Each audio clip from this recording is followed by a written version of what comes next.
Hi, welcome back guys. This is your friend, the fanfiction guy. Back with another fanfiction. This is the first part of What If Deku Becomes Izuku Shigaraki? Now before starting, please give this video a like and subscribe to the channel if you want more videos like this. Now let's get into the fanfic. There was a place, forgotten by both heroes, villains and normal citizens alike that existed deep beneath the city. The homeless population who roamed the underground labyrinth would tell stories to newcomers of it being haunted with the souls of those who perished hiding from society during those early decades when quirks first appeared. They would also warn them that there was one place in the tunnels that you never ventured because rumor had it was home to the worst of them all slept. No one knew their name or even if they were male or female, but many had taken to calling them San because of the character for 3 that was displayed above the chamber where they slumbered. However, time is a funny thing, and unknown to those who lived underground, they would find out exactly who their sleeping monster was. Ironically, it was in thanks in no small part to the constant tremors from battles above that some of the beams holding the ceiling up, now exposed due to the passage of time, were starting to buckle under the strain, and today, thanks to a well-placed kick from Hero, one finally snapped free.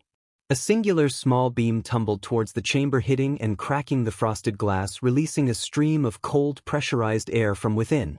All at once the machine's long sleeping system lit up and came alive again with an automated voice. System failing. Reanimation of subject imminent. Dormant vents started to turn back as cold air was pushed out. Warm air was drawn in, slowly raising the temperature and melting the frost that once concealed San's face. Attempting to connect with Department of Quirk Affairs. Failure to connect. Subject's full reanimation in 60 minutes. All for One was giving Tamura a lecture on how to properly control the large Nomu when he suddenly paused, look of pure shock and disbelief coming over his scarred face. Izuku.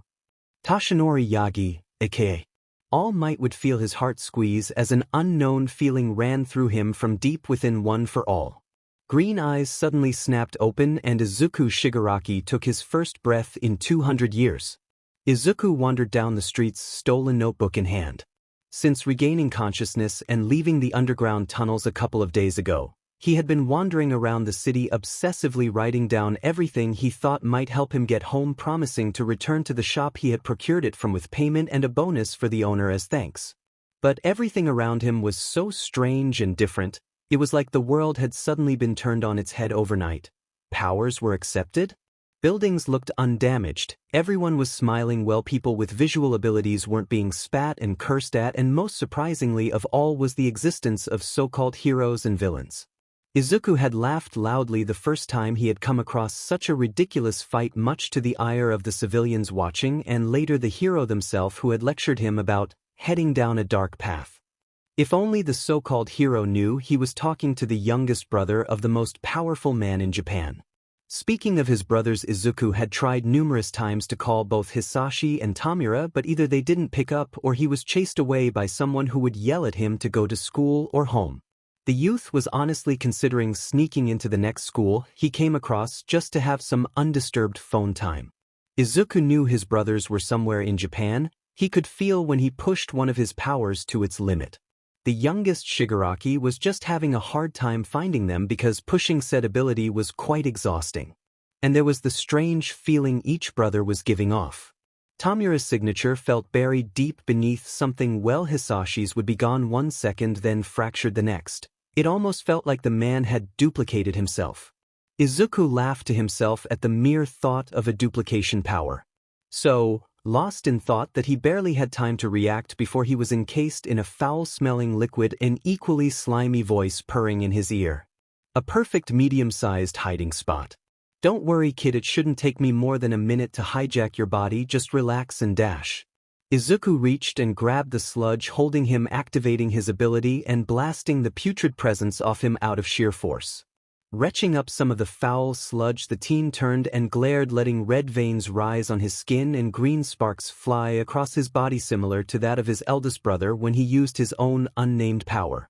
Izuku, like Hisashi, could take multiple abilities and store them in his body, but he couldn't give them to others. Instead, he could do something else entirely: complete eradication. And since Hisashi was absolutely sheet at naming things, Tamura had stepped up and given this ability to take and destroy powers a name, all or nothing. The sludge villain tried to pull himself together quickly, instinct taking over as his bulging eyes looked at the boy in absolute terror. Please have mercy. Mercy, Izuku chuckled, walking calmly towards the cowering form. Did you show mercy to the people whose bodies you've hijacked? Reaching out, Izuku was about to destroy the man's disgusting power when something, or rather someone, burst out from the sewer. Have no fear. Because I am here. Tashinori had been out shopping when he ran across the robbery, quickly adopting his muscular form. The number one hero gave chase. But the villain was fast, using his liquid body and knowledge of Mizutofu's sewer system to slide in and out of cracks, preventing Tashinori from capturing him at first. But soon the hero started gaining on him, eventually tracking him down to this underpass. Bursting out of the sewer, he quickly said his famous line, nearly coughing up blood as the sight that greeted him. The sludge villain was cowering in fear, much of his liquid body sprayed across the tunnel wall, while a young boy stood over him, a glowing hand poised to attack. Who the F are you? Toxic green eyes stared, while a very familiar pattern crept all over his body. Are you serious? The sludge villain gasped, looking at the boy in disbelief. That's All Might. The F is an All Might? At first glance the boy looked like his nemesis reborn, especially wearing a suit that looked nearly identical to All for One's signature outfit. The only thing missing was the jacket. Ha ha ha, citizen. Tashinori laughed, walking over to the boy, trying to remain calm as the boy studied his appearance with intelligent green eyes. Once he was close enough, All Might leaned down, placing a hand on his shoulder to keep him in place. Surely you know the number one hero. Green eyes narrowing, the boy tried to shrug off his hand, only to frown further when it held him tighter instead. Let me go. Giving another fake laugh, All Might leaned down slightly, looking directly into hostile green eyes, while his own furious blue ones stared out from dark shadows. Take a good look at my face, remember me now? The sludge villain chuckled nervously, collecting himself in haste. Look, it seems like you both have some things to work out. I'll just dash. You're not going anywhere. The boy spoke, attention returning to the villain, glowing hands swinging around and grabbing them before All Might could stop them. There was a bright flash of light that blinded him for a moment, that caused the number one hero to cover his eyes, listening as the villain screamed in pain. When the light finally faded and he could again, All Might found not a pile of sludge greeting him, but instead an average-looking man with hair the same green color as the sludge, sitting on the ground naked, looking at his hands in shock. And the boy had disappeared. Cursing, Tashinori quickly dialed Tsukachi's number in and gave his location to his friend, asking for a pickup and promising to explain later, while the former sludge villain started rocking back and forth, murmuring to himself about a monster. Not knowing which way to go, Tashinori picked a direction and hoped for the best as he started his pursuit of the devil. Izuku kept running as fast as he could, trying to put as such distance between himself and the hulking blonde as possible, no matter how much his legs seemed to burn because of it. Obviously, whoever the muscular giant was hadn't figured out his identity yet, but if Izuku got caught, it was only a matter of time. As much as he wanted to see his brothers again, a reunion being in the center of a police station was not the backdrop Izuku was hoping for.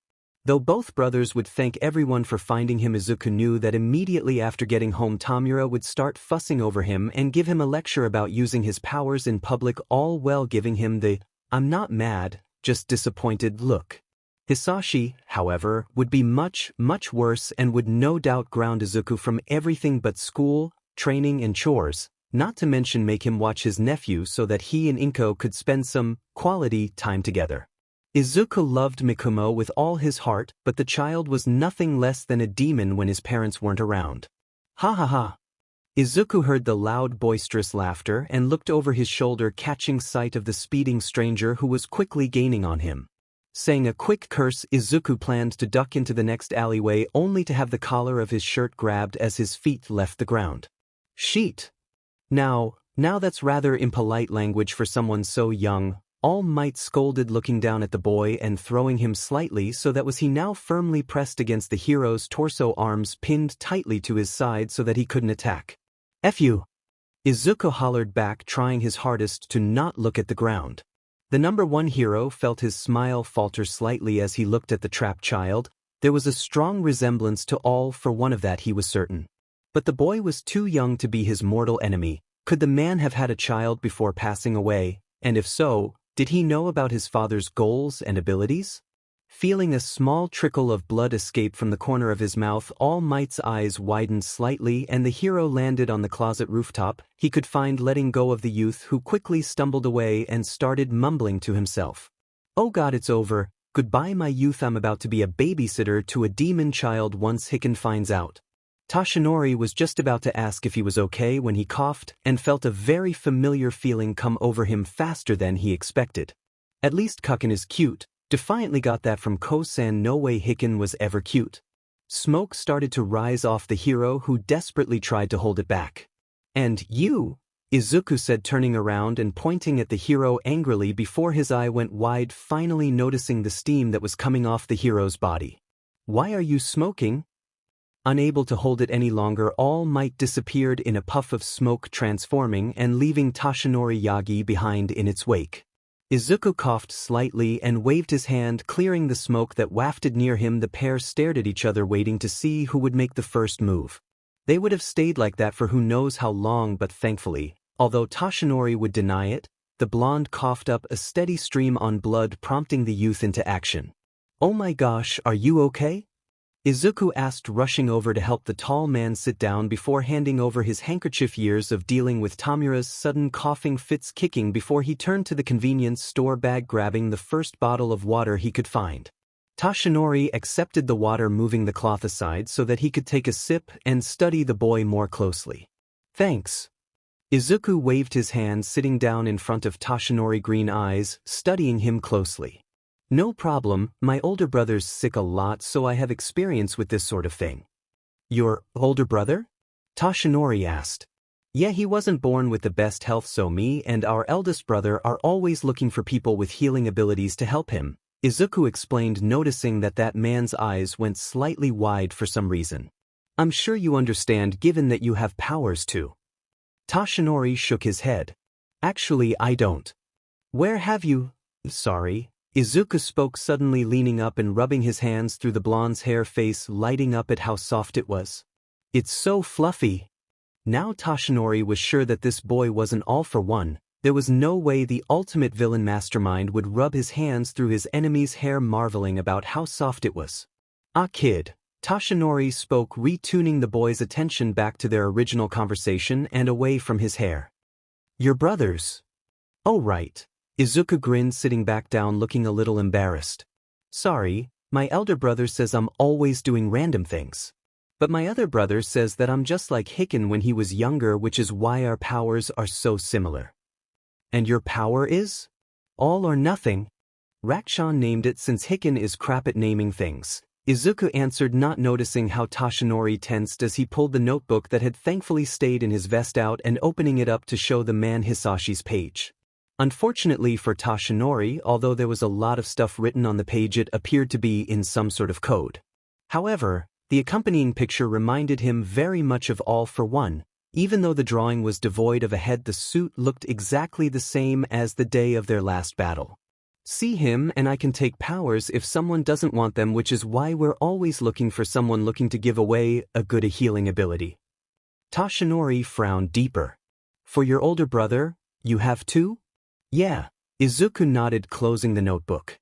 "But sometimes we also meet people who want power and he gives them one cause Hicken's such a hoarder and will take any power someone is looking to toss away." "Can you give people powers like your brother?" Toshinori asked. "No way, only Hicken's ability can do that, though it doesn't have a name yet." Izuku laughed, shaking his head before lighting his hand up a little. "I can destroy someone's abilities, but I don't really like doing it." "What about that man in the tunnel?" Izuku frowned, remembering the suffocating feeling when the sludge man tried to take over his body. "He hurt people, he tried to hurt me." "That doesn't give you the right to destroy his quirk," Toshinori argued. Izuku felt something snap inside him and he stood up. "He told me to relax, that it wouldn't take long, obviously he'd done it before." "Then he deserved to go to jail." Toshinori scowled, standing up also. Izuku sneered unpleasantly.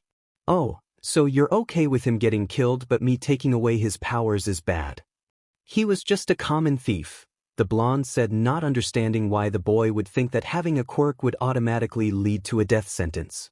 As far as Toshinori knew, a person's quirk, know how destructive or villainous, as some people being claimed them to be, was the motive for a person's death. It was how they used it, right? But he had powers just like you and me. Izuku roared, the image of a little girl smiling as she held out a flower briefly flashing in his mind. Didn't you see the footage from Mustafu? People were getting dragged out of their homes and killed. The city looks like a war zone. And don't even get me started on those militia groups that keep popping up all over the place. Toshinori looked at the boy like he was insane. Didn't he realize where he was standing right now? But kid, this is Muzudafu. What? Izuku gasped, launching forward to look over the guardrail and seeing not a city in chaos but instead just a normal everyday town. It didn't make sense. Izuku should have only been asleep for a few days, a couple months at worst. There was no way that repairs to Muzudafu could be done so quickly. Even with the added effort of people with powers was added to the labor. Activating his own ability, Izuku pushed his radar to the max, trying to find his brothers again because fear was slowly starting to bubble inside him as a horrible thought popped into his head. None of Hisashi's dots were coming up anymore, meaning he wasn't close or he had hidden completely by, but Tamura's was coming in loud and clear from the man next to him. Legs caving under him, Izuku grabbed the railing and looked up at the blonde with wide, terrified eyes. What year is it? The year Y-. What year is it? Izuku screamed again. Toshinori took a deep breath and calmly answered. 24XX. The number hit Izuku like a ton of bricks as he realized that he had been asleep for more than 200 years.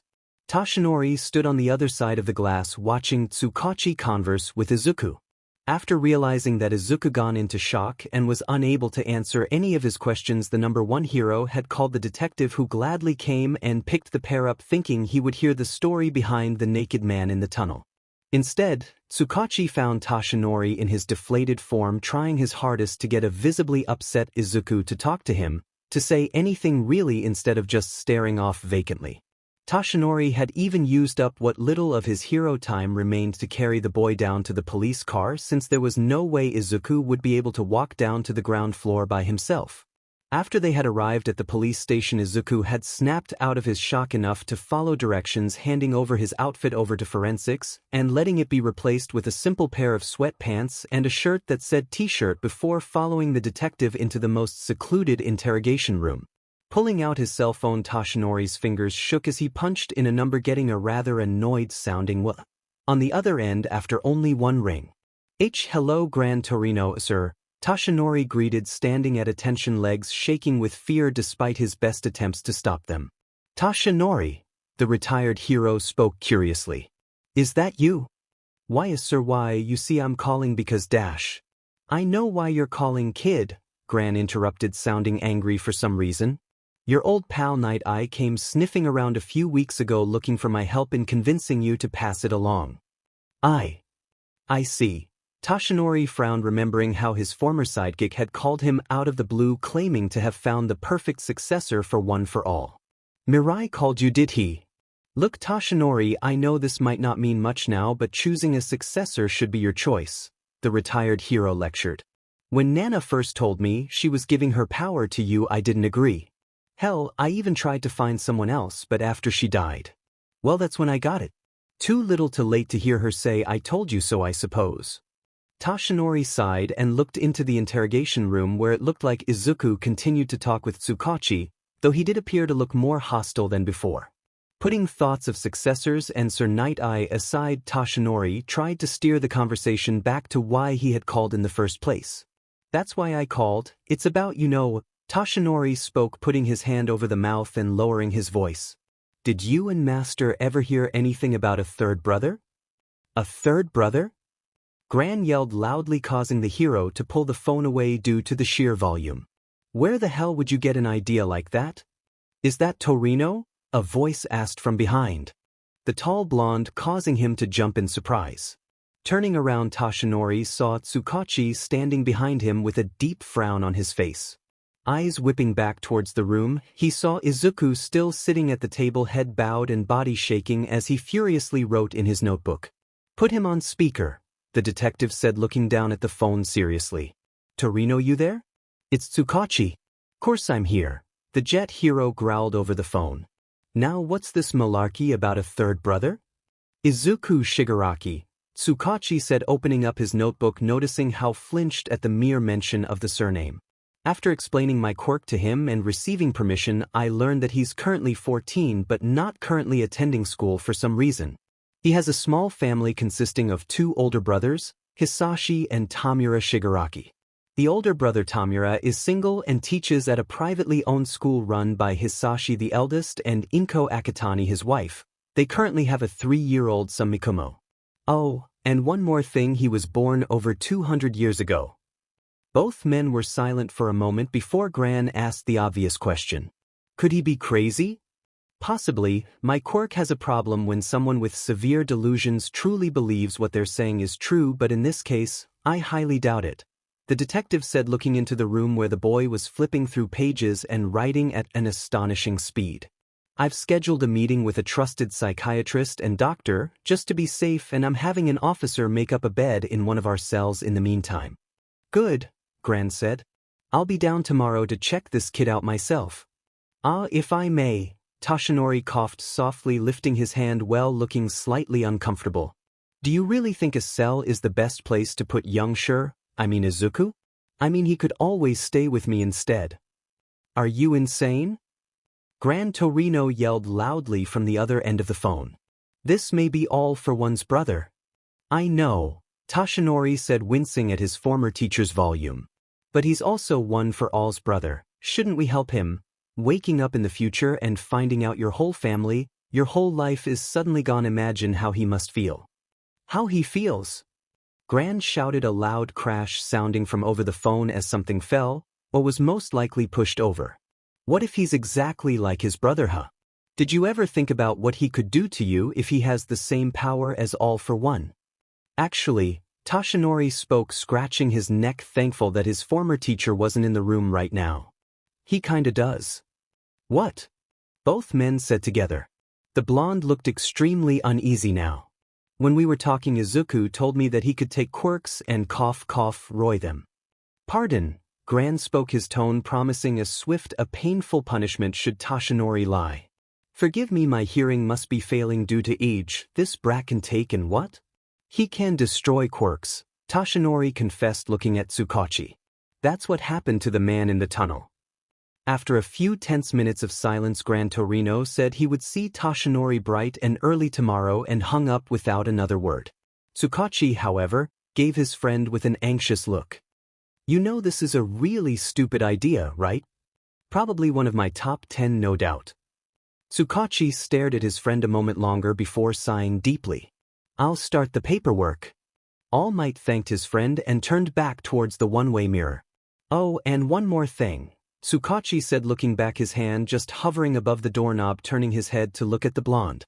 "Well, I don't endorse him destroying the man's quirk. I should tell you that the thief you were chasing, I heard from forensics before heading in, his DNA has been linked to the deaths of over 7 civilians already. They're worried there might be more, so the profile is being sent to neighboring cities for review against any cold cases." Toshinori turned pale as he remembered what Izuku had said on the roof, unsure if he should be happy or not that the vile man's quirk was truly gone for good. Izuku stood numbly next to Toshinori as he opened up the apartment door with an uneasy smile. "I know it's not much, but I hope you're comfortable," Toshinori said, walking in and flicking the switch and turning on the apartment's main light. Izuku gave a small nod as he took off his shoes. "Thank you for having me." For the first time since offering to take Izuku in for the night, did Toshinori finally realize that maybe he had made a mistake. Well, he had splurged for a 2-room apartment, the guest room if you could call it, that was filled to the brim with homemade thank-you gifts and albums containing letters from his fans that the hero just couldn't part with. The hero's own bedroom was equally barren aside from his bed, nightstand, lamp, and clock. The only personal touch in the entire apartment was 2 pictures. One of him and Nana at his middle school graduation and the other of Toshinori and Gran Torino before he left for America. Sure, Izuku could sleep on the couch for the night, but it seemed cruel to the hero to make Izuku sleep on that lumpy old thing. Even if it was a pull-out, the mattress was about as comfortable as sleeping on a rock, and equally as bumpy. Gruggle. Broken from his thoughts, Toshinori looked down at Izuku, who tried his best to ignore the sound even though the kid's ears were turning bright red in embarrassment. I take it you're hungry? The blonde chuckled, making his way to the kitchen. I'm sure I have something you can. Opening the fridge, Toshinori saw that the only food he had were a couple of the specialty meals that were tailored for his diet due to his injury. Not really the sort of food that someone should really be eating long-term, but it was either this or takeout, and Toshinori had no idea what restaurants were in the area since he never ordered out. Are we related? Jumping and hitting his head against the bottom of the freezer door from the sudden question, Toshinori looked and saw Izuku standing on the other side of the fridge door, looking at his with tired red-rimmed eyes. I'm sorry, the hero asked, looking confused. Why would you think that? Izuku looked at Toshinori. 'Cause never mind. No, wait, Toshinori said, wondering if Izuku could somehow sense one for all inside him. If he could, then this would defiantly serve to prove that he was related in some way to the quirk. I'm sorry, is this because of your quirk? Quirk? Is that what they call powers nowadays? Izuku asked, lacing his fingers together and fidgeting. I guess you could say it's more because of one of the quirks I took from someone. But we had to take it. The man who was using it was Dash. Hey, the blonde said, holding his hands out to calm the panicking child down. It's okay. I'm not judging you, okay? Just take a deep breath and tell me. Izuku took a deep breath to calm himself down. We call it pinpoint, that's what Rakshan named it. Pulling out his notebook from the plastic bag that held it, Izuku opened up and flipped through the book before landing on the page he wanted and showing it to the hero. Izuku had created an impromptu family tree when he was talking to the detective, explaining who each person was, but after the man had left, he had drawn a line under Tamura's name and putting All Might's name underneath. Pointing at the line, Izuku looked at Toshinori seriously. Pinpoint says that you're Rakshan, but since you're not him, I thought you might be related. The blonde suddenly looked uncomfortable for some reason. How does pinpoint work exactly? Oh, Izuku said, looking surprised. Not many people asked him how his powers worked. I only need to ingest a drop of a person's blood and then the quirk can pinpoint their location. I really only ever used it for my family, and it can't work outside a certain range, and your own reading is weird. I don't mean weird in a bad way, I just mean, well, it's weird. Toshinori raises an eyebrow. I feel weird, huh? No. Yes. Izuku stopped and took a deep breath, moving one step forwards and placing a hand on Toshinori's chest, feeling the hero tense up under him as he closed his eyes. I feel Tamura in here, but it feels really deep down, like he's buried underneath something. Izuku didn't seem aware, but his quirk had unconsciously activated as red veins appeared on his body. Feeling all or nothing enter the other's quirk, it was like Izuku started traveling along some invisible path, heading closer and closer towards the center. It also felt like something was trying to reach back to him also, but just before they connected, a burst of energy shot out and electrocuted him. Ow, the boy said, holding his hand as he took a step back, fingers smoking slightly as he looked at Toshinori in alarm. What was that? That was... Toshinori began, knowing logically he should wait till Gran Torino was here to tell Izuku the truth. But something deep inside him was urging the number one hero to tell the boy the truth. My quirk, your brother's quirk. Rakshan, Izuku said, looking confused and shaking his head in disbelief. That's impossible, Rakshan doesn't have powers. Me and Hicken looked with ours and we couldn't find anything. It's complicated, but basically your brother had a stockpile quirk that he could pass from one person to another, Toshinori explained, not wanting to go too deeply into the story behind All for One and One for All. I inherited that power from my master and am the 8th person to have it. Izuku looked at Toshinori, studying the man in front of him before moving forward quickly and wrapping his arms around the man's skinny waist. Hey, what are you, Dash? Izuku sniffled a little, holding tighter. Nephew. Well, yeah, I guess I am your kinda like your uncle given our ages, Toshinori said, not used to having someone hug him in this form. Izuku shook his head, looking up with a watery smile. Nah, I'm your uncle. Blood spurt from Toshinori's mouth as he laughed, realizing that technically Izuku was right. Izuku's tight grip started to loosen as the boy slowly drifted off to sleep, the stress of the day finally starting to catch up with him as he nuzzled Toshinori's skinny chest, yawning slightly. Rakchan gave me such a cute nephew. Face softening, Toshinori pat Izuku's head and changed into his muscular form, carrying the boy to his bed, making sure to cover him with a blanket before heading back out to get something to eat.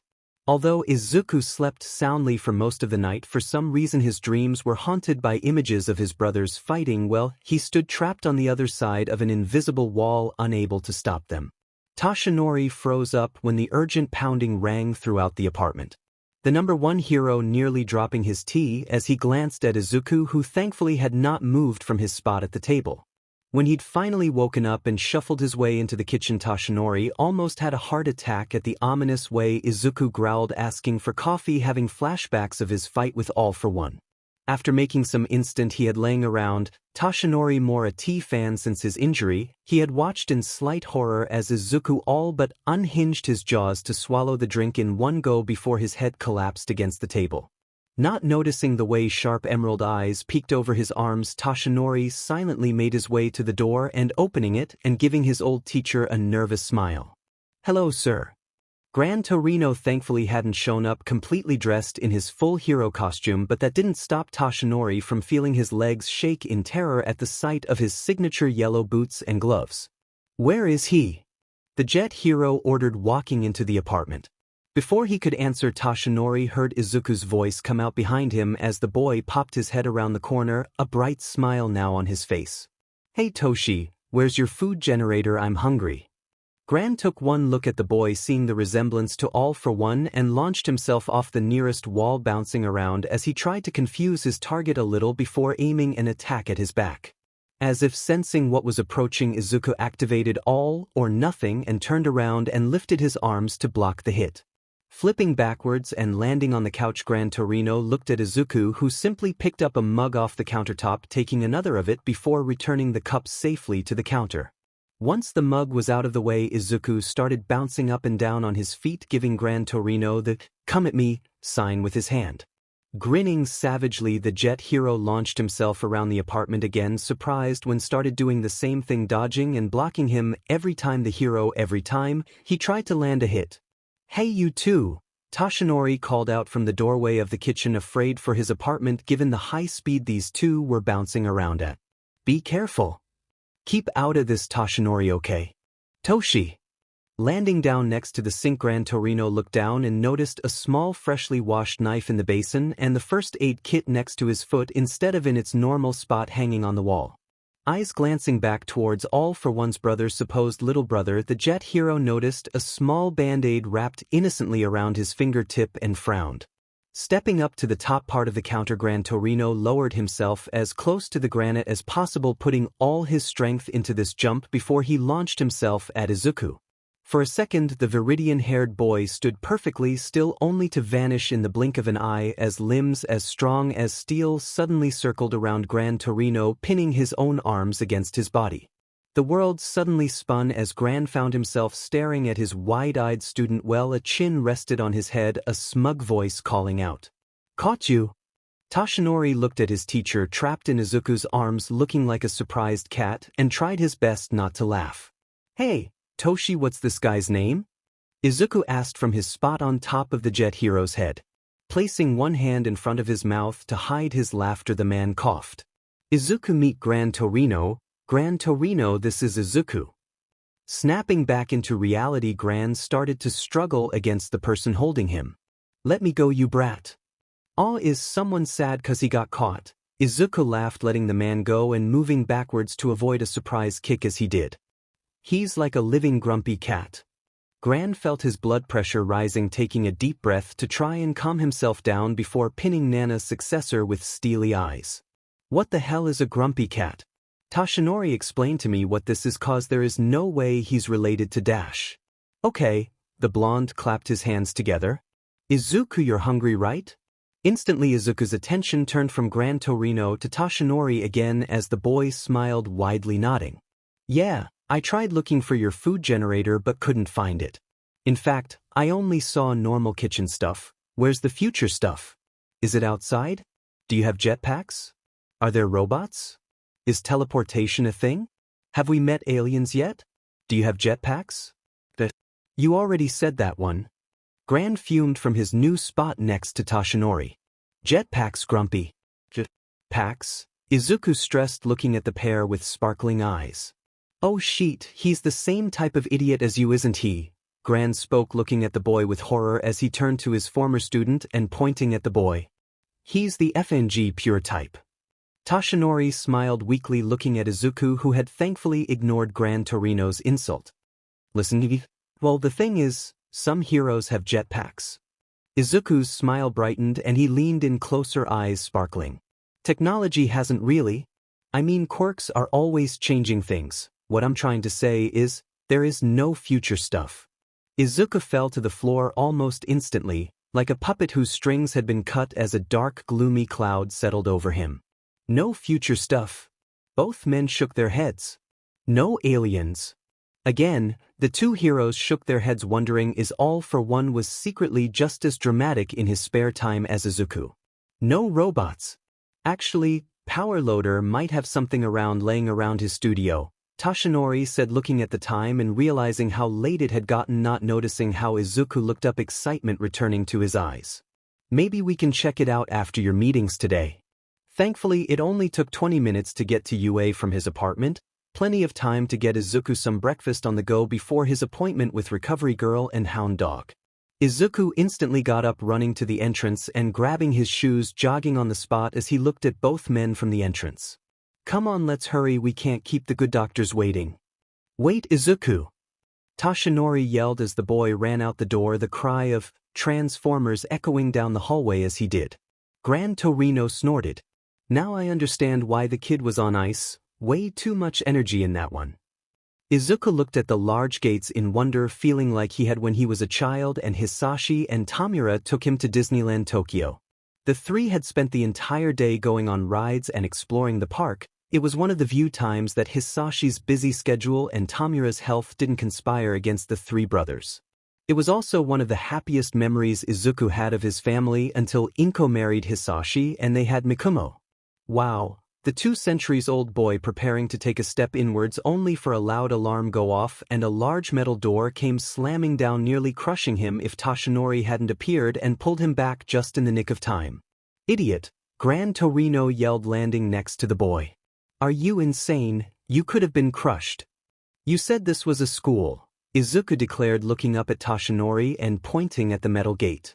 What sort of school has a killer door of death? It's a hero school, brat. The Jet Hero explained. Why would people need to learn to be heroes, brat? Izuku replied, reminding Gran Torino that frozen or not, he had nearly 200 years seniority on the man. How old are these kids? You better not be training child soldiers. Before the deflated number 1 hero could explain, the door opened and a familiar voice was heard. Have no fear, we aren't training child soldiers as you call them. All of our students are high school age. The group turned and saw Nedzu standing there, a large smile on his face in between Hound Dog and Midnight.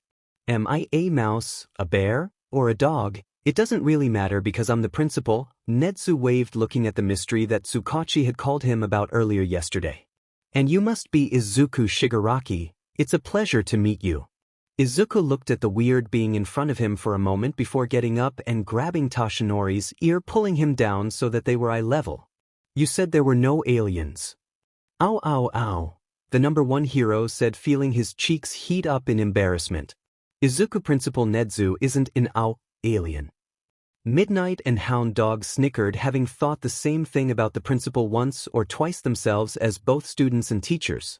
Everyone had except Aizawa, who claimed Nedzu was an immortal being from another dimension who came to their universe in order to feed on the perpetual chaos of high school. He's right, you know. The high-specs user smiled, a gleam of light catching his eye. I'm just a simple school principal. Izuku stared at the creature in front of him before lifting his hand and making a sign with his fingers. Live long and prosper. That sent Midnight over the edge as she couldn't contain herself any longer.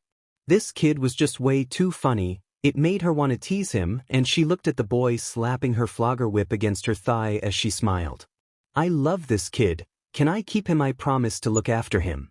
Izuku looked at the peculiarly dressed woman, a shiver running up his spine at her sadistic smile now hiding behind Toshinori pointing at her. Stranger danger. All right, settle down everyone. Nedzu spoke clapping his paw together and looking at Hound Dog. Would you please take out guests to Recovery Girl? The counselor nodded and growled at the boy to come with him. Izuku looked up at Toshinori, who gave him an encouraging smile and nodded. Giving the blonde a quick hug, Izuku ran after the hunting dog hero, making sure a good amount of distance was between him and Midnight, who was pouting now as he did. Izuku's face soon lit up in excitement again as everyone heard him launch into a stream of questions about Hound Dog's quirk as they left to go see the school's nurse. Nedzu waited until they were no longer in sight before he turned to the #1 hero and his mentor. Now who's up for a nice cup of tea? Nedzu sipped his tea and looked at the pair in front of him.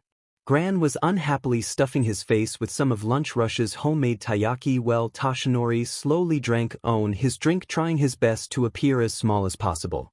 Well now, Nedzu spoke, placing his cup on the saucer. All for one's little brother. I can't say I ever expected to meet him, mostly because I thought he only had one. Toshinori gave a nervous smile and nodded. Took me by surprise too, but he's defiantly connected to All for One. Toshinori, Gran Torino growled, pausing his eating to look at the #1 hero sternly. How can you be so sure they're connected? What did you do? The #1 hero's hands started shaking and he chuckled nervously.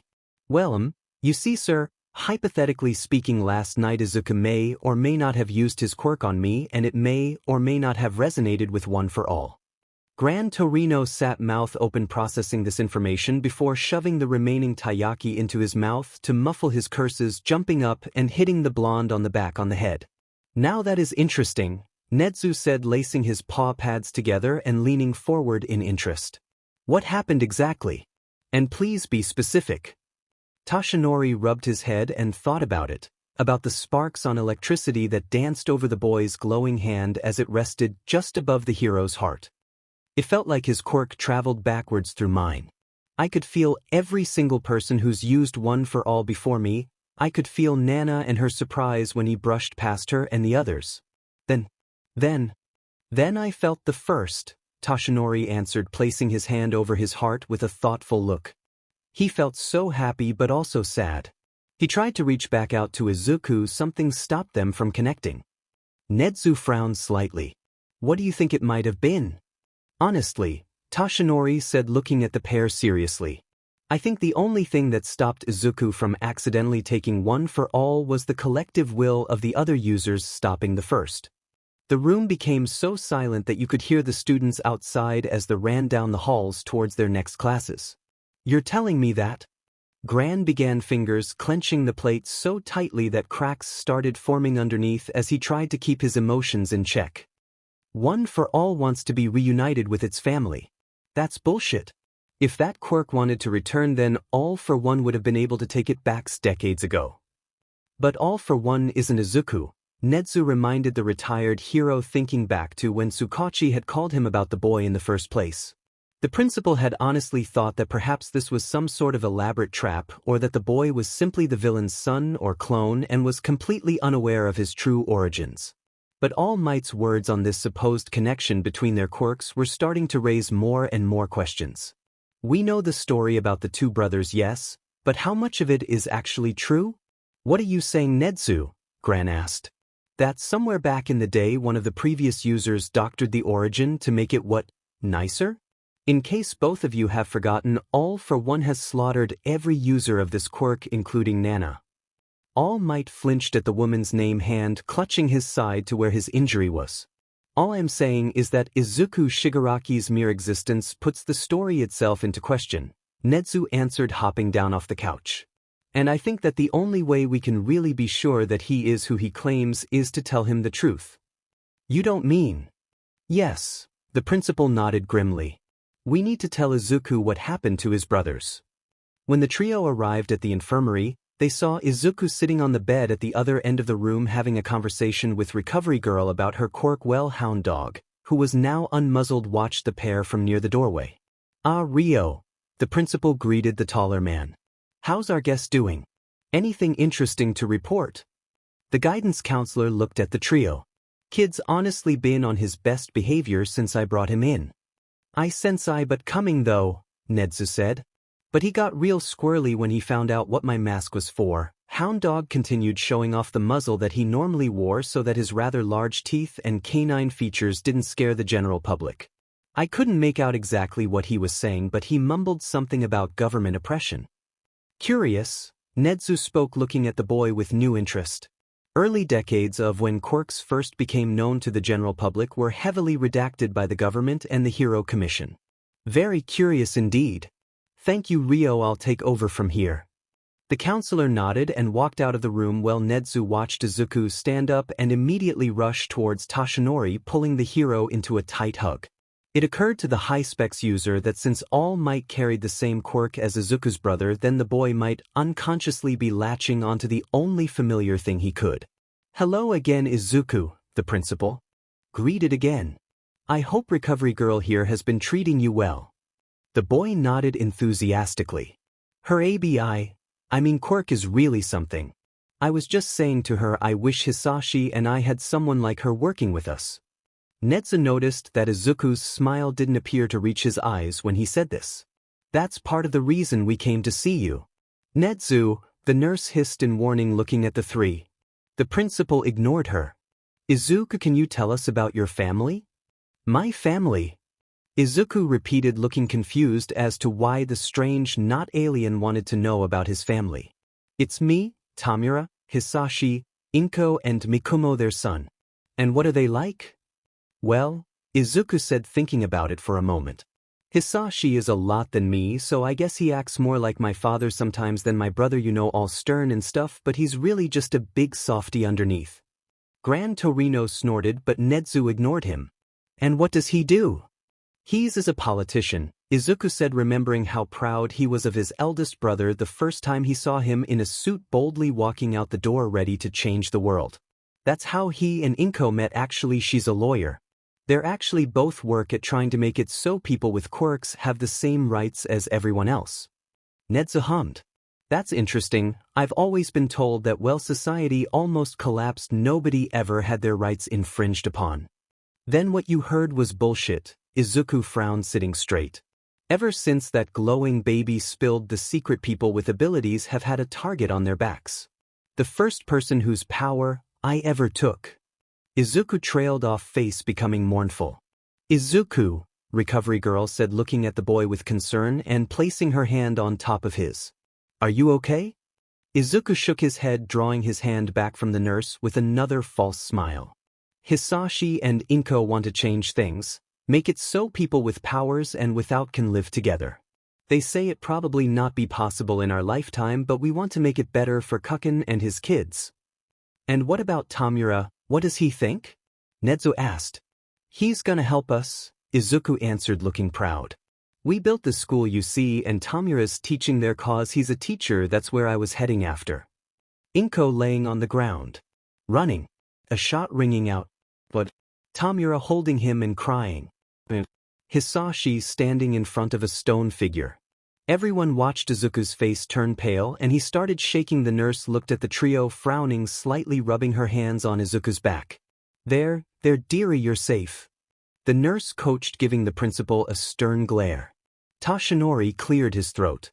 "Izuku, do you remember how I told you that I have inherited your brother's quirk from my master?" The bushy-haired boy nodded weakly. "Yeah, I don't really get how it works, but I guess Tamura being able to pass his quirk along to people fits with our family." "There was a reason," the gaunt blonde said. "I don't know how, but after you must have disappeared, but hi, your elder brother adopted a new persona and took the name All for One. He became a criminal." "What?" Tamura tried to stop him but was captured, and All for One forced another quirk on him, combining it with his own stockpile quirk, creating One for All in the process, Toshinori explained as Izuku stared at him with a look of pure disbelief. "All for One somehow found a way to cheat death, and since then we, the people who inherited Tamura's quirk, and I have been trying to stop him." Izuku's hands snapped to his ears, trying to block the words before he could hear any more lies. That can't be true, Izuku cried, tears making their way to his eyes. He wouldn't. Hicken loves us, he wouldn't hurt me or Tamura. Gran, not known for his patience, lost what little he had and grabbed Toshinori's oversized white shirt, lifting it up and showing off the scar beneath for all to see. Do you see this? This is what your precious Hicken did. Toshinori's lucky to be alive. Gran Torino. Recovery girl bellowed in anger, her customary needle cane hitting the floor in silent warning. No. Gran growled, jumping over onto the bed and grabbing Izuku's shirt, forcing him to look directly into the retired hero's eyes. My best friend, Toshinori's master Nana, he killed her in cold blood right in front of us. I don't care what he was like 200 years ago, that man is a monster now, plain and simple. Anger exploded out of Izuku and he grabbed Gran's wrist, glaring back. What do you want me to say? Sorry? Would making the monster brother bow down and apologize to you make everything better? Tell me, what do you want? I want you to acknowledge that this is real. Gran yelled. You think I'm stupid? You act like you're fine, but that's a load of bullshit. Of course I'm not fine. Izuku bellowed, pulling out of Gran's grip and standing up, hands clenched tightly into fists. I wish this was a effing dream. I cut my finger this morning thinking I would wake up and everything would be back to normal. But that didn't happen, and now I'm all alone in a strange world, and the only people who want to help me only seem to be doing this out of pity or because they're afraid of me. Toshinori shook his head, one hand reaching out the boy. Izuku! No! Izuku yelled, activating his quirk. The other occupants of the room felt themselves be pushed back by some sort of invisible wave. They barely had time to react before Izuku had jumped towards a closed window, his power shooting out of him like a bolt of pure energy and breaking the glass into so many tiny pieces as he ran away from them as fast as he could. All for one, thanked the doctor with clenched teeth and hung up the phone. After sensing Izuku, he had put the notice to anyone in his organization that worked in the police or medical field to be on the lookout for his long-thought, dead sibling. Though no one knew exactly who they were searching for, just that the boy was to be delivered to All for One as soon as possible, alive and unharmed. Of course, the symbol of evil could have asked Tamura and Kurogyari to join the search. However, Tamura was enthusiastic, to say the least, and Hisashi didn't want either of them hurt. Given Izuku's perchance for a combination of fight and flight and Tamura's destructive nature, there was an excellent chance they would hurt each other, or worse. And asking any villains under his control ran the risk of drawing unwanted attention from the heroes. Not to mention that more foolish villains might think capturing Izuku would be an excellent way to make a bid for power. Unfortunately, it happened more than once when Tamura was young, and there was no way that Hisashi would risk anything like that happening again. This was especially so after that last time. Tamura still had the scar from his attackers despite Hisashi's many healing quirks. No. All for One had to find his baby brother as quietly as possible. Izuku was probably so scared and confused right now. The world had changed so much in the last 200 years, and as strong as he was, Izuku was also just as fragile.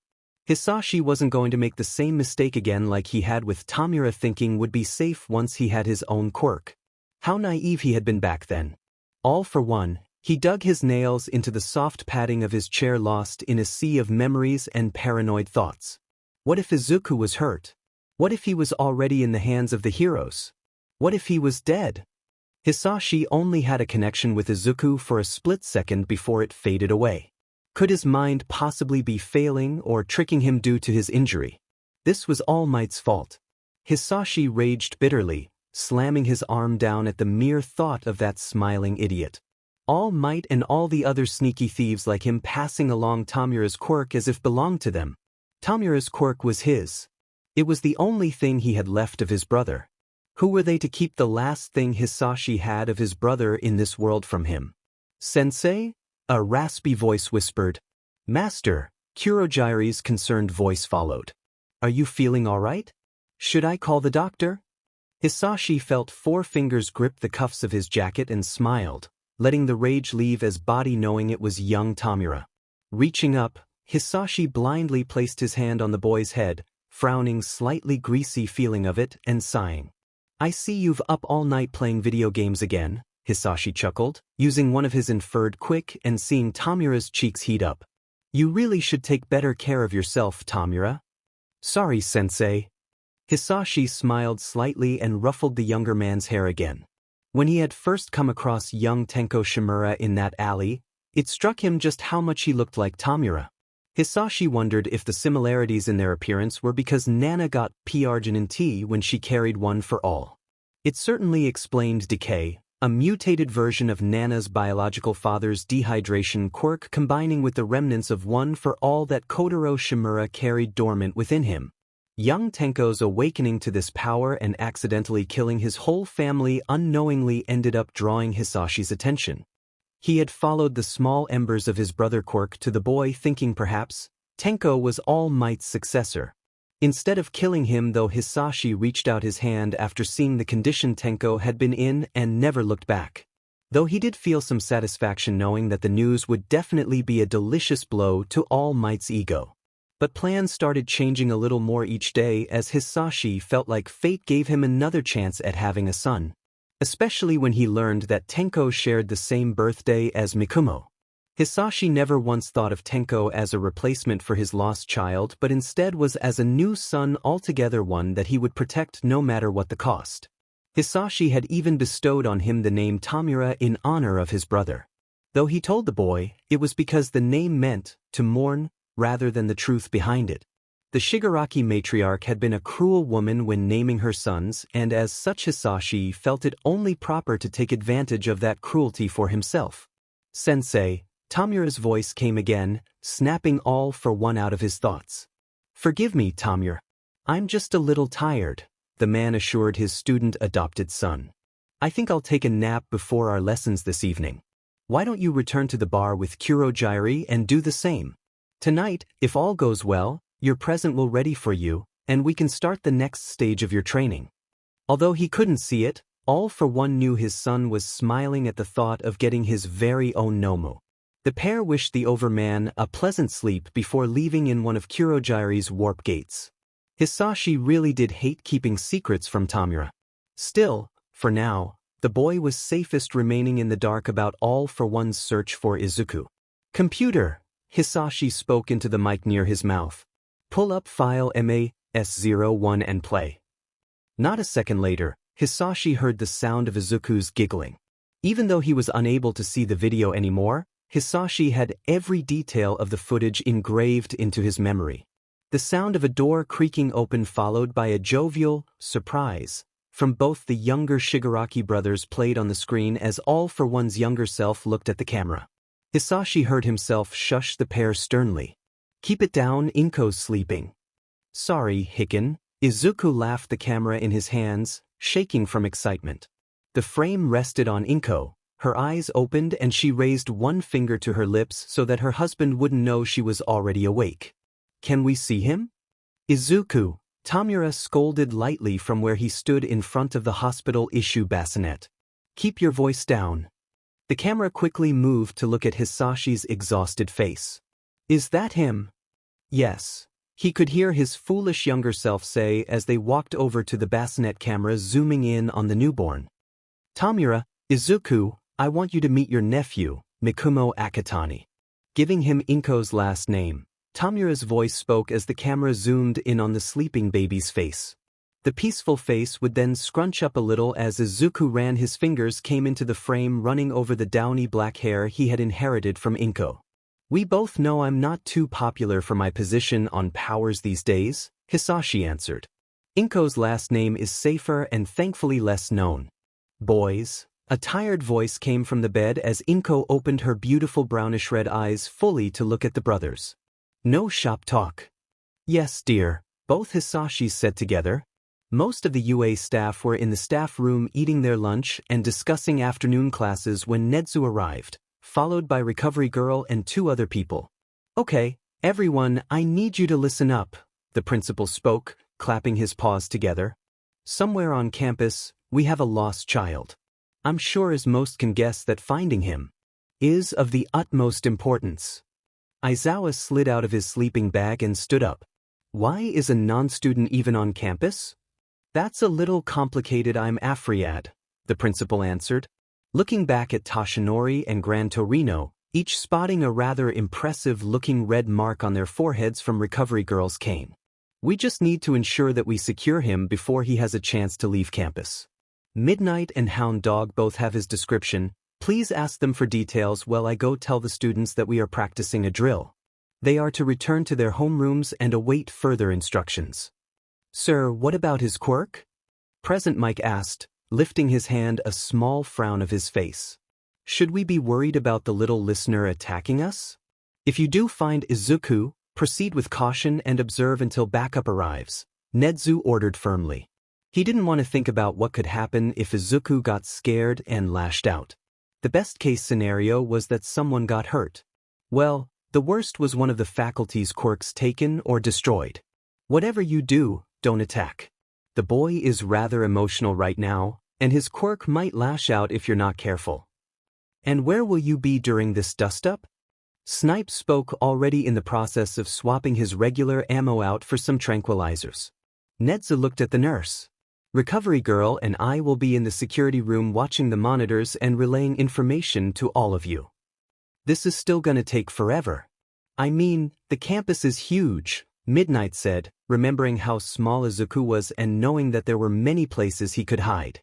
This could take days, and we can't keep the students here until we find him. Vlad King nodded.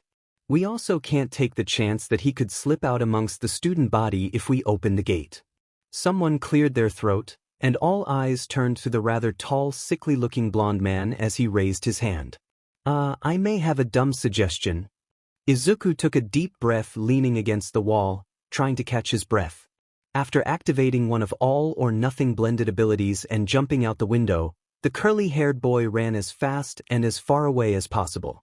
Much like Hisashi, Izuku also liked taking quirks and combining them together. Though the elder would typically experiment to see what combining two abilities could yield, Izuku preferred more to weave powers together and strengthen them as a whole. His speed, for instance, was actually from combining a few similar powers together until he had finally achieved a working version of something from an old comic book. The only downside was that Izuku couldn't use it for long PRDS without causing strain on his body. Hence why Tamura called the quirk Cheetah.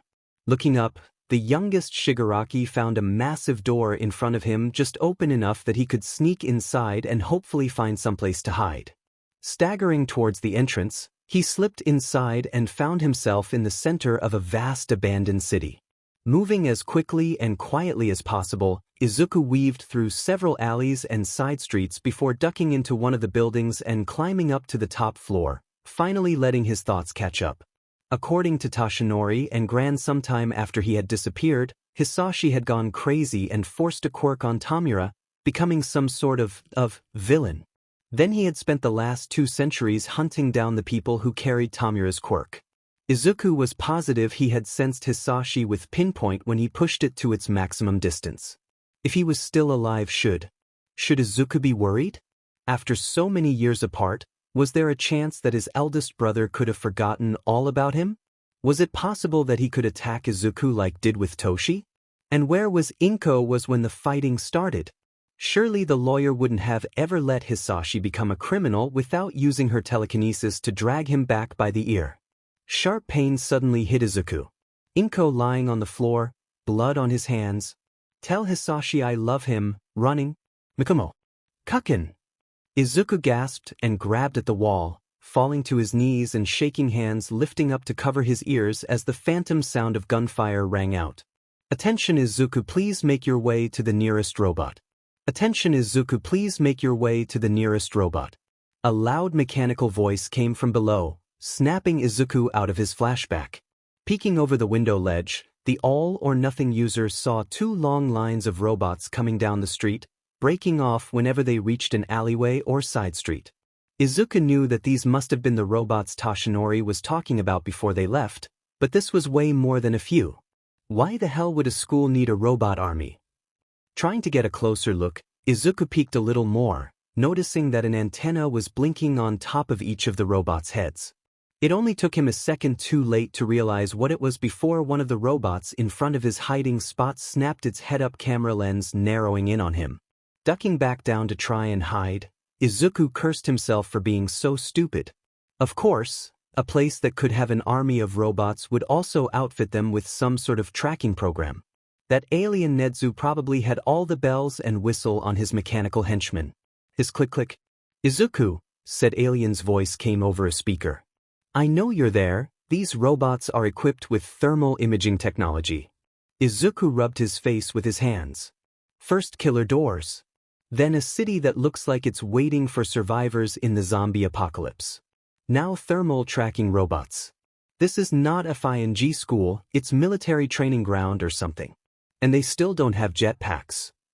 Izuku, Toshinori's voice now came over the speaker.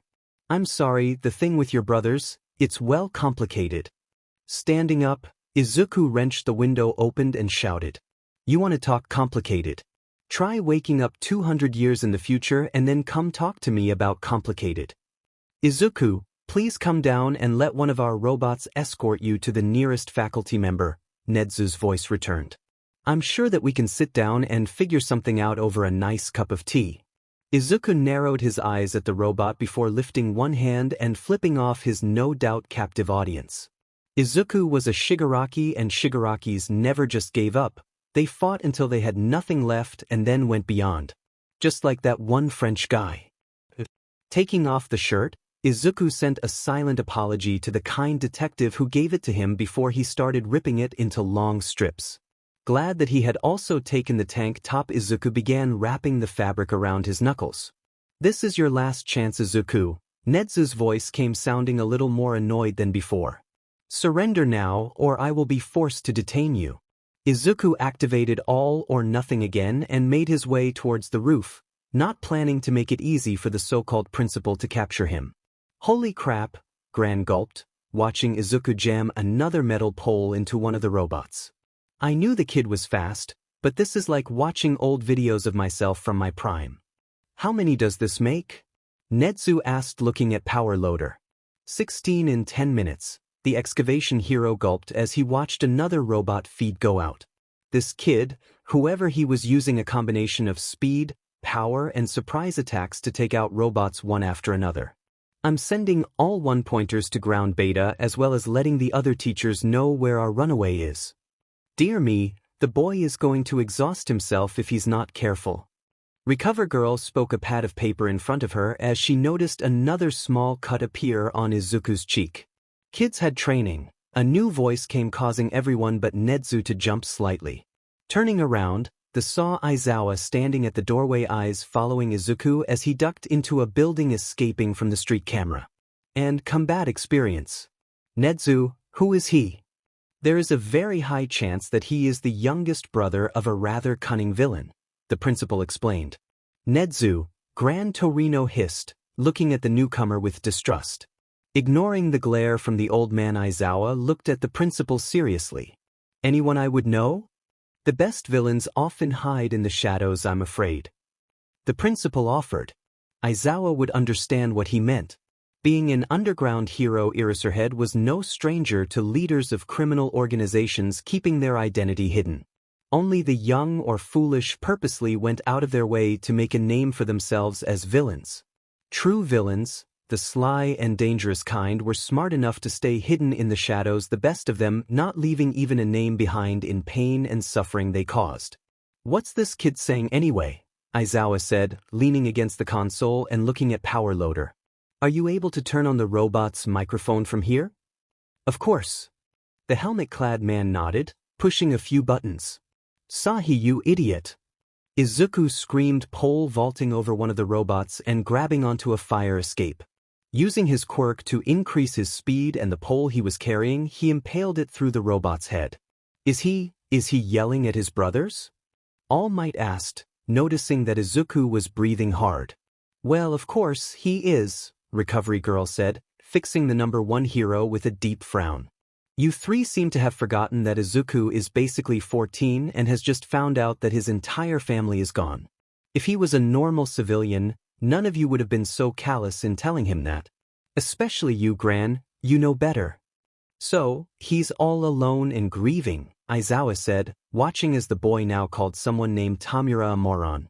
The kid then lifted a one-pointer's severed arm up and slammed it back into the robot's body viciously. Looking down at Nedzu, the underground hero frowned. You could almost see the wheels in the principal's head turning. I assume we're taking him in? Excuse me? Gran said, looking at the principal in shock. You can't be serious after everything his brother did. I had thought about general studies at first. If any lingering members of his brother's empire remain, they could see Izuku as a way of claiming leadership. Nedzu interrupted. The teachers finally arrived and started working with the robots to herd Izuku into an ample open space. Now, I'm wondering if the hero track might be a better choice. I want him, Aizawa said simply. Leave me alone. Izuku yelled at everyone, a bright light suddenly exploding out of his body. Nedzu grabbed the microphone. Everyone, pull back immediately. His quirks going out of control. Aizawa hissed watching. The boy collapsed onto the concrete, pure electricity shooting off of him.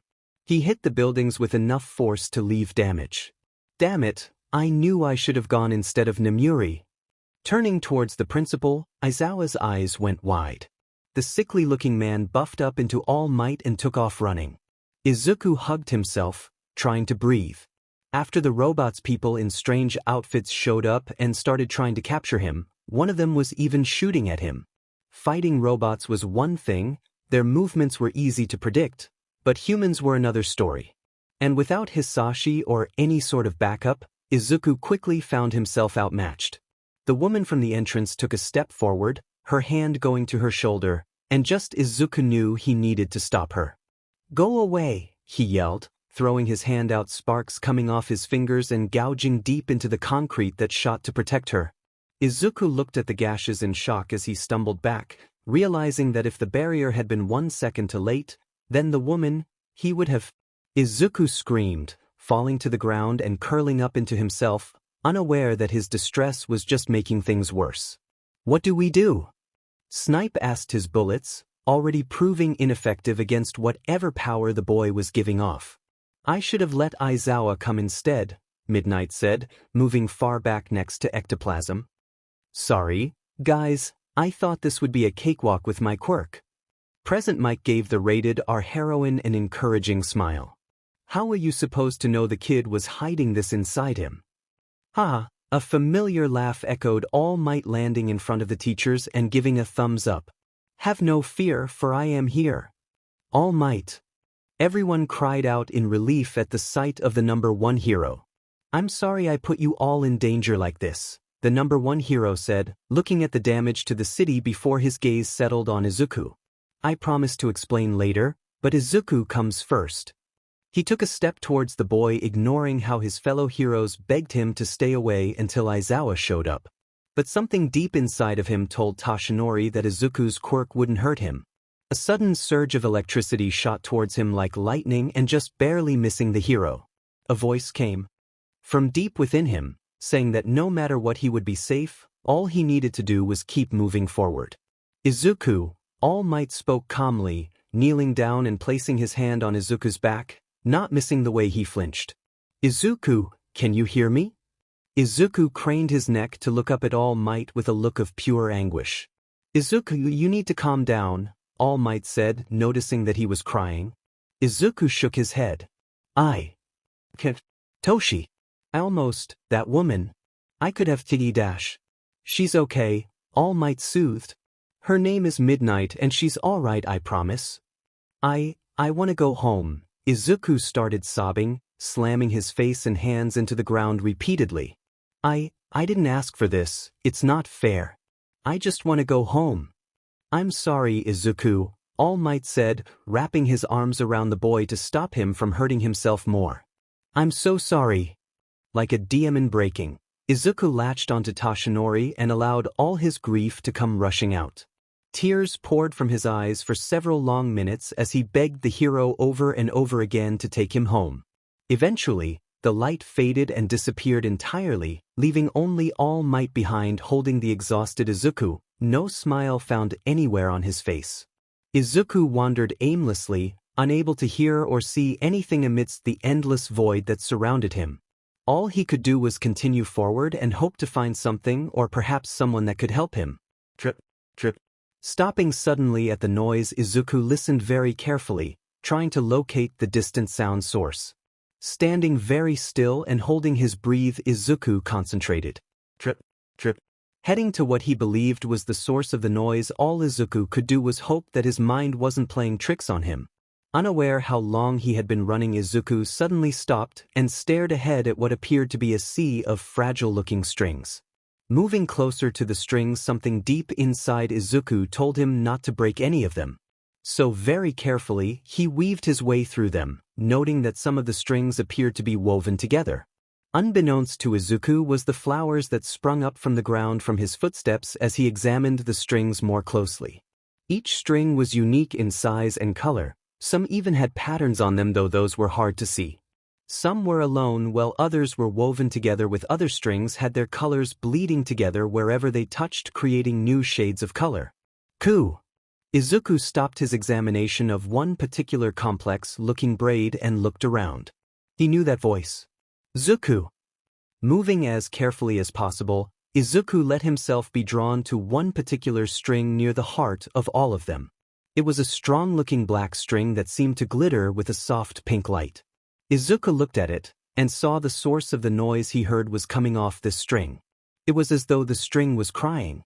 Inko's string was crying, but why? Izuku wasn't sure how, but he knew, but he was sure this string was Inko's power to attract small objects. This meant that all those other strings were the powers Izuku had taken or given when he worked with his siblings running the underground. But if Izuku had Inko's power, that would mean bang, death to all you freaks. Izuku covered his ears, trying to block out the sound. Something about that voice terrified him. We'll be best friends forever, right, Izuku? Izuku felt like he was going to throw up when two hands took hold of his shoulders, and everything melted away. Izuku, Inko's soft voice came. Trying to turn around, Izuku was held firmly in place by his beloved sister-in-law's firm grip. Please, don't look at me. Inko, he said, tears coming to his eyes at her voice. He hadn't realized just how much he had missed her, missed everyone until just this second. I'm sorry, Izuku. I'm so sorry. Inko spoke, her head coming to rest softly on Izuku's shoulders, dark strands appearing in the corner of Izuku's eyes. You have to find Hisashi. Please, Izuku, you have to keep your promise. Not caring about what she said before, Izuku turned around. In dash. The boy's voice caught in his throat and quickly morphed into a loud scream of terror. Inko stood in front of him, her once beautiful white dress stained bright red from her blood that flowed from the large hole on her chest. Aizawa sat there quietly watching. When the principal's mysterious guest, who he later learned was named Izuku, had started twitching, the underground hero had been tempted to get Recovery Girl. Still, he knew that the woman would no doubt chase him out of the room. Not to mention how All Might would react. The #1 hero had practically slept next to the boy's bed for the past couple of days.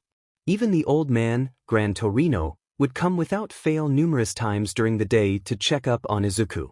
Netsu told them that Izuku was related to a very powerful criminal that had a history with the two men but failed to mention a name or alias. And from what All Might had told them later, Izuku helped his brother in his work. Aizawa had been suspicious at that. How could someone not realize they were working for a villain? Plus, the boy had nearly killed Midnight. There was no way he was going to take any chances before Shoyuta first got a red on Izuku himself. With a quick gasp, Izuku's eyes snapped open, and he sat up, breathing hard, face pale, looking like he was going to be sick. With practiced ease, Aizawa picked up the trash bin next to the bed and held it out to Izuku, who flinched at the sight of his audience but still accepted it with a quiet thank you. You want some water, kid? The underground hero asked, pouring some into a glass. Wise, please, Izuku said, holding a shaky hand and accepting the water, taking small sips as he studied the exhausted man in the chair. You're in the infirmary, Aizawa stated, already knowing what the boy was going to ask. Private room, since you broke one of the windows in the main room. Izuku flushed in embarrassment. Oh, sorry. Crossing his arms over his chest, Aizawa stared at Izuku. Don't apologize to me, it's Recovery Girl you should be saying sorry to. Alright, Izuku stuttered, looking uncomfortable as he fiddled with the cup lid before looking up at Aizawa. "Who are you?" "I'm Shoyuta Aizawa. I teach one of the hero classes here at UA," Shoyuta explained, noticing that a strange look came to Izuku's face. He pulled out his license and passed it to Izuku, watching as the curly-haired boy examined it with open curiosity. "As you can see, I'm a certified hero, though I do mostly underground stuff." "U.A? Is that what this place is called?" Izuku said, tracing the gold letters on the black protective sleeve. A few minutes passed as Aizawa stared at the kid like he had grown a second head. Had he really never heard of UA before? "Kid," he said, leaning forward with a stern look, "do you understand what's happening right now?" Izuku looked startled at the question. I know that Toshinori brought me here. The detective from last night wanted me examined by some doctors," Izuku said, unaware he had been sleeping for so long. "And I got upset because Gran said, 'My brother, my brother.'" Tears suddenly formed in Izuku's eyes and quickly fell onto the blankets. The boy remembered that Hisashi had become a villain, that Tamura was dead and Inko. Bright red blood flowed freely from between Izuku's fingers as he pressed down as hard as he could. Feeling sick again, Izuku grabbed the waste bin and started throwing up what little he had in his stomach. Aizawa observed, trying to determine whether this was an act but couldn't find any signs of deceit. Lifting his hand, the teacher placed one hand on Izuku's back, rubbing it in the same soothing way he did when Hisashi was hungover. When Izuku was done, Shoyuta removed the waste bin, replacing it with another cup of water. "Is there anyone we can call?" Aizawa asked while Izuku took a sip of water. "Maybe your parents?" Izuku gave a short bark of laughter and looked at Aizawa with dead green eyes, familiar eyes. "My parents have been dead a long time, it was just my brothers and me." Aizawa frowned. "If you don't mind me asking," the underground hero wondering if perhaps there was some extended family for the boy to stay with instead. "What happened to them?" Izuku put the cup back on the table next to the bed. "Mother died having me. I'm sorry for your loss." "It's fine," Izuku dismissed, drawing his knees up and resting his head on them. "Hisashi said she wasn't a nice person. More interested in partying and flaunting our wealth than in her children. She hated my brothers, and she would have aborted me if someone hadn't leaked her PRGNCY to the press." Aizawa frowned deeply. "What about your father?" "Father was..." Izuku trailed off, curled tighter into himself. He remembered very few things about his biological father, and none of them were good. Just the man's cold eyes and cruel words whenever he punished one of them. "He was mean. I don't want to talk about him." "All right then," Aizawa said, knowing pushing would only cause Izuku to retreat further into himself. "How old were you all when he died? There must be someone we can call for you." Izuku shook his head. "My parents were only children, and I never knew my grandparents. That's why the courts let Hisashi take care of us." "And how old was he?" Izuku didn't say anything. He just looked at Aizawa suspiciously. "Hisashi was 18, Tamura was 16, and I was 5. That's a big age gap. I take it then that your brothers raised you by themselves?" The underground hero nodded now, understanding a little more. Acting as a backup on a few cases with child services, Shoyuta had seen more than his share of elder siblings getting custody of their little brothers and sisters. The foster system didn't have the best reputation, so kids either had to grow up fast or be separated. Izuku hummed in agreement, his face completely blank. Shoyuta suddenly knew where he had seen that face before. It started back at him from the mirror a lot when he was a student. When Shirakumo died, it was like he and Hisashi lost a piece of themselves. But they could still talk to each other or Namuri whenever things got too hard. Who could Izuku talk to? The boy was all alone as far as Shoyuta could see, although there was clearly something between the boy and All Might. And after eavesdropping, Aizawa knew there was considerable debate over who would take custody of the child. Shoyuta was a certified foster parent even though he had never put it into use. If nobody stepped up soon perhaps, he could offer to take Izuku in. Of course, he would have to talk things over with Hisashi first and make sure that Izuku didn't have a problem with cats before anything else. "You should get some more sleep, kid," Aizawa said, noticing that the boy's eyes kept dropping. Izuku looked at the dark-haired man. For some reason, Aizawa reminded him of Hisashi with his attitude and slovenly appearance. The eldest Shigaraki was secretly a hardcore workaholic, and if no one reminded him to eat, shower, or sleep, Hisashi simply forgot. Laying down, Izuku felt his eyelids grow heavy, feeling as he felt the covers be pulled up over his shoulders. Hisashi would do the same thing whenever he caught Izuku studied too late in the library. Waiting for a few moments, Aizawa stood up and was planning to clean up when a hand shot out, grabbing him. Following it towards the bed, he saw Izuku half sitting up, looking at him with terrified eyes. "I'm sorry," the boy stammered, immediately withdrawing his hand like it burned. Aizawa looked blankly at him for a second, waiting. Izuku made a small distressed noise, grabbing the blankets and laying down, completely covering himself with them. Shoyuta stood there watching as the blankets trembled and made quick work of the waste bin and discarded cups. Once he was down, he sat back in the chair and opened his bag, pulling out one of Vlad's students' tests and a red pen to start grading. Eventually, the trembling stopped, as Izuku fell back asleep, lulled there by the familiar sounds of pen on paper. Toshinori found himself standing alone in the center of an enormous garden. Glancing around, the blonde noted that the garden seemed to go on forever. In the distance, there was a house that looked like a Western-styled mansion. Walking over to a bed of flowers, Toshinori crouched down, reaching out and making contact with their soft-looking petals. "Brother!" A familiar voice rang out just as the blonde leaned down to sniff some of the flowers. Standing up, the hero saw Izuku running towards him, a massive smile on his face as he waved a paper. Toshinori was about to greet Izuku when the boy ran through him harmlessly, passing through the number one hero's body as though he were a ghost. Turning around, Toshinori saw the excited Izuku stopping in front of a table where a man was sitting. Toshinori knew wasn't always the most observant of men, but that the table certainly hadn't been there a second ago. "Look, Rakshan," Izuku said, slamming the paper on the table with a proud look. "I got in." The man picked up the paper, a few loose strands of white hair falling from his small ponytail. Even though the hair blocking the upper half of his face, Toshinori knew instinctually who he was. The first user of One for All. All for One and Izuku's brother.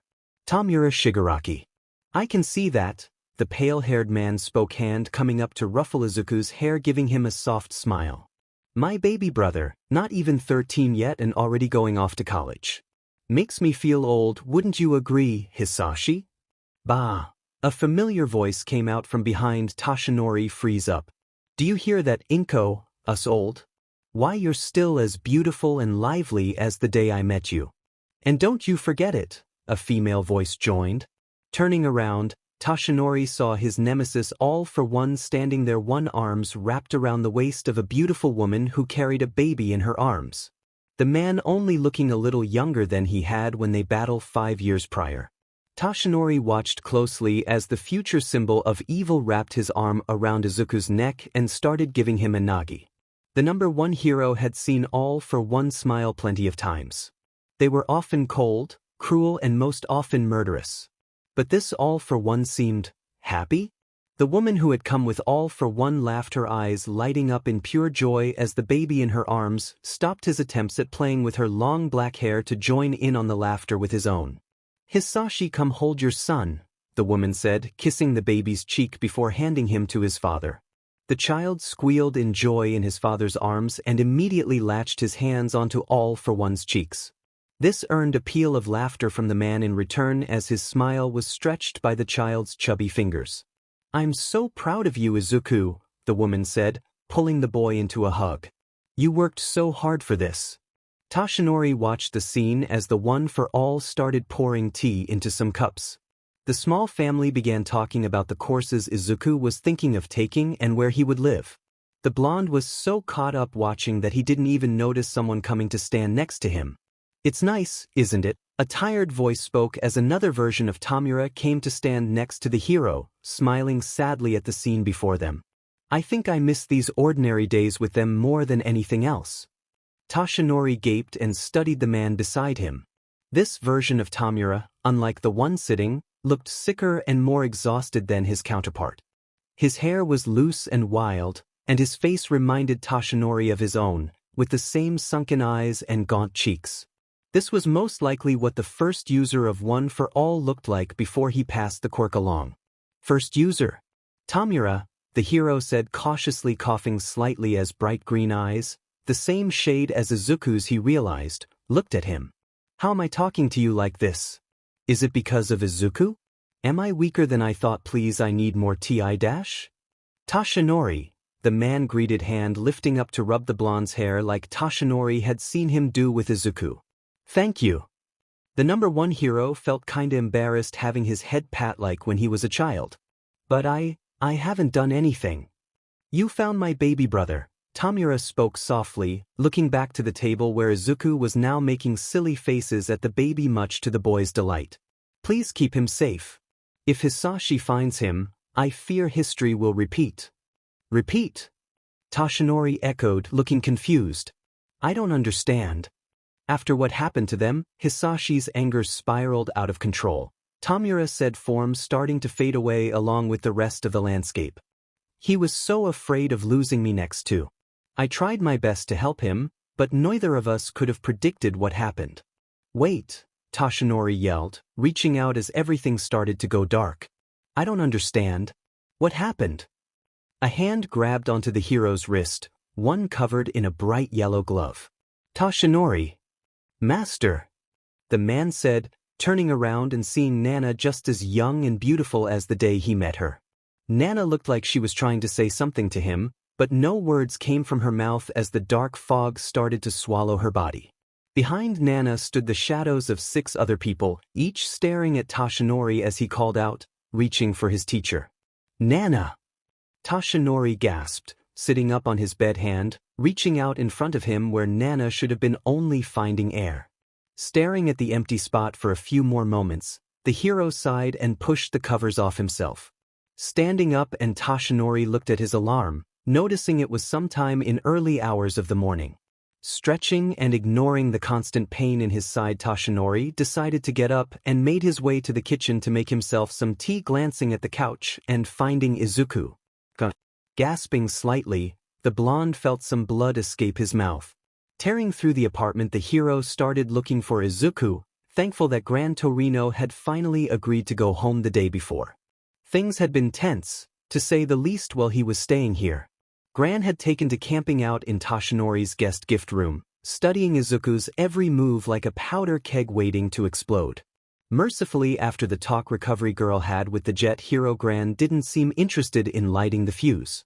If the retired hero knew that Izuku was missing, he would undoubtedly go into a frenzy, bouncing between the boy running away or going out to search for All for One. Hearing that his nemesis was alive, everyone at UA who knew about his existence. Who knew what All for One had been doing these last 5 years? Well, the select few who knew about his existence thought him dead. And yes, Tashinori was scared, but maybe deep down inside, he already knew that All for One wasn't dead. Perhaps deep down inside One for All's core, there was still a connection, no matter how small and strained by blood and fighting, that connected Tamura to his brother. Just like how it connected with Izuku through Tashinori, or how the boy knew his eldest brother was alive. If that was the case, then what were these quirks really? Something that connected the brothers together across time and people, or something more? Tashinori shook his head as he finished looking through all the rooms and still unable to find Izuku, grabbing his cell phone, ready to call Tsukachi. As his finger hovered over the detective's contact, the balcony door slid open, and Izuku walked in, closing the door quietly behind him. There you are, the blonde exclaimed, causing the boy to jump and nearly drop his new laptop. A gift from Nedzu, who was tutoring the boy personally, since any decent school in the area would require his school records. Good morning, Izuku said flatly, walking over to the coffee table and plugging the laptop in to charge. I'll just be a moment, and then I'll start on making breakfast. Tashinori looked at the deep circles under the boy's eyes and knew Izuku had barely slept again, knowing he needed that new apartment for them as soon as possible. Since taking Izuku in, the boy would often stay up late doing who knows what on the computer. He barely slept more than a couple hours on the couch before Tashinori walked him to UA. Izuku would spend most of the day being tutored by Nedzu. The principal told Tashinori that Izuku was a quiet but diligent worker. It was clear to everyone that Izuku was distracting himself from his grief by throwing his attention into schoolwork instead of trying to catch up on the last 200 years. And he was also absorbing whatever information was thrown at him by the principal at a startling rate. If Toshinori's dream was right, the boy had been accepted into college at 13, he was a prodigy. Perhaps Toshinori should suggest to Nezu that they give Izuku an IQ test when finished catching up. His mental state though worried Recovery Girl and everyone else the most. Izuku had barely cried about the loss of his family. In fact, he hardly showed emotion since he woke up after the incident in Ground Beta. Aizawa shoved his phone number into Toshinori's hand, hair floating as the underground hero's red eyes glared into him. Izuku's parents were not the nicest of people, and his brothers were all he had. After that vision, Toshinori finally started to comprehend exactly what Izuku had lost. "Izuku," Toshinori said, watching as Izuku moved around the kitchen like a robot pausing in his task of pouring the tea to look at the blonde. "Let me make breakfast this morning. Why don't you get some sleep?" Izuku turned around, pouring the hot water from the kettle into the teapot where it could steep a frown on his lips. "I'm fine." "But I said I'm fine," Izuku yelled, slamming the metal kettle back down on the counter before gasping surprise and looking at Toshinori with wide eyes. "I'm sorry, Toshi. Maybe you're right, I just need some sleep. I'm tired and need to sleep, then I'll be okay. Everything will be okay once I get some sleep." The hero watched the boy make his way to the couch mumbling all the way.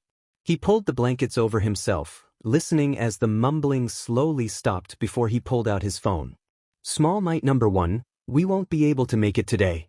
Toshinori had barely put the phone on the counter when it dinged. Seriously, did Nezu ever sleep? "Harbinger of Chaos, thank you for letting me know. Should I send RG over?"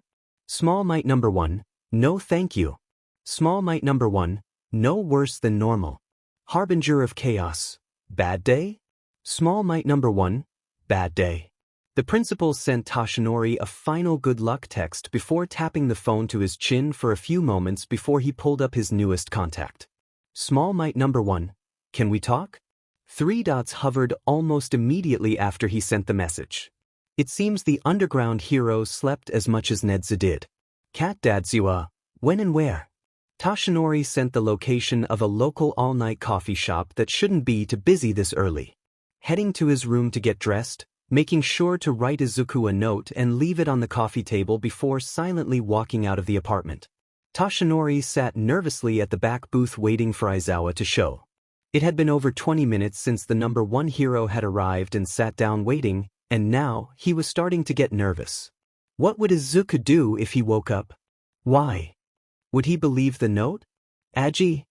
Gran Torino had told Toshinori to watch the boy close when he left. What if? "Hey Yagi, can you hear me?" An exhausted voice asked, pulling the number 1 hero from his anxious thoughts. Aizawa appeared in front of the Toshinori, one eyebrow raised as he stood across from him. "Sorry I'm late. I had to make a stop at my agency." Toshinori gave a nervous smile, still unsure how to act around the underground hero. Aizawa had barely batted an eyebrow when Nezu had explained about Toshinori's injury. Fingers nervously played with the cup of water a waitress had given Toshinori when he sat down. "I'm the one who should be apologizing to you. I forgot that you're a night owl," the blonde gasped slightly, looking at Aizawa. "Oh, and you probably have to get to school in a couple of hours. Maybe we should postpone dash." "Sit," the underground hero ordered, pointing at Toshinori as he started standing up. Fearing the dark look in Aizawa's eyes, they reminded Toshinori of Gran Torino's. Toshinori did as he was told and sat back down. Aizawa sat there studying him for a moment, taking a sip of the coffee the waitress brought him before starting. "Are you always this nervous when you aren't working?" Toshinori, taken aback by the question, chuckled and rubbed the back of his head. "I'm sure you can understand this form isn't the most inspirational one." "Maybe for the cameras," Aizawa hummed, turning to the waitress who appeared again, placing an order for some food. As the woman walked away, Aizawa opened up the bag he had stopped to get from his agency, pulling out a thick pile of papers, sliding them over to the number 1. "For the record, though, I think as long as you're capable of doing what we do." "Screw what you look like." Toshinori felt himself smile in relief at those words. Of the small group of doctors that knew of All Mights, most of them gave Toshinori pitying looks when he went in for his regular checkups. Even David, one of Toshinori's best friends, would give this unreadable look sometimes on their video chats. Taking the papers, Toshinori started reading them, trying to understand what he was looking at. It looked like searches typed in and screenshots of websites, but why would Nedzu think this was? Then, like a bolt of lightning, the hero realized what he was looking at. This what Izuku has been doing on the computer, Toshinori said, looking at one particular page where everyone with the surname Shigaraki was listed. Nedzu put spyware in it. Aizawa took a sip of his coffee, leaning back. Sort of, the laptop he was given is actually UA property given to students who have financial problems to help with their schoolwork. Whatever website he uses it for is logged and sent to the mainframe. Nedzu had PowerLoader set it up to make sure that students were actually using the laptops for their given purpose. And this is all of Izuku's? Toshinori asked, looking at the large stack with wide eyes. The underground hero snorted. Hardly, this is just last night. Nedzu emailed it to me, and I printed it off at my agency before coming. Toshinori coughed at the news, quickly pulling out his handkerchief to collect any stray blood that might escape from his mouth. It was no wonder Izuku looked so terrible this morning if this is what he was doing all night. Frowning, the number one hero gripped the pages tighter, knowing he had to do something about this as soon as possible before the boy ran himself into the ground. Or worse. I like that look, Aizawa's voice pipped up, drawing the blonde away from his thoughts. Toshinori looked confused. I'm sorry. Aizawa placed the mug back on the table. If you had brushed this off, I would have had Nedzu immediately take the kid from you and put him in my custody. Toshinori clenched his teeth as the underground hero continued. But you genuinely seem to care for the kid despite what Nedzu told me his brother put you through. Nedzu told you about him? Toshinori asked, looking baffled. No doubt the abridged version. The underground hero shrugged, reached back into his bag to pull out a smaller bunch of papers held together by a single paperclip. Can you take a day or two off from work? Toshinori nodded. If you tell me when I can defiantly take time off. Does today work? Mentally going over his schedule, Toshinori knew that All Might didn't have anything that couldn't be rescheduled and nodded. Good, the underground hero said, handing over the paper he had been holding. Get Izuku ready and meet me at the train station. The three of us are going on a trip. To where? Toshinori asked, taking the paper. Aizawa slides out of the booth, putting some money down as he got up. Naboo. Toshinori looked like he wanted to say something.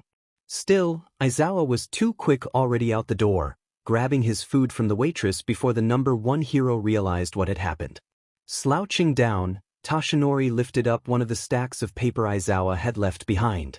An old article that showed a picture of a very wealthy-looking mansion in one corner, in particular, catching the number's one hero's eye. The Akatani Group. Toshinori felt a slight chill run up his spine, knowing exactly who the group was and what sort of influence they had. Paying his half of the check, Toshinori headed home to tell Izuku about their sudden trip, a nagging feeling following him the entire way. The hero barely even heard the door chime sound as an ashen-haired male in a black hoodie made his way inside the coffee shop. Tamura had told Kurogiri he was coming to Mizudafu to do some recon on UA, and well, that was partially true. He also just needed to get away for a moment. Sensei had been acting strangely. At first, Tamura barely noticed. That creepy doctor always insisted that Sensei stay away from germs as possible because of his injuries. It didn't stop Tamura from making Kurogiri to take him to see Sensei whenever he wanted to, though. But lately, Sensei had been doing something. The last few times Tamura had Kurogiri warp them to Sensei, he had heard the man talking to himself. When he had first hurt, the doctor did say it could take years for some of the damage to make itself known. Could this be some late damage from Sensei's injury, presenting itself? Tamura's fingers tightened over the glass of water the waiter had brought him. This was All Might's fault, everything was. The first opportunity Tamura had, he would murder the so-called symbol of peace in the bloodiest and cruelest way possible. But first thing was first, recon, and maybe breakfast. Are you gonna throw me in prison? Izuku asked, placing one of his cards down. Gran Torino cussed and threw his own in the air, having lost their 10th game of Uno. No, Aizawa said, putting his cards down and gathering all the cards again for another game. Kill me and throw my body into the ocean? Toshinori coughed blood, escaping his mouth as he looked at Izuku in horror. What? Why would you think that? Izuku shrugged, picking up his cards. 'Cause well, you know him. The boy pointed at Gran Torino, now in full hero costume, as the old man glared at him from over the Uno cards. Hey! Torino growled, looking at the boy and slamming one card onto the table. I said I was sorry. Izuku snorted in disbelief, still not having forgiven the man for what had happened. It certainly didn't help Gran's case that he had stuck to the youngest Shigaraki's side like glue the entire time he stayed at Toshinori's apartment. The only time Izuku got a break was when he was learning with Nedzu or had snuck out onto the balcony to do research at night. Toshinori put his cards against his chest and opened his mouth. A phone call is here, a phone call here, a phone call is here. The number one hero jumped in surprise as his ringtone rang out. Well, everyone raised an eyebrow at it. Grabbing the phone from his pocket, Toshinori gulped when he saw the name on the call screen. Sorry guys, the blonde grinned weakly, standing up. I have to take this. The trio watched him walk away quietly, Izuku staring at Gran Torino. What? I've seen your phone. It's all new and shiny. Izuku spoke, picking his cards, the barest hint of a smile on his face. So why the hell does Toshi have one that's older than me? Gran stared at the boy for a second before he grinned evilly and started telling the story behind Toshinori and Flip's phones. Hello, Sasaki. All might, the man greeted coolly on the other end. You haven't called me to make the arrangements, so I am now forced to call you. Arrangements? Toshinori repeated. What arrangements? Night Eye huffed on the other end of the line. To pass along one for all to Mirio. What else would I be talking about? Sasaki, Toshinori spoke seriously. The hero had already talked to Torino this to get his mentor's own thoughts on Mirio Togata. Both of them surprisingly coming to the same conclusion. I'm not giving it to him. What? But why? Night Eye bellowed, the faintest thud heard in the background. He's perfect. Mirio already has a powerful quirk, and he's so much like you that he would make the perfect symbol of peace. You're right, he is, Toshinori said, watching the countryside fly by him as he stared out the window. Which is why he doesn't need my power. Young Togata will do amazing things as a hero, and one day he'll earn the title as the number one on his own merit. It was true. From the moment Toshinori saw Lemillion's file, he knew the boy would be something great. Togata had the power and charisma to become a top hero, perhaps even faster than Hawks had. But if Toshinori gave him one for all, then no way would happen.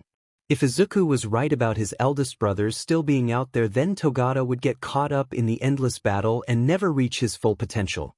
Whether All for One was still alive or had somehow figured out a way to pass his own quirk along, Toshinori couldn't say. He just knew that his battle with the symbol of evil wasn't over yet. All Might. And there was something else Toshinori needed to do along with finding a successor for One for All. He needed to help the next generation of heroes not make the same mistakes the current ones had. After Toshinori's brush with death, he realized that there needed to be heroes around to pick up the slack if the worst happened. It's not that Endeavor and the others weren't good at their jobs, but crime had nearly tripled while Toshinori was on forced bed rest. No one was cooperating with each other as they should have been.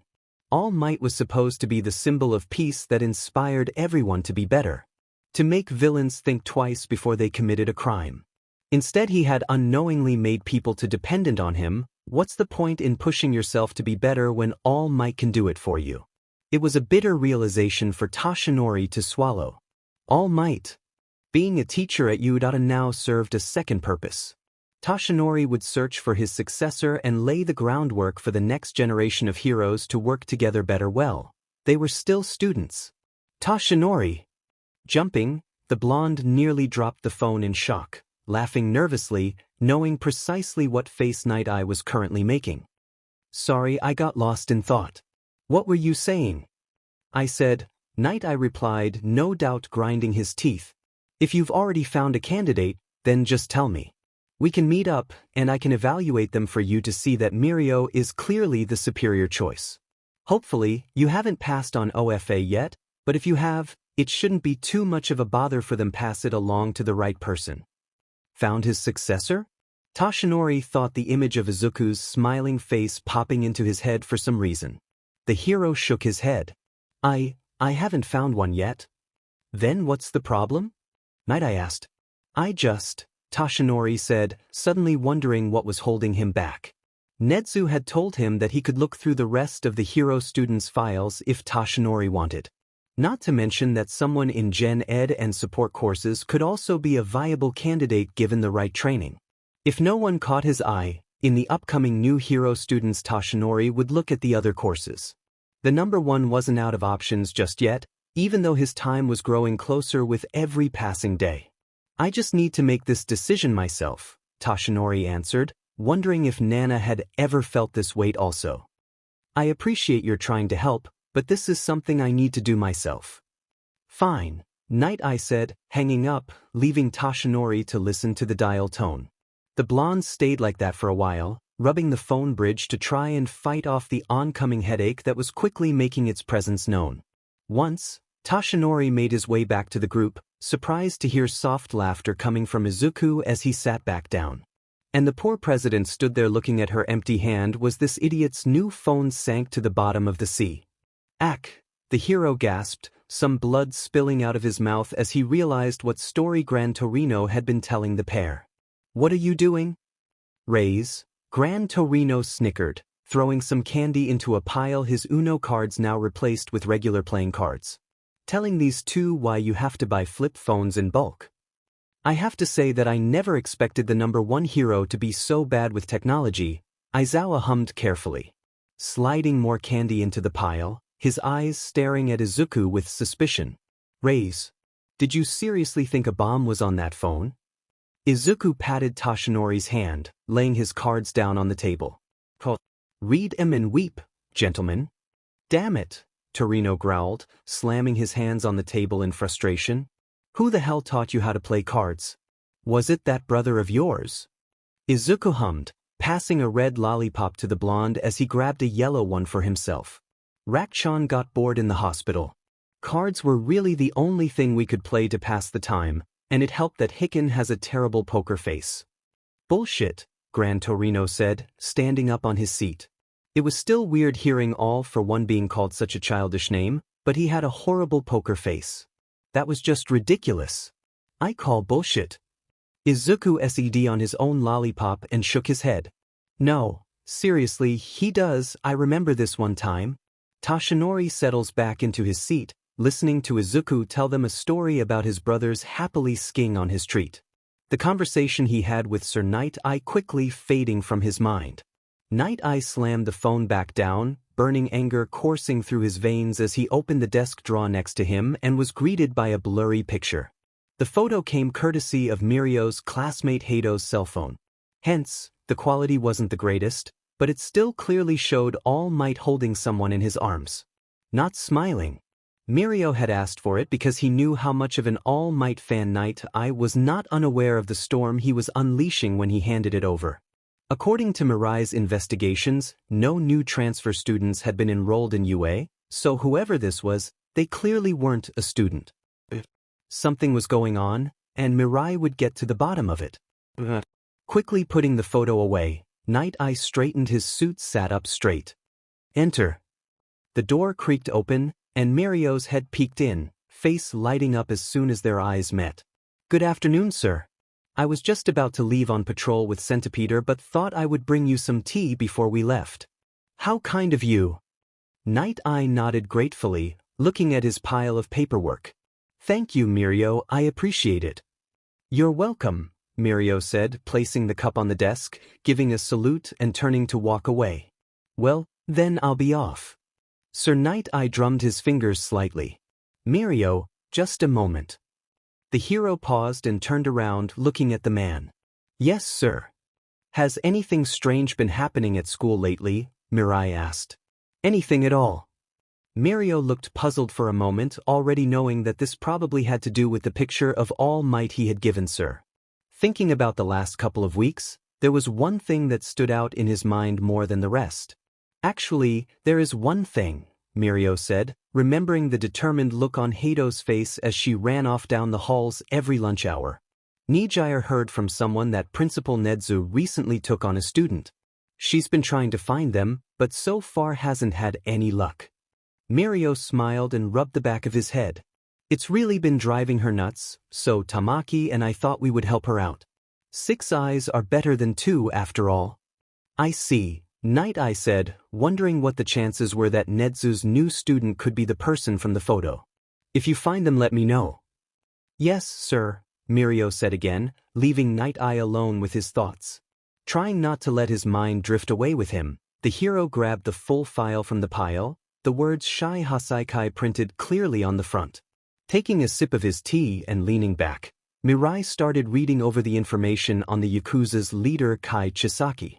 As they walked through the station, everyone stopped to point and whisper at the strange group.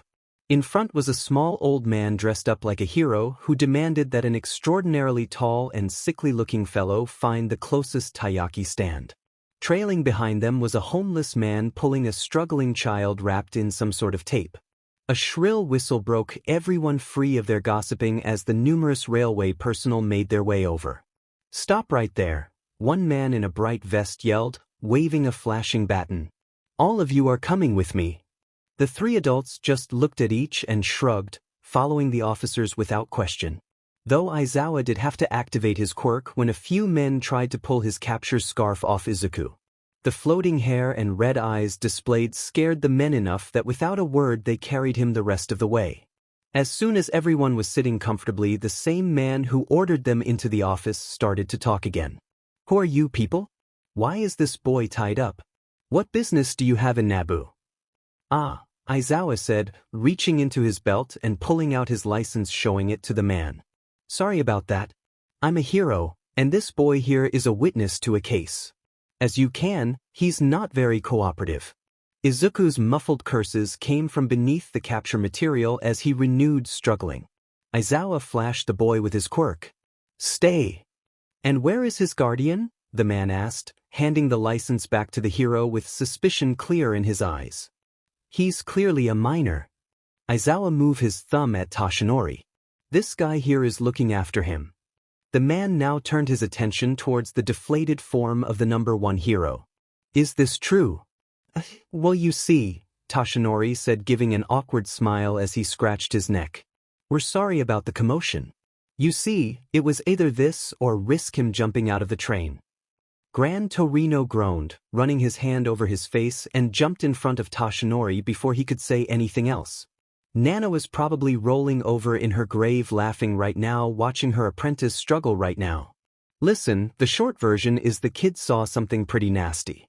We need to hide him for a couple of days. Your town seemed like as good a place as any. How can I be sure?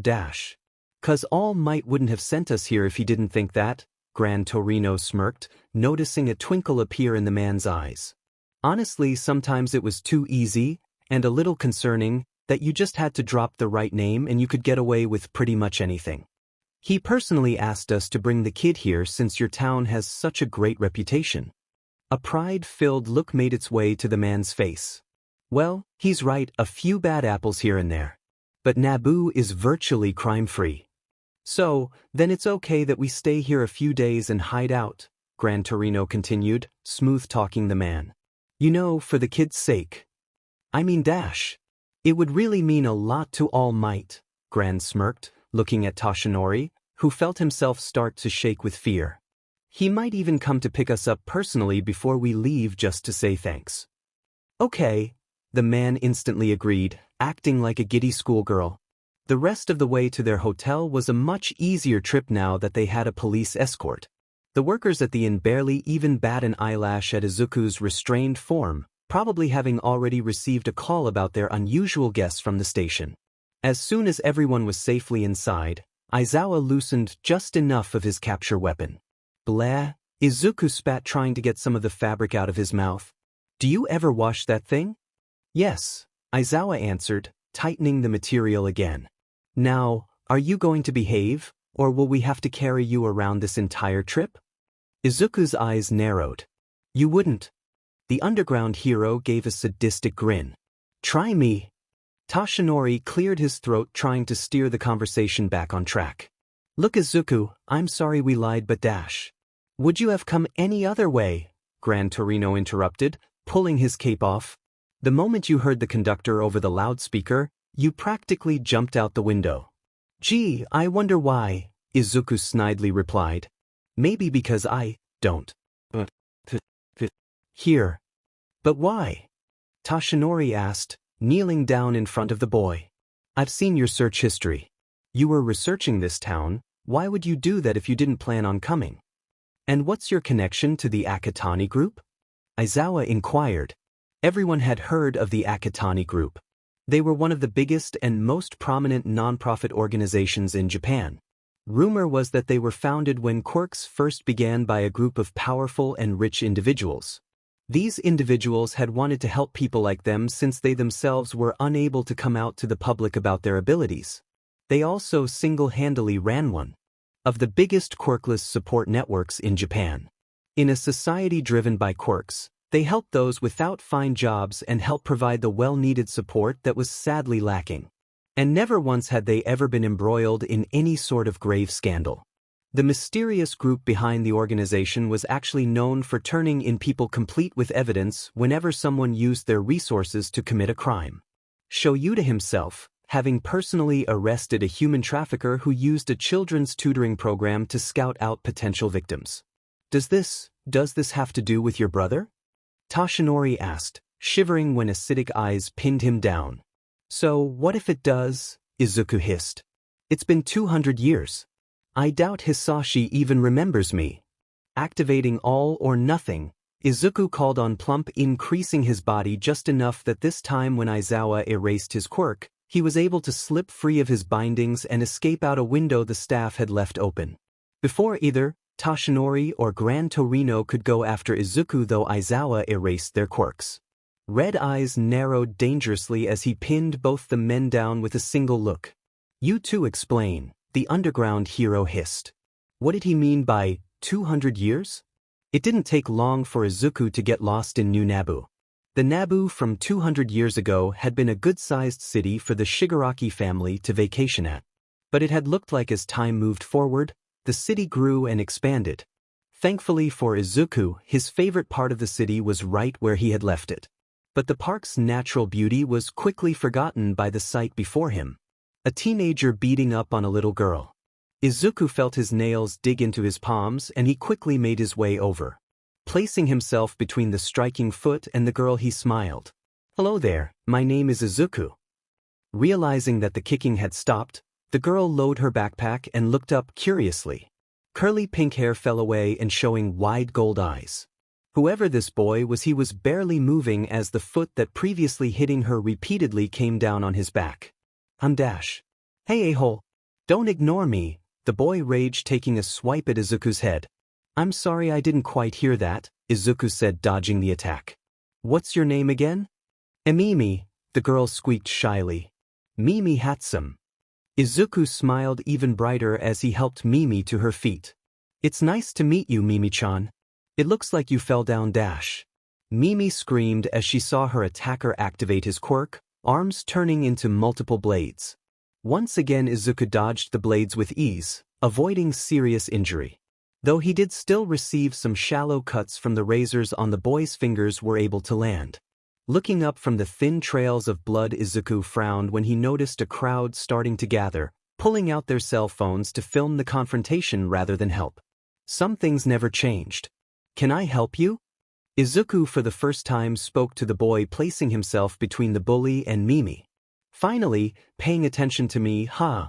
The boy smirked, throwing his bag aside and getting into a fighting stance. Come on. Let's do this. All right, Izuku nodded, turning back towards the girl. Mimi-chan, what kind of juice do you like? It'll be my treat. Mimi looked confused. Was the boy not going to fight? Izuku. Hey! The boy roared, diving at Izuku again and trying to cut him. Expecting the attack this time, Izuku was able to easily weave and avoid every strike. Damn it! Stand still. Why? Izuku said, moving further and further away from Mimi and closer to the ever-expanding crowd of onlookers. I won't just let you attack me. Dodging another strike, Izuku moved forwards into the boy's space so that they were nose to nose. What's wrong? Can't hit someone more than half your size. Shut up, the boy roared, more blades bursting from his body pointing at Mimi. It's her fault anyway for being related to that freak. Oh, I see, Izuku said, taking a few steps back and giving Mimi a thumbs up. It's okay, Mimi-chan, you haven't done anything wrong. This little boy here's just throwing a tantrum, he's probably just jealous and lashing out. Some people in the crowd started laughing as the bullies' faces went a violent shade of crimson. Jealous? What would I have to be jealous of? Look at my quirk, it's perfect for being a hero. Izuku did a backflip, glad Tamura had talked him into gymnastics when he was younger. Hero, yeah, right? Vegetable cutter is more like it. This only seemed to infuriate the bully more as some of the crowd started laughing. This moment was just what Izuku had been waiting for. I'm the strongest person in this 2-bit town. Everyone says what an amazing hero I'll be, he roared, the blades on his arms hitting each other over and over again till sparks started flying off them. I can do anything I want, and no one says anything because they know just how great I am. I could kill that little beach right here and now, and no one would stop me. Izuku stopped moving and looked at the crowd, really looked at them. Some had expressions of disgust and fear, some looked angry, most just looked hungry for more carnage. It was so similar to the looks he would see on people's faces centuries ago. The more the world changed, the more it stayed the same. Glancing back towards Mimi, all Izuku saw was a little girl scared and alone right now. Someone just looking for someone, anyone to help her. Not someone. Izuku. This boy was trying to enter the same world as Toshi and Aizawa, but he was nothing like them. He was cruel and toxic. Someone like that was anything like the men Izuku had come to know. He was nothing like family Izuku looked up to as his heroes. Fixing his eyes on the bully, Izuku took a step forward, unleashing some killing intent. You're wrong. Huh, the blade user said with a cocky grin holding his hand to his ear. What am I wrong about? You're wrong because I would stop you. Izuku's eyes turning acidic as he released more murderous intent, freezing his prey where he stood. You claim you want to be a hero, but heroes don't hurt people. They help them. Shut up, the bully said, taking a step backwards for every step Izuku took forwards. What do you know anyway?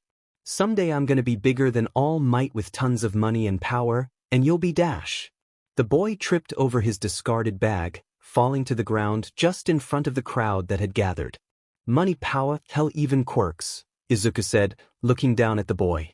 With contempt. They don't matter. Superficial titles like number one and strongest don't matter. What matters is helping people, not hurting them. Looking up, Izuku stared directly into the cameras in front of him, letting the crowd feel his anger now. I don't need to be a hero or have a quirk to help someone in trouble. I just need to be brave and hold my hand out to them. Not even sparing the bully of the crowd any more time, Izuku turned around and walked back over to Mimi, picking her bag up and holding out his hand to her. The little girl stared at it for a moment before a huge smile came to her face, and she took it. So, Aizawa sighed, standing in front of the pair, arms crossed. Let me see if I understand. Toshinori gave a small squeak when Aizawa pointed at him. Your master's master found out that there was an immortal villain, and rather than tell anyone about them, he kept it to himself. Toshinori nodded. Aizawa then looked at Gran Torino, who was staring back defiantly. And when he died, you and Nana, was it? Teamed up to take him down. Except things didn't go as you planned and she passed away, but not before telling this idiot Dash. Hey! About him starting the whole cycle all over again, Aizawa finished. And Izuku is his little brother who's been missing and frozen for these last 2 centuries. Does that cover everything? Gran grunted and nodded. When you say it like that, we must sound crazy. Shoyuta sighed and sat down in front of the pair, looking them dead in the eye. Does he go by all for one? Both men chocked as they stared at the underground hero, shocked by what he said. How do you know that name? Toshinori gasped. I'm underground, remember, Aizawa said. Anyone who's anyone in our field knows all about the boogeyman. I just never thought he was actually real. That name leads to a lot of trouble, you hear. Don't you dare use it so casually, Gran Torino spoke harshly. It was like he was expecting all for one himself to appear now that his name had been spoken aloud. Anyone who knows it knows not to say it out loud. How did you even hear it? Show you decide. Was about 7 years ago maybe I got called to do surveillance on this gang. I was maybe an hour in when the screaming started. The screams were what Eraserhead remembered the most. Even today, he still woke up from his worst nightmares hearing them. They had come out of nowhere as the elite members and their bodyguards of the newest, most dangerous upcoming gang crying and begging for mercy. One guy screamed his name and said he was sorry before something ripped him to shreds. In less than 5 minutes, 19 people were nothing more than bloody chunks of meat, Aizawa explained, watching as the pair turned pale. The only survivor was the leader. Last I heard, he's still locked up in a maximum security mental institution heavily sedated to stop his constant screaming. The tapes were quickly confiscated by the HC along with all the reports, Aizawa continued. I was given a strong warning, if you will, to never let what I heard be known by the president herself. Not to mention a well-known broker walked up to me one day in the middle of the street and warned me not to open Pandora's box. Toshinori gulped, realizing that all this must have happened just before his battle with All for One. Did you? Did I what? Aizawa asked, raising one eyebrow. Did you open the box? Shoyuta looked at the pair and shook his head when his phone went off on the table. Picking it up, he saw that Mike had sent him a link with the message, "Watch me," written below. Clicking the link, Shoyuta set the phone on the table as the three watched Izuku appear on the screen. Meta Liberation Army. The top executives of the MLA watched the video, most looking amused at the boy who dodged and weaved away from his attacker. Curious hummed in approval as she watched the boy speak at them through the camera. Too bad they don't mention his name. I would love an interview. He would certainly make a good ally, Trumpet nodded, his finger lacing together. The younger generation could really rally behind someone like him. If we find him and turn him to our way of thinking, perhaps I can make him my protégé. Give the word, sir, and I'll begin searching for this child. Skeptics pleaded, fingers tapping anxiously against the wood of the meeting table. Geaton was the only one who sat there silently. They were watching the video, wondering how strong the boy was. All he was doing was running around, not even a hint of his quirk to be seen. I shall have our friend go keep an eye out for this boy, Ridestro said, eyes looking at the paused image of Izuku on the screen. For some reason he looked familiar, but Rikiya couldn't place him. Perhaps his parents had been members? In the meantime, Skeptic, if you would please start a file on him.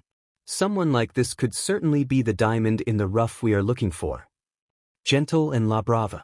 Manami waited with anticipation for the tea that Gentle was preparing. She had uploaded their newest video last night. As per tradition, that meant a special tea party was to be had before they opened the page to check their numbers. Manami had a real good feeling about this particular video and was willing to bet it went viral. La Brava. A kind voice came as a steaming teacup was set on the desk along with a plate of heart-shaped cookies. Surprise! Looking at the cookies, the hacker felt herself gasp at the sight of the baked treats. The pink and red frosted cookies were her favorites. Manami's felt herself swoon. Gentle knew her favorite cookie. No one but her parents had ever taken the time to learn such a thing about her. As thanks for all your hard work, I got your favorite. Gentle smiled softly, sitting down and picking one up for himself. Though I have to confess, I have become fond of them myself. Their sweetness pairs quite nicely with many of my teas. Manami's hands covered her bright red face while Danjuro booted up the computer, pulling up the video website. The pair watched in disappointment as it was not a picture of the gentle criminal's latest crime that appeared at the top but of some green-haired nobody, though Gentle's smiling face could be seen just below. Wanting to see how this boy had beaten them, Danjuro clicked on the video and the pair watched closely. Shai Hasaikai. Overhaul closed the laptop and sat back in his chair, thinking about the video.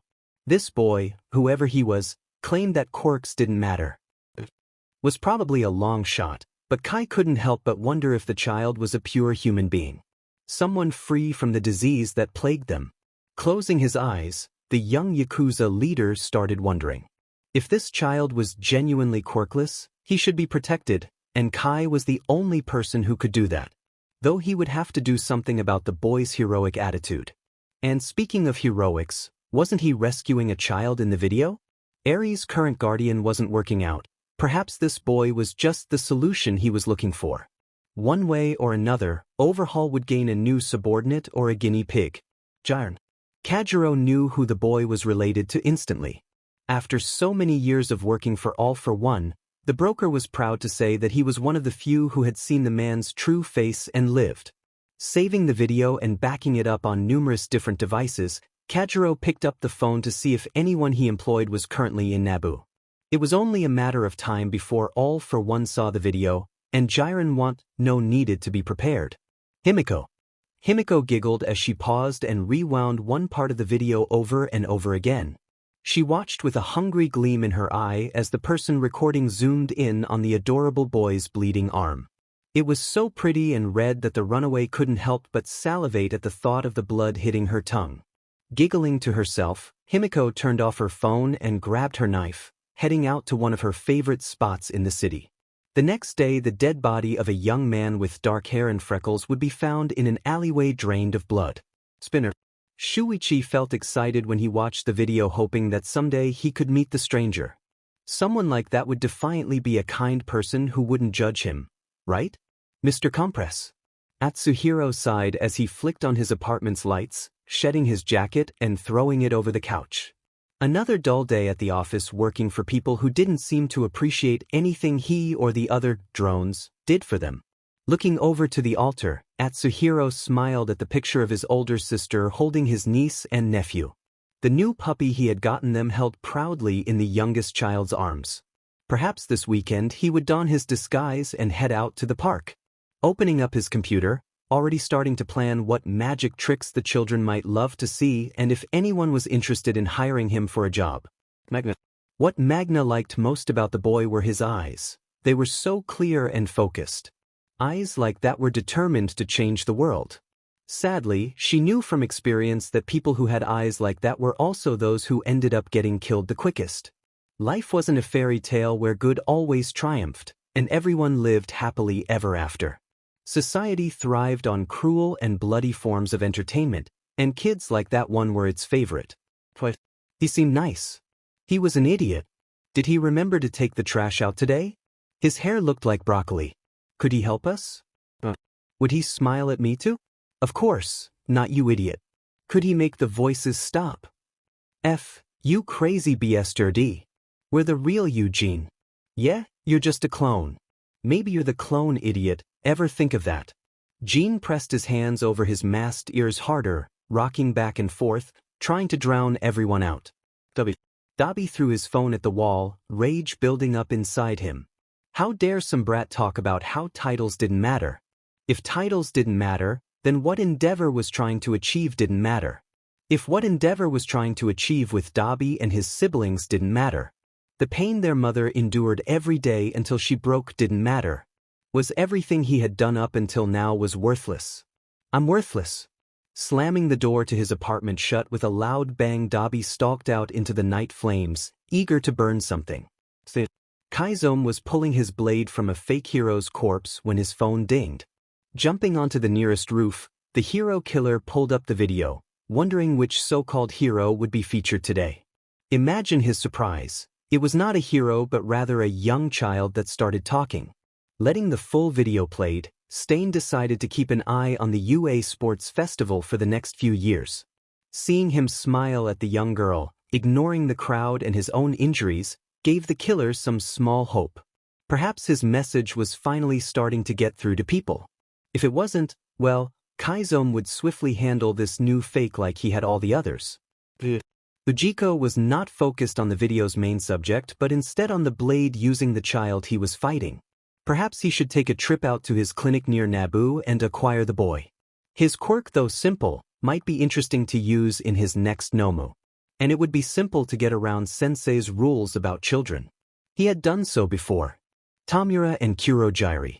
Kurogyri watched as Tamura Shigaraki screamed and decayed the old machinery. The warp gate user had heard the shouting from upstairs and transported the pair to one of Sensei's warehouses, thinking they were under attack. It became clear quickly enough, though, that after watching something on his computer, Tamura Shigaraki had become quite irritated, especially if his neck was any indication. Now the ashen-haired man was grabbing things left and right as he mumbled to himself. Lies, all lies. No one helps you, no one offers you a hand, he's a liar. I'll kill him. All for one. Hisashi slept peacefully after a full day of being looked over by his doctor. The routine checkups always took a lot out of the villain, who would sleep for a few days afterwards, undisturbed in a safe house guarded by his most loyal comrade. Hisashi was completely unaware that the person he was searching for was just one town over, currently pulling drinks out of a vending machine. Izuku pushed the button on the vending machine twice, listening as 2 cans of juice dropped a moment later. Picking them up in his now bandaged arm, he walked back towards the bench Mimi was sitting on as she put the last of her first aid kit away. The verdant-haired boy was concerned at first when she had pulled out such a large kit from the bottom of her backpack. As the girl bandaged his arm, Izuku complimented her skills, asking if she was interested in medicine. Mimi explained that to her older sister, the bully was so mad about was always in need of some bandage since she liked inventing. Though some part of Izuku's mind nagged at him that Mimi was only telling him half the story. As much as Izuku wanted to press and get answers, he also understood that he and Mimi had just met. Even though he had helped her out, that didn't mean the girl would be willing to share her entire life's story with him. However, that certainly wouldn't stop him from making sure that he and Mimi stayed in contact no matter what fate had in store for him. Sitting on the bench, Izuku gave his undivided attention to Mimi, trying his best not to openly stare at the statue in front of him. So, this sort of thing happen often? Mimi froze for a moment, slowly nodding, her bangs now covering her eyes. Big sis isn't very liked. I see, Izuku hummed, taking a sip of his drink while Mimi fiddled with the tab of her can. Why is that? Mimi tightened her grip a little and thought about it. Why did people dislike Mei? Sure, she was obsessive about her inventions. She often blew herself up testing a new baby, laughing as she started working on the mangled item. But she never tested anything near people in case someone got hurt. Mei was smart, kind, and always gave the best hugs. One summer, she worked obsessively on a new custom greenhouse for Mimi's birthday so she could keep her plants alive during winter.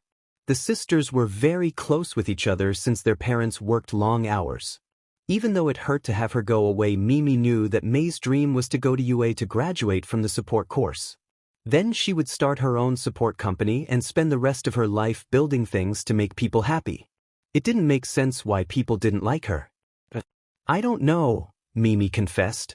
Tears were falling from her eyes, wondering if Mei was lonely.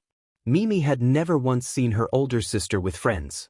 Izuku was about to say something when he felt something hard press into the back of his head, followed by the voice of a demon.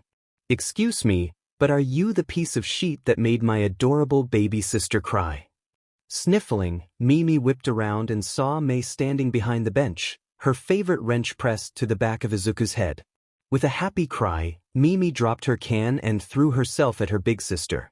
Mei, I'm sorry, Mimi sobbed, feeling her sister lift her up in her strong arms as she continued to sob. Hey little bud, Mei smiled, one arm holding Mimi while the other combed through her hair. What's wrong? Is this guy being mean to you? I can teach him a lesson, you know. We inventors are always up for a challenge. Izuku looked at the well-defined muscles under Mei's sleeves and shivered, raising a hand and waving. Please don't. Mei looked at the boy sitting and drinking juice and gave him her most vicious smile when he started inching away. Stay put, green bean. I'll get to you in a second. No, Mei, Mimi cried, pushing away and shaking her head. Don't hurt Izuku. He saved me. Before Mei could answer, she heard her phone gave a shrill alarm, which was strange. She was rarely contacted by anyone other than Mimi or their parents. Readjusting her little sister, May pulled her phone out from her uniform's pants. Yes, she wore the boy's uniform. It made working on her babies much easier, thank you very much. Opening her messenger, she saw dozens of texts from people asking her if this was her sister. Clicking the video, May watched closely as Mimi stood in the background, a boy from her class attacking the one in front of her. When her classmate threatened her sister, May nearly broke the phone in anger. When it finished, the inventor simply put the device back in her pocket and stared at the boy who had gone red as the video played. Well, aren't you a real Prince Charming? The boy started flailing to cover his head with his arms in some attempt to hide his flushed face. This is so embarrassing. May's eyes narrowed. What's so embarrassing about saving my sister? No, Izuku said, shaking animatedly. You got it all wrong. Saving Mimi-chan was the right thing to do. It's just... Izuku's fingers came together, and he looked so embarrassed. That video makes me look kinda cool, and I'm not like that. I'm just plain old Izuku. Well, plain old Izuku, May smirked, extending her hand. I'm May Hatsum. You better remember that name because I'm the next genius of U.A's support course and world's future top inventor. Izuku looked at May, his eyes suddenly growing wider as her grabbed her hand with gusto. Moving forward, Izuku's face was so close to the Hatsum sisters they could have sworn they saw stars in his eyes. May, the boy said earnestly. Have you ever invented a jetpack before? May started at the boy for a second before a huge smile broke out over her face as the pair started talking about her many babies. Gran Torino ran as fast as his quirk could carry him. After watching the video, the three heroes had split up to hunt for Izuku. Toshinori was ordered to stay at the inn if Izuku returned, leaving Gran and Aizawa to split the town's only 2 parks between them. Sorahiko knew they should have gotten the brat a cell phone before coming here. Even if he had ignored their calls, there were always those locator apps people used that would have made this so much easier. Gran was just about to take off when he heard a voice from heaven. Bye, Izuku, we'll see you later. You better call me Charming, another female chimed. I can't wait for you to meet my babies. Be babies. The retired hero nearly lost his mind running past 2 pink-haired girls and seeing Izuku sitting comfortably on a bench staring at a statue. There you are, the old man yelled, jetting over and landing on the bench. Izuku looked at Sorahiko from the corner of his eyes, mumbling a, "Oh hey grumpy," as he took a sip of juice. Hey, the jet hero said, hands clenching. Hey, is that all you have to say to me? Hello. Gran wished suddenly he had a scarf like Aizawa so he could strangle the kid. Plopping down on the bench next to him, the retired hero sent a text to the others letting them know he had found Izuku. He also sent his location to Aizawa, in case Izuku ran again. Looking up to yell at the boy again, Sorahiko found empty air instead. Standing up, the former hero whipped around looking for all for one's little brother, when something cold bopped the back of his head. Turning around, he saw Izuku standing there with a new can of juice for himself in one hand, the other holding out a water bottle. Grabbing the bottle, Sorahiko drank. Half the thing watching Izuku sit back down on the bench, a little further away than before, and continued to stare at the statue. Looking at the podium figure, the jet hero couldn't understand what was so special about it. It was just some kid, boy or girl, Sorahiko wasn't sure, sitting in the middle of bronze flowers, a cheerful expression frozen on their face. Looking down, Gran read the plaque underneath. Children should be cherished so that they become seeds to a better future. Putting his water down, Gran looked severe. You know something about this state? Izuku hummed. Did you know them? Gran asked. I did, Izuku answered, one cold green eye looking at the man next to him. What about it? What about them? Gran countered, pointing at the figure on the statue. Who are they? They are, Izuku said, putting his juice down, a somber expression appearing on his face. Their story involves you know who. Are you sure you want to hear about them? You're not exactly his biggest fan. No sheet, Gran said, his hand crushing the water bottle slightly. But I thought a lot about it when I was staying with you and Toshinori. Especially after that old hag, Chio rang my bell a few times with that med cane of hers. I'm gonna tell her you said that. My point is, Sorahiko hissed, that I'm an old man now and can't change how I feel about your brother. But maybe I at least shut up and listen about when he wasn't a total a-hole. Izuku gave the man a skeptic look as he leaned back against the bench. All right then, he spoke, pointing at the statue. Who you see there is Midori, my first and really only friend. She's also the first person whose quirk I ever took. Gran looked at the statue again with newfound interest. Back in my day, you see, quirks as you call them weren't seen as normal everyday things. They were a great source of shame to a person and their family. Izuku began to talk, a faraway look in his eyes. Midori's father worked as my family's gardener and her mother a maid. For as long as I could remember, she was with me, my best friend in the whole world until that day. Sorahiko took a stab in the dark, given the appearance of the statue. The day her quirk came. Izuku nodded, taking a small sip of juice. It wasn't really all that powerful. When she touched a flower, she could make them blossom instantly. Midori loved plants and wanted to work with her father when she was older, but she got really scared when her quirk came. Even in our isolated world, the two of us had heard about what happened to people with abilities. Gran felt his heart clench. The story Banjo had told him and Nana of when he was young hadn't painted a pretty picture of the world. The former Jet hero could only imagine how much worse it was back in the beginning. Midori avoided going outside for weeks afterwards and would scream whenever she saw any plants inside. It took me months of begging to get her to tell me what was wrong. When she finally did, Izuku smiled sadly. I hugged her and told her that no matter what, I would always protect her. Izuku placed his hand on his chest. That's when mine kicked in, and I felt her quirk unravel and travel into me. It was like someone was dragging something up my arms. When we separated, Midori looked shocked and immediately touched a small plant, but nothing happened. She was so happy, she broke down in my arms and started crying. We didn't know then. Izuku felt tears start pricking his eyes. Her mom had overheard us. The pair lapsed into silence for a long time until Gran heard the sound of liquid sloshing. Looking over at Izuku, the hero saw that the boy had gone completely pale and had started shaking. There was so much blood, Izuku said. Memories were flooding into him of coming over to the small house the Shigarakis had given the family to live in. He remembered opening the door and gagging from the smell, that horrible coppery smell. And Midori was just lying there. I think Hisashi heard me scream. Izuku remembered Midori lying there staring up at the ceiling blankly. Her father was not too far away from both stabbed to death by her mother. Gran saw Toshinori and Aizawa running towards him at full speed, the blonde completely ignoring his mentor. What happened? Aizawa asked, looking at Gran seriously. I swear we were just talking, the Jet hero said, feeling sick himself at what Izuku must have seen at such a young age. I didn't know. I swear I didn't know. Izuku latched onto Toshinori's shirt, looking at the blonde with terror. She killed them, she killed all of them. Midori's mom killed Inko and Mikumo. I take it things aren't going any better?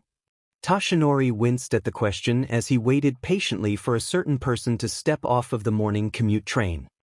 Yes and no. Izuku's memory is starting to come back a little more. But I'm not sure that's necessarily a good thing. Given what you've told me, I'm not surprised, the principal spoke, a small bit of anger slipping into his tone. Toshinori sighed as he watched the passing commuters go by, none who he was waiting for. You know, I used to wonder how someone like him could rise to power so quickly. Why so many chose to follow? Izuku's mentioned things escalated very quickly, but I still didn't get it. Then I heard about his friend, and suddenly everything made sense. A mother murdering her husband and child because one had a quirk.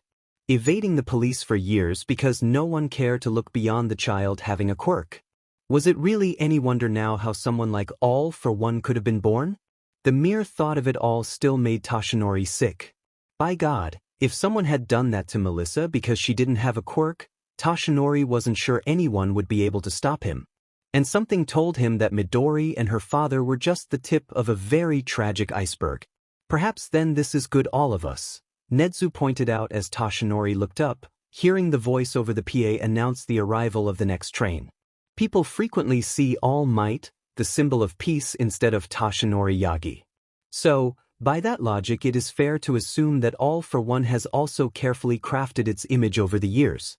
Perhaps the real key to defeating him really lies within Hisashi Shigaraki. Tsukachi stepped off the train and immediately spotted Tashinori's tall form over the other people waving as he got off the train.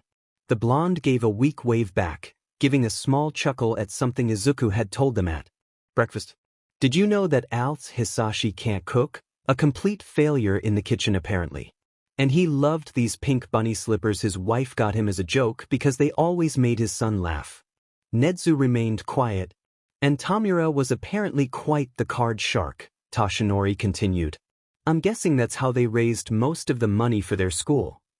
The symbol of peace heard Nedzu chuckle. And I bet Izuku is just as skilled. Repeatedly destroyed us all in Uno. I've never seen Gran so mad, Tashinori laughed. And he was accepted into college at 13. I've never heard of anyone do young being accepted so before. Is that so? Nedzu spoke, sounding very interested. I suppose I'll have to step up my tutoring. And he's made friends with this girl who is applying to UA and her little sister, Tashinori said, glad that Izuku had found someone his own age to talk to. Mei was a driven girl who would give Power Loader a lot of headaches when she was accepted. And Mimi was just adorable, a little shy, but so was Melissa at that age. The two of them have been grilling Aizawa about the school. When we get back, be prepared for a huge presentation on the benefits of a dorm system. You don't say, Nedzu hummed Tashinori, seeing the wheels already turning in the principal's head. Yeah, Tashinori smiled, raising one finger to his friend. I was also thinking of showing him around my agency. It might be a good bonding experience for us. Just be careful. Izuku has some. Nedzu paused. Interesting opinions, as it were, on the hero system. I think I've heard some of them already, Tashinori said, having witnessed one rant concerning the age of those who attended the hero course. Things like child solitaire were tossed around, along with sentiments like, they can fight killers, but they can't drink? Frequently. I'll send you an email tonight with an update on what we learn. The two exchanged goodbyes, and Tashinori hung up, giving Naomasa a colossal smile. Thanks for coming. I know it was pretty last minute. Hey, the detective said, readjusting his bag. When the number one personally calls asking for an escort, the top brass are more than happy to spare you. And you get overtime. Tsukachi nodded. And I get overtime. Well, let me show you to the inn. We can drop off your stuff and then head out, Tashinori said, placing his hand on his friend's shoulder and leaning in close to whisper. Did you bring it? The detective nodded and patted his duffel bag. All packed and ready. Thank goodness. Tashinori sighed in relief as they started walking. Gran nearly gave me a heart attack promising a public appearance. After dropping off Tsukachi's bag, Tashinori sent Aizawa and Gran asking for their location. A few seconds later, he got a detailed map instructing him where to go and a message from the retired hero to wear his best clothes. For some reason, after Izuku's confession in the park, Gran had been strangely silent about anything All for One related. Tashinori had seen the man shove more food into his mouth whenever the eldest Shigaraki was brought up than he thought humanly possible. And when he wasn't cramming food into him, the former jet hero was staring out the window with a strange look on his face. Gran Torino wasn't big on tact or forgiveness. This often got him into trouble back during his single year of teaching. But even he had been more than a little shocked after that day in the park. In his own way, Tashinori wondered if his old teacher was also trying to separate Hisashi from All for One just as he was. Hey Toshi, Tsukachi said, grabbing the blonde's shoulders before he walked into a pole. Geez, you're out of it today. The blonde rubbed the back of his head in embarrassment. Sorry about that, just thinking. Tsukachi's face became serious. Yeah, I bet. Look, I wanted to tell you before we met up with the others. Remember my investigation? Tashinori nodded, checking out Izuku's story about waking up in a tunnel. Yeah, Tsukachi said, pulling out his phone and notepad. I've been trying to retrace his steps, but so far, no luck finding where he appeared from. I did talk to a lot of the homeless population and shelters seeing if anyone knew some stories. And one guy told me a story about a monster named San who lived underground, Tsukachi explained. He has plenty in his record for being drunk in public, but the name San got me thinking of Dash. The number 3, Toshinori finished, eyes widening. It's defiantly possible. What about the names? Did anything come up in your records? Tsukachi shook his head. That's a little more complicated. As you know, a majority of records for that time were lost in the Great Fire. Luckily, when talking to Izuku, he mentioned his middle school. It was a long shot, but I called in a favor and had a friend in the city look into it for me. Holding out his phone, Toshinori accepted it and found a picture of Izuku staring back at him. The name Izuku Shigaraki is printed clearly below. Thankfully, the school is one of those old money places and kept all its old yearbooks, Tsukachi said as Toshinori flipped through the photos. Izuku's school picture, a photo of him in the student council, helping out in activities, tutoring. The photos continued until one final one located near what Toshinori assumed was the back of the book. A full-page memorial dedicated to one Izuku Shigaraki. Shoyuta waited patiently outside the flower shop waiting for Izuku to finish up his purchase inside. Gran Torino waited calmly next to him, holding a box full of offerings. Today Izuku wanted to take them to visit his parents' grave, or at least the place where they had been 200 years ago. Shoyuta wasn't sure why he wanted to do so. From what he had gathered during their first conversation, the mother had died when he was born and was negligent towards her other children, and the father the same, only abusive as well. But Izuku still wanted to visit them for some reason. All might barely enough time to call someone and have them come out to the town. The number 1 had gone to meet this mystery guest at the train station. If the underground hero was betting man, his money would be on Nedzu. Shoyuta 100% certain that not only did Nedzu know about All for One but that the principal also helped cover up the fight from 5 years ago. "Hey," Gran said, nudging Aizawa in the side. "He's here." Glancing up, Shoyuta was surprised to find not Nedzu next to the All Might but detective. "Tsukachi." "Sorry we're late," Toshinori said, gesturing to the officer next to him. "Allow me to introduce you. Aizawa, this is Dash." "Tsukachi," Aizawa interrupted, extending his hand to the officer. "Nice to see you again." The detective smiled and took the offered hand. "Eraserhead, nice to see you again." "And hello, Sensei, it's been a while." Torino looked at the taller man for a second, eyes narrowed before the face clicked to another one. "You're that Gen Ed brat who used to bandage this idiot up." "That's right," Tsukachi smiled. "Glad you haven't forgotten me." Gran scoffed. "How could I? You were the only person who would willingly enter the training ground when we were sparring." Toshinori started shaking as memories of the spars he had with Gran Torino replayed in his mind. He was so caught up in his memories that he didn't hear Izuku exit the flower shop holding 2 large bouquets. Izuku looked at the group and, seeing the newcomer, narrowing his eyes in recognition. "Why is the police officer who questioned me here?" Snapping out of his daze, Toshinori smiled at the boy.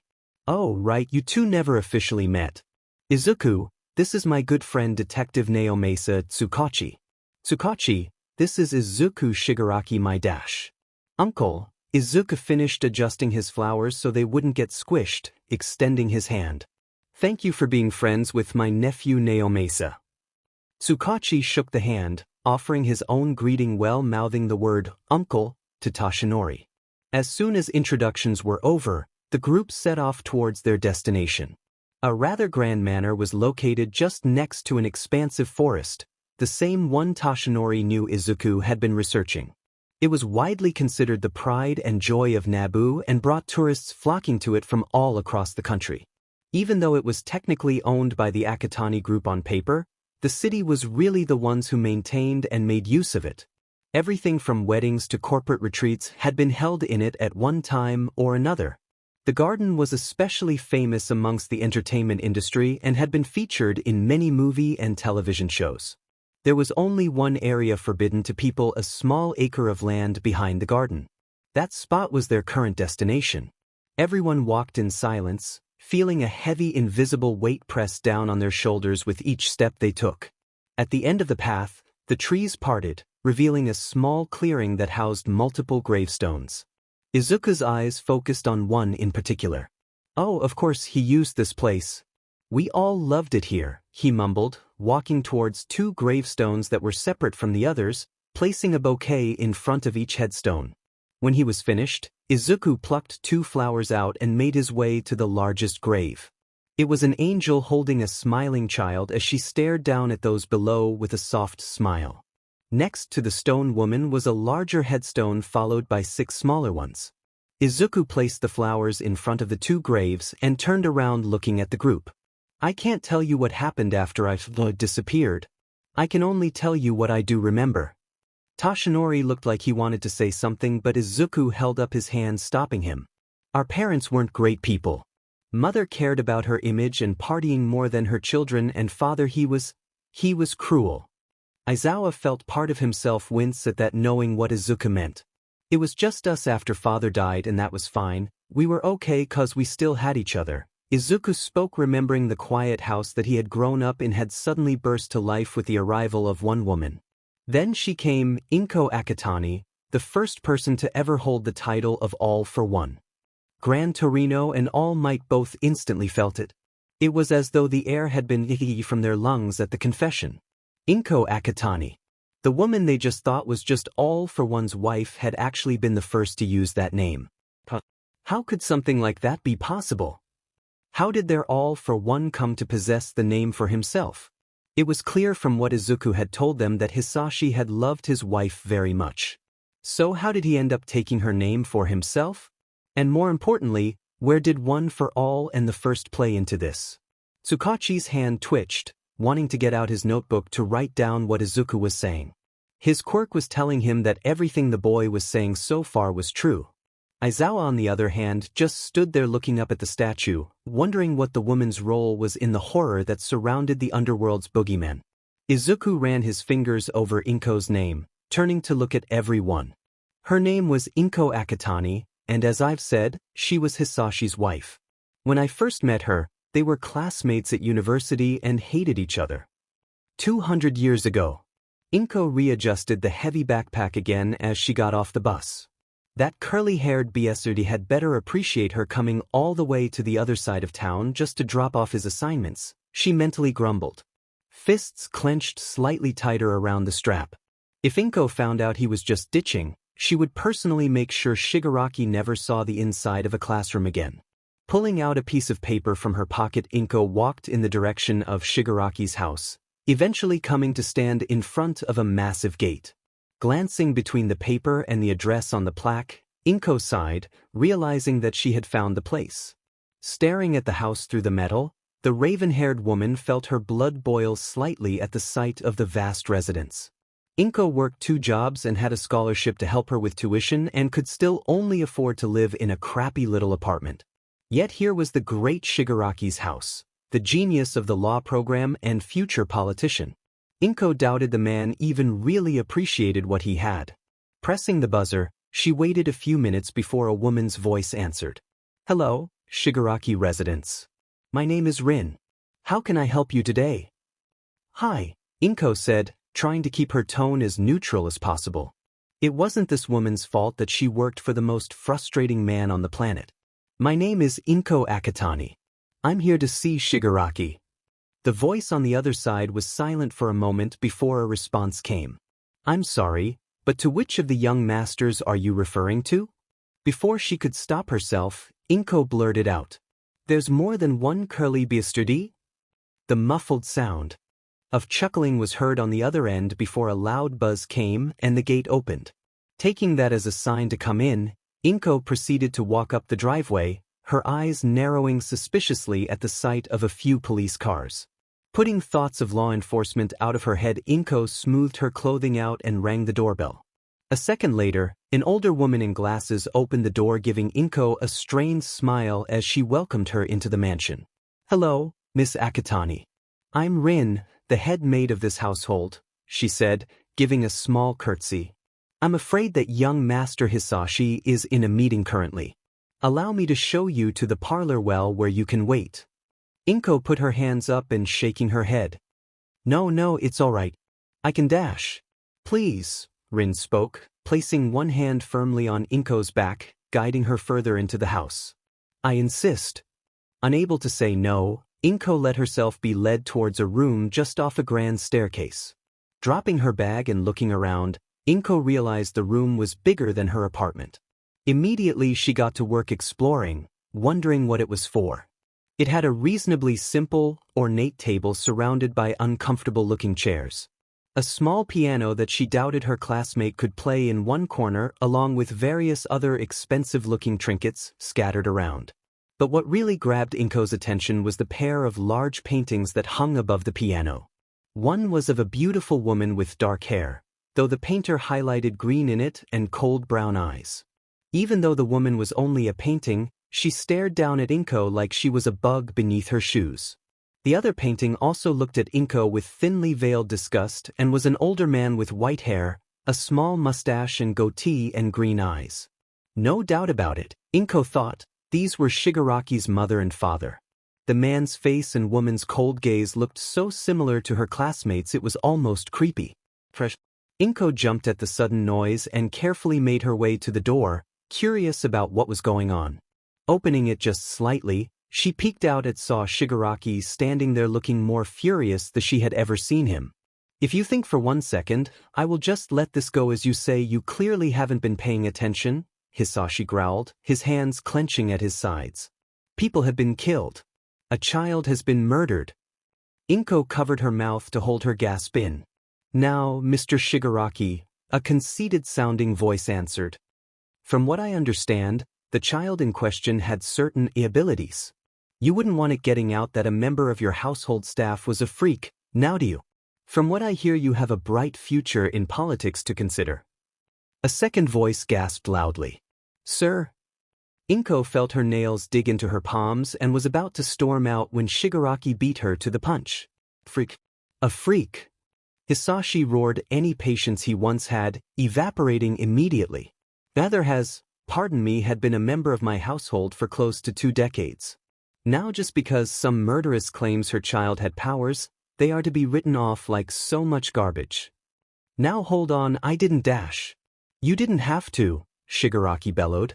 Your answer is quite clear. Should a murderer say that their victim had abilities, then you will write it off as justified. Pat them on the head and send them on their merry way without a second thought to those left mourning. Mr. Shigaraki dash. Kahaku, Hisashi hissed, looking next to him at someone Inko couldn't quite make out. Escort these men out. I have some calls to make. Yes, sir. Please, we're sorry, the squeaky voice begged, sounding terrified. We'll find her. I promise. Hisashi sneered, and for some reason, it sent a chill of fear up Inko's spine. Don't worry, you won't have to. I'll be calling the superintendent personally to ask for new detectives to be placed on the case since his current ones had no interest in helping freaks. Whatever the 2 police officers were going to say went unheard as they were escorted away. Noticing Rin walk up to Shigaraki and whisper something to him, Inko quickly closed the door and moved back towards the table. Her hands were shaking as she started taking the homework assignments out. The gentle knock that came made Inko flinch as Shigaraki opened the door and walked inside. Akatani, the white-haired male greeted, his arms crossed as he scowled. My apologizes for the delay. Inko gave a nervous smile. It's all right, I dash. How much did you hear?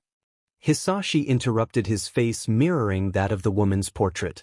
Inko spoke, her heart beating a mile a minute. All of it, really?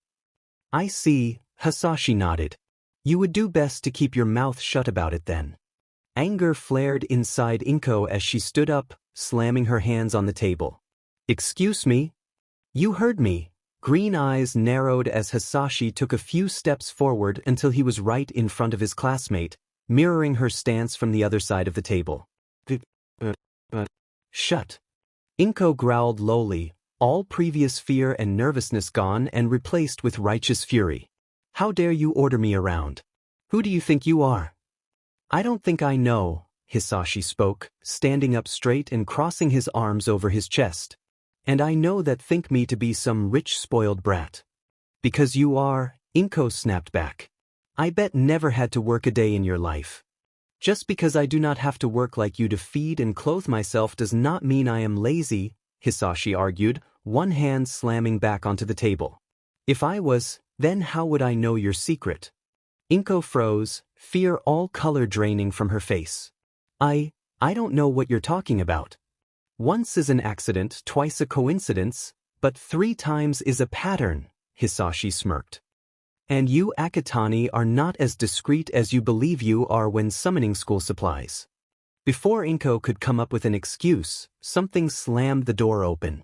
Whatever it was ran as fast as it could into the room, colliding with Shigaraki's leg. Hicken! The small bundle cried, tiny hands appearing from underneath the blanket and grabbing onto the man's leg tightly. Izuku! Shigaraki gasped, his face morphing from cruel to concerned as he knelt down and picked up whoever was under the large blanket. What's wrong? Are you okay? Where's Tamura? Inko stood there stunned. Here she was watching the man who just threatened her fuss over the small boy. Taking a closer look at the child's face, he and Shigaraki were obviously related. Was it possible her classmate had a child? He would have had to have been very young when the child was born. Stop that, Hisashi hissed, snapping Inko from her thoughts. I can see your mind working. Izuku is my youngest brother, not my son. Though he does feel like that sometimes. A new voice came from the entrance. Looking towards the doorway, Inko saw a frail-looking man with straight white hair holding a tray. The newcomer defiantly shared the same green eyes as Shigaraki and the child. Though his face resembled the woman's painting more and was infinitely kinder-looking. He placed the tray of the table where Inko saw an assortment of treats along with a tea set. The woman felt her stomach growl treacherously, looking at the goodies. She only looked back up when a loud cry startled her suddenly. No! The child screamed loudly. Inko winced at the volume and almost felt sorry for her classmate seeing as one of his ears was right next to the boy. No on Hicken. No Rakchan. Come now Izuku smiled softly, holding his arms out. Hisashi has work to do. Why don't we go see about finishing our story? Izuku shook his head, clinging to the eldest tighter. No. Hicken, don't make me. Hisashi sighed and placed his hand behind Izuku's head, running his fingers through his curls. I'll make you a deal. I'll go with you to see about getting snacks from Rin and then you can go with Tamura. Okay? No. Hisashi looked at his Inko, who had her hand over to mouth to stop herself from laughing. And I'll read you however many stories you want tonight. Izuku sniffled and pulled back, wiping his eyes. Promise. Promise. Izuku wrapped his arms around Hisashi's neck again, going limp in his elder brother's arms as they walked out. Inko waved goodbye to the boy just to be friendly, only for him to curl more into Hisashi's body when they locked eyes. The elder Shigaraki paused at the door and glared at Inko. I'll be right back. Tamura, would you please keep our guest company? Of course, the other male smiled serenely, holding a freshly poured cup out. Tea? Ah, sure, Inko said, taking the tea, letting the calming smell wash over her. Tamura sat down and poured his own cup, looking at Inko with tired eyes. Please forgive my brother's rudeness. It's been a hard week for all of us. Inko put the teacup down and frowned. If you don't mind me asking, what happened? Tamura said, his own clinking harshly on the saucer. I'm sure you saw the police on your way in. Kinda hard to miss them, Inko said, picking up a cookie and nibbling on it. They were here to not so subtly tell us that catching a murderer did not rank too highly on their priority list, Tamura explained. A dark look came over his face, and Inko choked on the cookie slightly in shock. Serve and protect my butt. They're all just a bunch of bigoted fools if you ask me. Cough, excuse me? The student gasped, taking a few sips of her drink to try and clear her throat. They still haven't caught this person? Those assholes. Where are they? I'm gonna kick their butts. Unaware she was doing it, some of the smaller items in the room started floating as Inko's own power responding to her anger. Tamura sat there and watched a curious look on his face as he grabbed a cookie off the now floating plate. Fascinating, he said, biting into the cookie. Your ability seems to respond to your anger. I wonder, does the amount of weight you can lift change because of your emotional state? What? Inko said, snapping out of it the floating item returning back to the table. Realizing she had been caught, Inko became nervous. Words were one thing, experience had taught Inko that they could be covered in the sweetest of honey to hide the poisonous truth underneath. For all, she knew the man in front of her was just as bigoted as that detective was. Shigaraki's threat fresh in Inko's mind. Tamura gave the nervous woman a smile and waved his hand. Don't worry, Hisashi already told me about you. He did, Inko said warily. And what does Hisashi say about me? Tamura smirked as he took a sip of tea. That you have powers like he and Izuku do. That your proposals for laws are too short-sighted. That he's never met a more frustrating woman in the entire universe. Wait, Inko exclaimed, waving her hands. He said what? That you're frustrating? Inko shook her head. No, the other thing. That Hisashi also has abilities? No, well, yes, that too, Inko said, curious about the Shigaraki's abilities maybe. The middle part. Ah, Tamura said, picking up another cookie. That your law proposals are short-sighted. Are you kidding me? Inko cried, reaching down and pulling one of her own binders from the bag, opening it. Look at these, ideas for new anti-discrimination laws. Arguments against the registration of citizens. I even have something in here about a business who publicly hire people those with abilities receiving tax breaks dash. Those tax breaks support greedy men and women who will no doubt take advantage of their employees. They shall work them into the ground well and only paying them half of what they should be getting. Hisashi's voice came from the door, getting Inko and Tamura's attention. Hisashi stood there holding Izuku in one arm, the boy staring longingly at the plate held in his other hand. I've told you this before in class. Your idealism could end up getting someone killed. Inko stood up, not one to back down from a challenge. And I suppose your slow and steady plan is the best idea. People are getting hurt out there. The law has to catch up quickly if we are ever going to help them. The law is not the problem, Hisashi retorted, passing Izuku off to Tamura, who sat there watching the pair with amusement. They are stupid and attack anyone different from. Your laws place those different people in the spotlight with some naive notion that we can all get along. Tamura smiled and looked down at Izuku, picking up the plate. Why don't we go finish that story now? Izuku didn't say anything, just hung as limply in Tamura's arms as he had Hisashi's. Ever since Izuku had found Midori and her father, he had regressed somewhat in his behavior. He usually was fiercely independent and acted as a miniature version of Hisashi. But ever since that day, Izuku had been terrified. He clung to his brothers tighter than he had when father had died. Tamura had seen changes in Hisashi as well.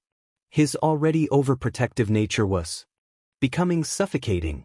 The middle brother had barely left the house all week. Even a simple walk in the back garden was out of the question. Hisashi's paranoia, coupled with the police's apathy towards the murders, made the eldest fear the maid's return. Hisashi, who was usually so calm and collected, had one weakness though, Inko Akitani. If Tamura had $1 for every day his brother had come home from classes growling about the woman, he would be as rich as their family was. That was why when he called Hisashi's professors earlier to request his brother's homework, he subtly dropped the woman's name into the conversation. And it worked. Now, as Tamura made his way with Izuku to the garden for some much-needed fresh air, there was no need to worry about Hisashi. His brother was currently too busy arguing to come out every 5 minutes to try and get them back inside. What Tamura didn't know was that his little plan to distract his brother would lead to a shaky partnership between the two currently arguing. That partnership would grow into friendship and eventually something much more. Afterwards, Inko started coming around more and more. Izuku smiled sadly. She and Hisashi worked for the rest of their schooling together, hammering out numerous laws and policy changes. She sounds like quite the woman, Tsukachi remarked, having only a rudimentary knowledge of how long something like those could take. Oh, she was, Izuku nodded. It had taken him longer to warm up to the woman than his brothers. But once he started to get to know her better, Inko became someone she became his closet confidant. 4 years of putting up with Hisashi made Inko a force of nature. Before even graduating, she started making news. Had a bunch of offers from big companies looking to hire her. Toshinori watched out of the corner of his eyes, watched as Gran Torino suddenly stopped. He'd been walking along the row of headstones just a little away from the woman's gravesite. She turned every single one of them down. Izuku chuckled lightly, remembering the staggering number of offers that Inko had used to compete with his brother's own letters. Even Hisashi asked her to be our family lawyer. But Inko just smiled and told him that's not the right question. The right question? Go on a date with me, Izuku sighed, standing up and dusting the dirt off his knees. I guess somewhere along the way they fell for each other. Hisashi, though being dummy that he was, didn't think Inko liked him romantically. Aizawa snorted. Working in a high school, he had seen this exact same scenario play out hundreds of times. Heck, he had even been one of those stupid teenagers with Hisashi. That is until Namuri and Tensei joined forces and locked the pair in a room together and didn't let them out until they admitted it. Who made the first move? Shoyuta asked curiously. Izuku looked away from the statue for a moment. Inko, though Hisashi always swore it was him. Toshinori coughed lightly, wondering how All for One asked such a remarkable-sounding woman on a date. They met at the courthouse, and Hisashi asked if she wanted to get a cup of coffee to catch up. The barista there started flirting with Inko, who flirted back. Izuku recounted the story. She wanted to see if Hisashi really was interested in her. And well, Hisashi being Hisashi. Izuku trailed off, leaving what happened next to everyone's imagination. The only thought the entire group had was that poor barista. Next thing me and Tamura know, we're standing next to Hisashi in the courthouse, and Inko is walking signing her name to the marriage certificate. The all-or-nothing user chuckled. Hisashi had wanted to do a huge ceremony and make whatever wedding fantasy Inko had a reality. Turns out Inko wasn't one for making a big deal out of something and preferred to use the money towards their honeymoon. She could never go get coffee at that courthouse again, and soon after that oh God. Izuku suddenly paled and slapped his hand over his mouth, running towards one of the bushes, throwing up. Toshinori ran to Izuku's side, not sure what to do right now. Are you okay? Stupid question, of course not. You don't have to tell us, we can see dash. No, Izuku shouted, throwing his arm to the side to create some distance, the tears the hero had wanted to see now flowing from Izuku's eyes. Someone has to know. Shigaraki, Aizawa said, taking a step towards the boy, ready to use his quirk at the first sign of lightning. I came home one day and there was nothing. Nobody. No sound. I got a bad feeling, but I didn't call anyone, Izuku said, grabbing his hair tightly and pulling on it. I'm so stupid. But why didn't I call anyone? Gran Torino winced. He had been exploring the other headstones when Izuku began his story. After seeing the names on them, he now had more questions than answers, but they could wait. Izuku was caught up in his memories right now. As someone who had been a hero for longer than most of the others had been alive, he had seen his fair share of trauma. One wrong move or word, and this wouldn't end well. For any of them. So Sorahiko did the intelligent thing and hung back, letting Toshinori and Aizawa handle the teenager. I searched the house. And no one was there. I made my way to Emidori's house and… Izuku turned and threw up again, images hitting him all at once. The phantom smell of blood assaulting his nostrils. The bee blood, there was so much of it. I walked inside and she… Rin with large nails through her hands and head, keeping her in front of the stove. Kahaku, his throat slit and tipped back with a paper in his hands. Each of the other staff members posed in some grotesque parody of an everyday task. There was a noise. Enko was lying on the floor as she had been shot. I didn't even hear a gunshot. There was so much BB blood. Izuku, looking at his hands, warm blood, flashed for a second. Izuku thinks that he had tried to stop the bleeding. He remembers Inko asking him to take her power and give it to Hisashi. Telling him, "Come and run," Izuku whispered, collapsing to the ground.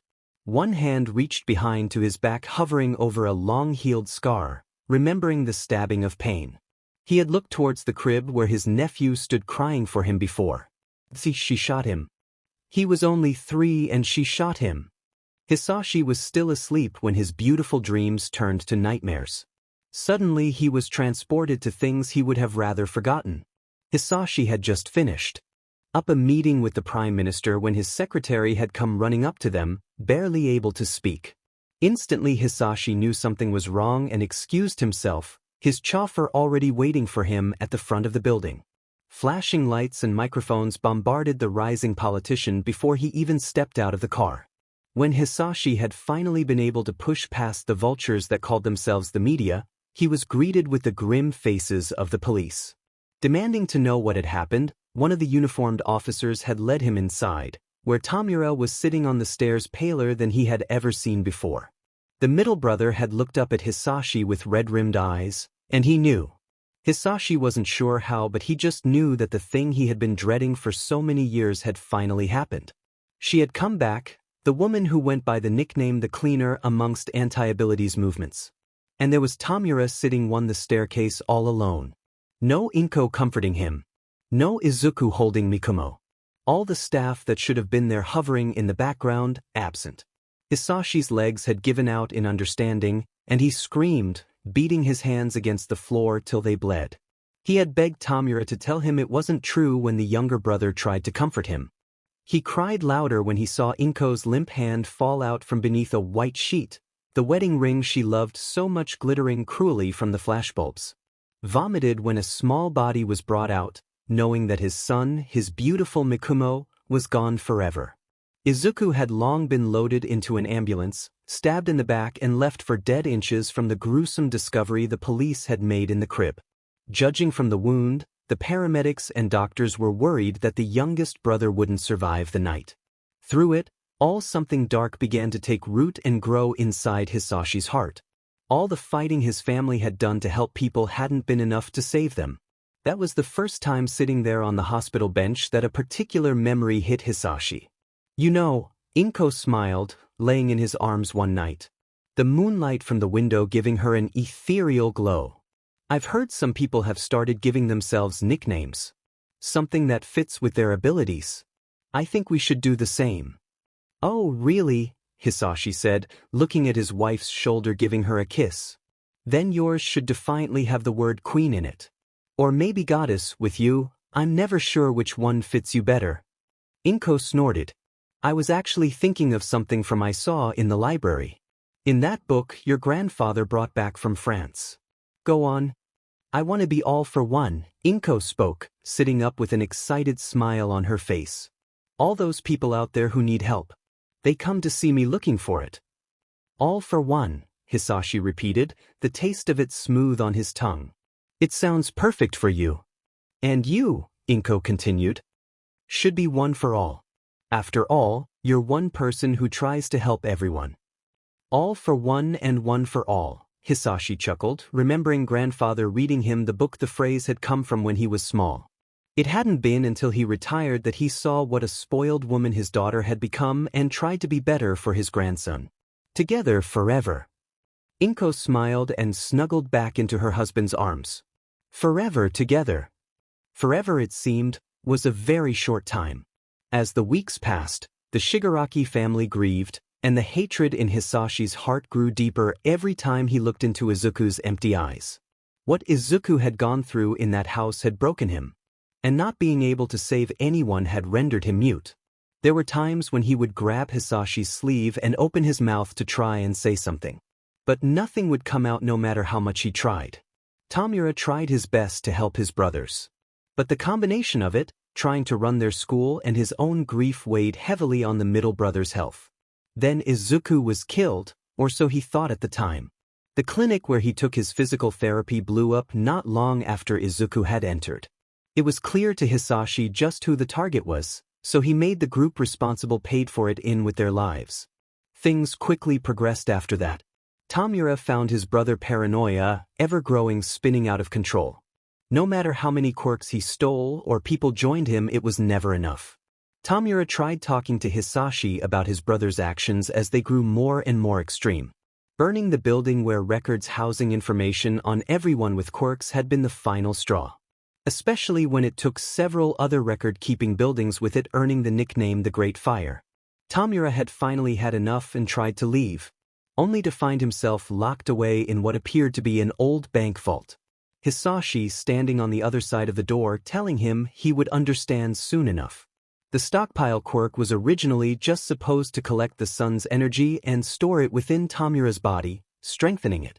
The middle Shigaraki's health had grown so bad Hisashi was afraid he would soon be left alone. How was he supposed to know that Tamura had a quirk that would merge with it? Hisashi had never used his own powers on his brothers before. It wasn't until he had found the vault empty one day that he quickly realized that Tamura had gained his own small group of followers. People from within his own organizations did not agree anymore with what he was doing. They had banded together and taken his brother from him, so Hisashi went to work finding them. There had been so many close calls over the next couple of years. Sometimes Hisashi got close to Tamura, only for the man to slip away. Other times they would glimpse each other only for a brief moment. Their last meeting, the one before Tamura fell to a stray bullet from the two groups clashing, he found Hisashi sitting atop a pile of corpses. The man was humming an old lullaby, the same song they had sung to Izuku and Mikumo when they were young. And sitting there amongst the sea of carnage that had once been the high-ranking members of Cleaner's militia, Hisashi had looked up at Tamura. His white hair was now stained a bright red, a serene smile on his face when he dropped the woman's severed head. Tamura had gulped and looked at his brother fearfully. "Who are you now, brother?" Hisashi laughed, raising his foot at stomping on the head, shattering the skull instantly. "She told me forever together, you know." Hisashi smiled again, not as serene this time. No, this one was full of cruelty and malice, and he started laughed louder. The severed head now a bloody mess under his feet. "And now she's gone. But she did leave me with something to remember her by." Standing up among the corpses, the last of Hisashi Shigaraki allowed itself be dragged under an ocean of darkness. The man's bloody hands reached up and slicked back his hair before he gave a formal bow. "Greetings, my beloved brother. You may call me all for one." Mei held onto Mimi's hand tightly as the sisters made their way to the inn. Neither of them had seen Izuku yesterday at the park but thought nothing of it. Maybe the curly-haired boy had gotten busy and lost track of time like Mei did when she was inventing.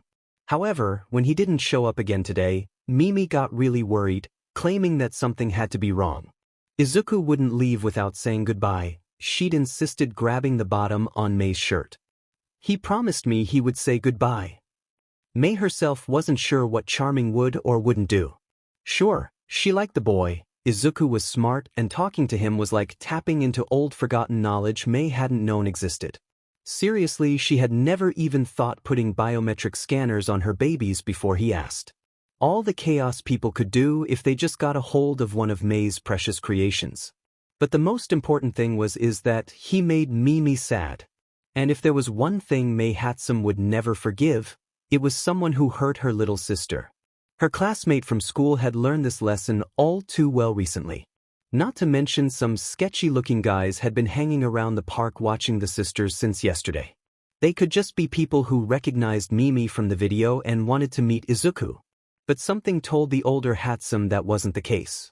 Stepping through the automatic doors, the sisters made their way to the front desk. The woman on duty took one look at them and smiled. "Here to thank that young man, are you?" Mei's eyes narrowed in suspicion. "How did you dash?" "I've seen the video," she interrupted, looking down at the younger girl and giving a strange smile. "For what it's worth, I'm sorry that happened to you. You didn't deserve that given your cough condition." Mei thought, realizing what was happening. This woman pitied Mimi. She looked at the girl and saw a fragile doll that needed to be protected. It shouldn't surprise Mei anymore. Mimi was quirkless. Putting on her best show woman smile, Mei bowed and thanked the woman, keeping up the appearance until the room's door opened and her favorite hobo stood there. "Powerloader's future headache," he greeted, looking at Mei and then glancing at the younger Hatsum, a soft smile barely there. "And Mimi, how can I help you today?" "We dash." "Izuku!" Mimi yelled, pushing past the man and running towards the boy sitting in the farthest corner of the room staring out the window. Mimi grabbed onto the boy with her might, tears springing from her eyes. "I was so worried." Izuku turned his head, giving Mei a good look at the dark circles under his eyes. I'm sorry, Mimi, I haven't been feeling well. Are you sick?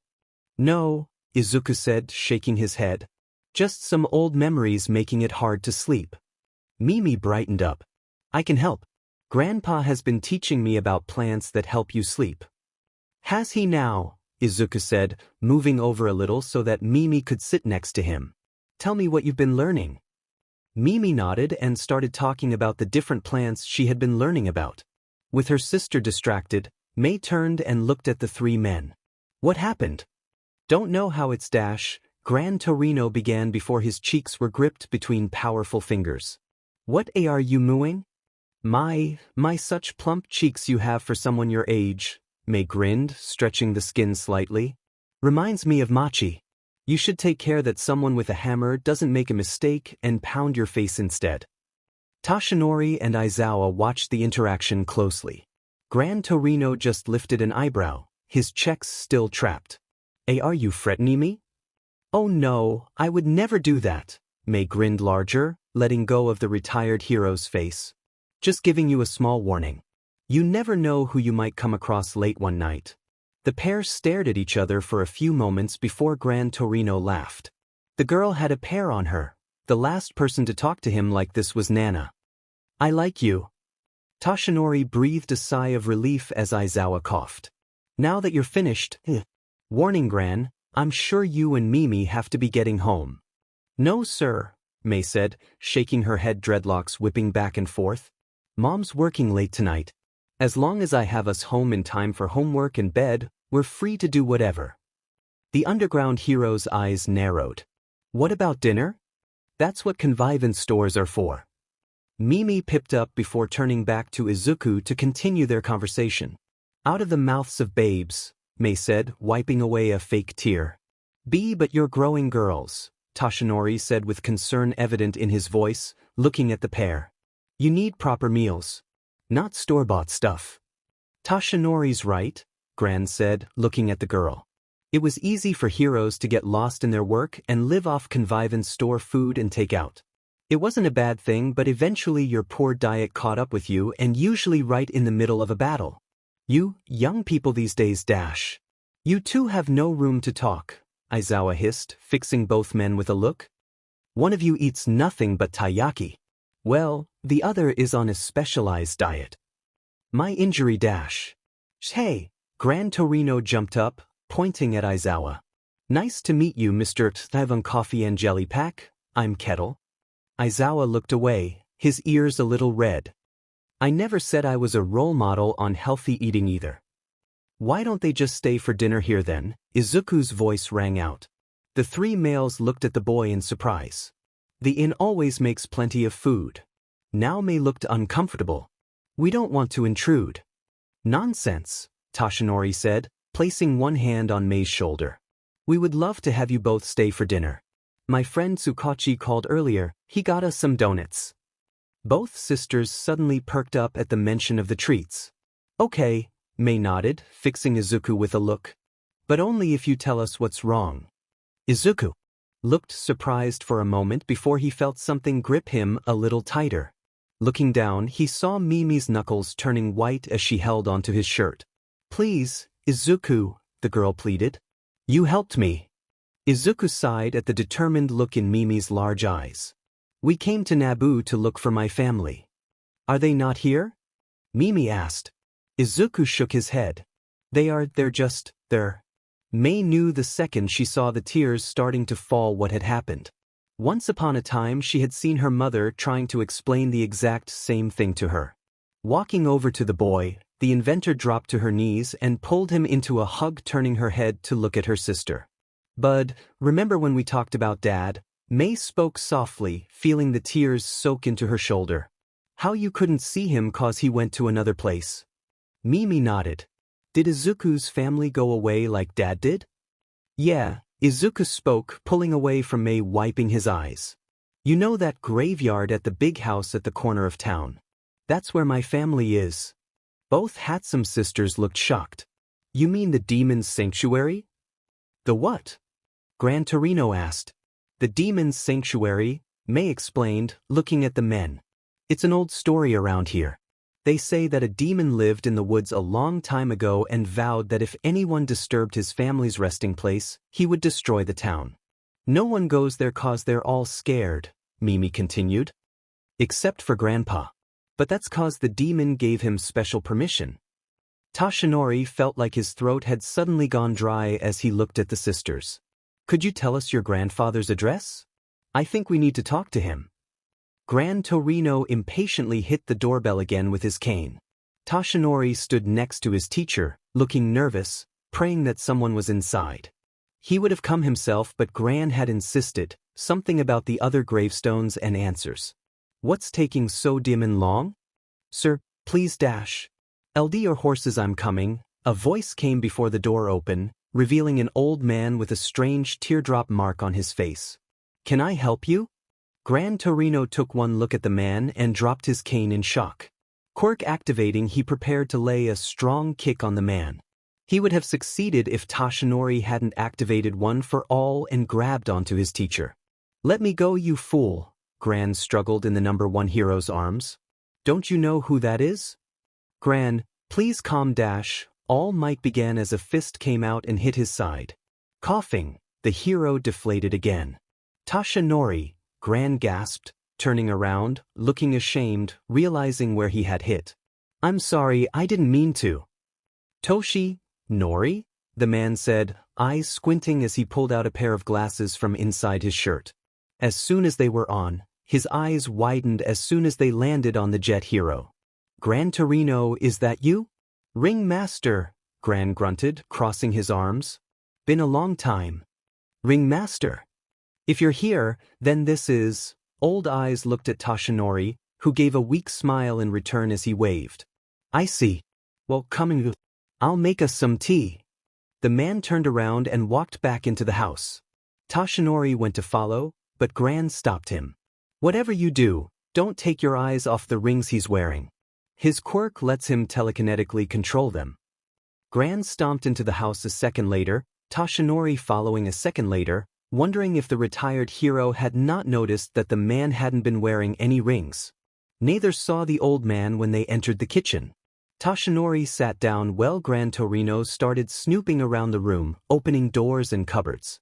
The sound of the door creaking open alerted the pair to their host's return and had the jet hero in a chair next to Tashinori instantly. Almost as if he had been there from the start. Ring Master, as Gran called him, shuffled towards the table, a large book in his arms. Without a word, he placed it on the table and sat down. What, no tea? Gran sniped.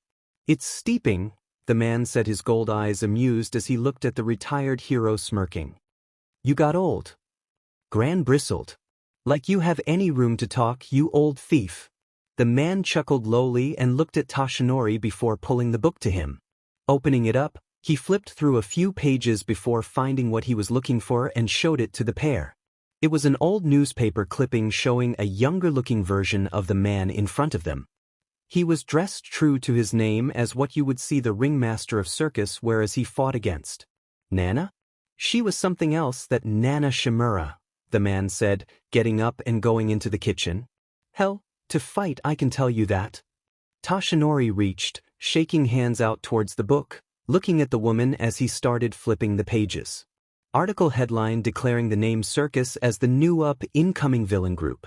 A strong woman robbed not only an armored car but took the entire car for good measure. The deadly dancer of the sky, doll committing a daring high-rise theft that left many speechless and questioning how. Beast's brutal assault against police and heroes alike, holding them back single-handedly so his teammates could escape. Whoever had taken that photo was able to capture the exact moment where a young Gran Torino's leg came down on the man's arm. Nana herself was shown on the next page, her cape-shredded body littered with wounds as she faced off against the knife-wielding bloody jester. On the pages when his crimes got more daring, more public and even more violent until suddenly, they just stopped. Quite the resume, wouldn't you say? The man said, placing 3 cups on the table. Made me quite the important villain back in the day. Made you a bloody nuisance is what it did, Gran Torino said, sniffing the tea, trying to see if it was poisoned. Thought you died after. Yes, about that. There's something I've always wanted to say to you too, the man spoke, coming around the table. Gran tensed, grabbing the teacup prepared use as a distraction, expecting an attack from the old rogue. Instead, the man just got on the ground and bowed deeply to the pair, his forehead touching the ground. I'm so sorry for my weakness. If I had just called all for one that day instead of trying to stop them myself, maybe I could have saved her. Toshinori heard the cup crack in Gran's hand. I know I have no right to ask forgiveness of either of you. I don't expect you to forgive me after what happened, but please, the old villain said, lifting his head, sorrow and regret on his face. Please believe me when I say I tried to stop them. There was a heavy feeling in the atmosphere for a long time. Toshinori didn't know what was going on and was too afraid to ask. The man stayed there kneeling on the floor in front of the entire time, Gran watching him before finally speaking softly. Who? Kotaro told the police he heard his dad scream when a name in a funny hat grabbed him and ran out of the house. It was you, wasn't it? The man flinched and sat up nodding. All for One has this rule. You can fight a hero, you can kill and maim them, but their children and families are off limits. For a man who's called the first demon, it's a strangely kind thing. I don't understand, Toshinori said, understanding just who this man, who these people were. This was the leader of the group that killed Nana's husband. All for One he never sanctioned the attack, the former ringmaster swore. I don't know who told the others about Shimura's family or why, but All for One never ordered it. The cup finally broke in Gran's hand as he looked at the man. Tell me everything you remember about that day. Right now. I hear you had quite the time in Naboo, Nedzu said, placing the tea set on the table between himself and Izuku. I've been given what I assume is an abridged version of the events.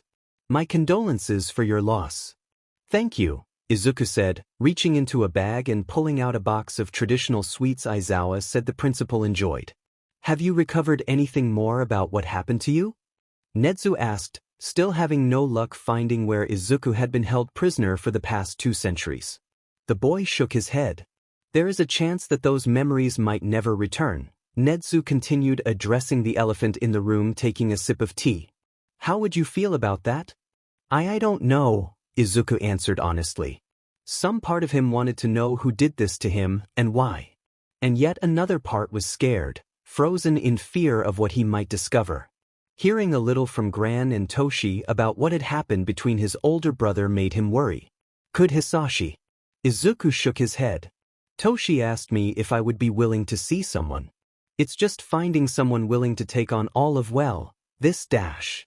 Izuku gestured to himself. That's where we're finding the problem. Have you considered talking to Hound Dog? Nedzu spoke, a faint twinkle appearing in his eye. He's a licensed psychiatrist. Doesn't he only deal with students? Nedzu nodded, moving in, poised to strike. Primarily, yes, the students are who he deals with. But our teachers sometimes go see him also. But I don't go here, Izuku argued. Even though you're being really nice and tutoring me, I'm not an official student. Would you like to be? What? Unfortunately, even with our accelerated curriculum, it would be impossible to enroll you this year, Nedzu continued, taking one of the traditional sweets out of the packaging. But that gives us time to prepare you for the next year's hero course. The hero course? Izuku exclaimed, standing up. But sure, I guess if you think about it, I've had some experience working as a vigilante. But I've told you how I feel about sending teenagers out.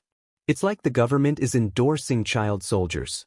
And I've had enough experience with that to know that it was wrong then, and it's still wrong now. Child soldiers? Nedzu thought, wondering what else Izuku had run into at the beginning of Quirks. It was like the high-specs user had found a new game, prying all the repressed knowledge from the boy without him even realizing it. I agree. In a perfect world, UA would be a university or college and not a high school, Nedzu nodded, placing his cup on the saucer. But the grim reality is that no matter how much we prepare the average 40 students we are supposed to teach, many will still retire or pass away before they're 30.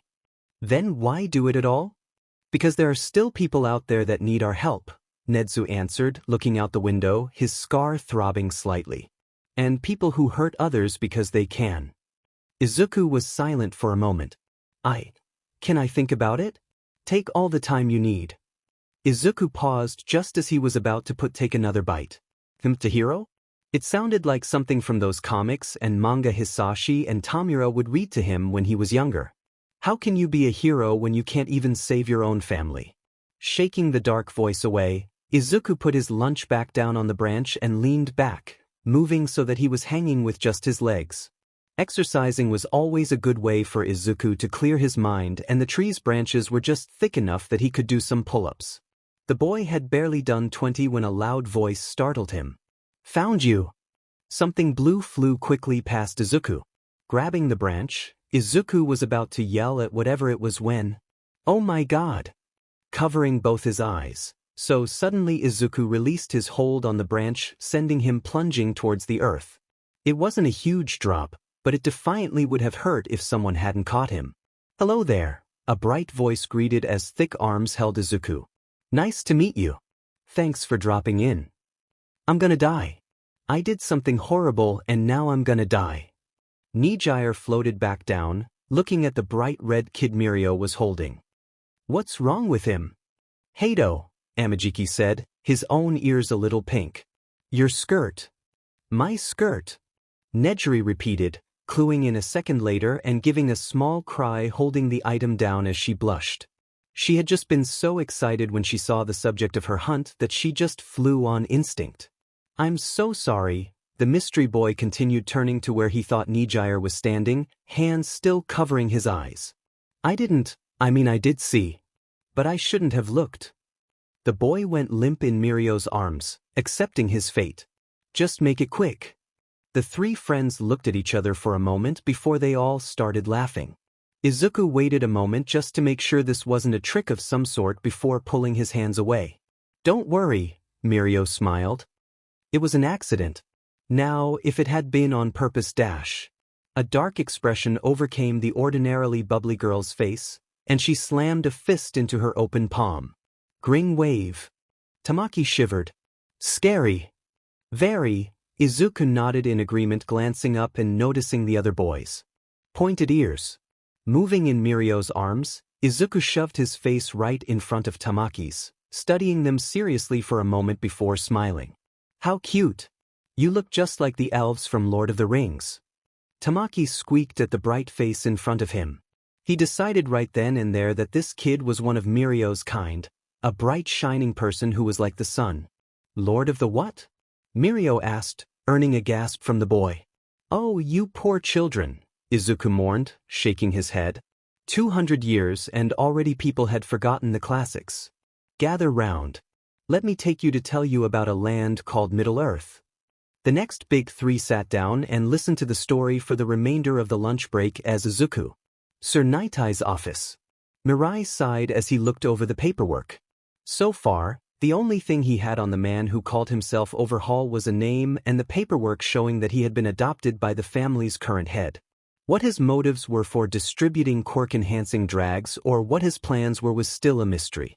A message is here.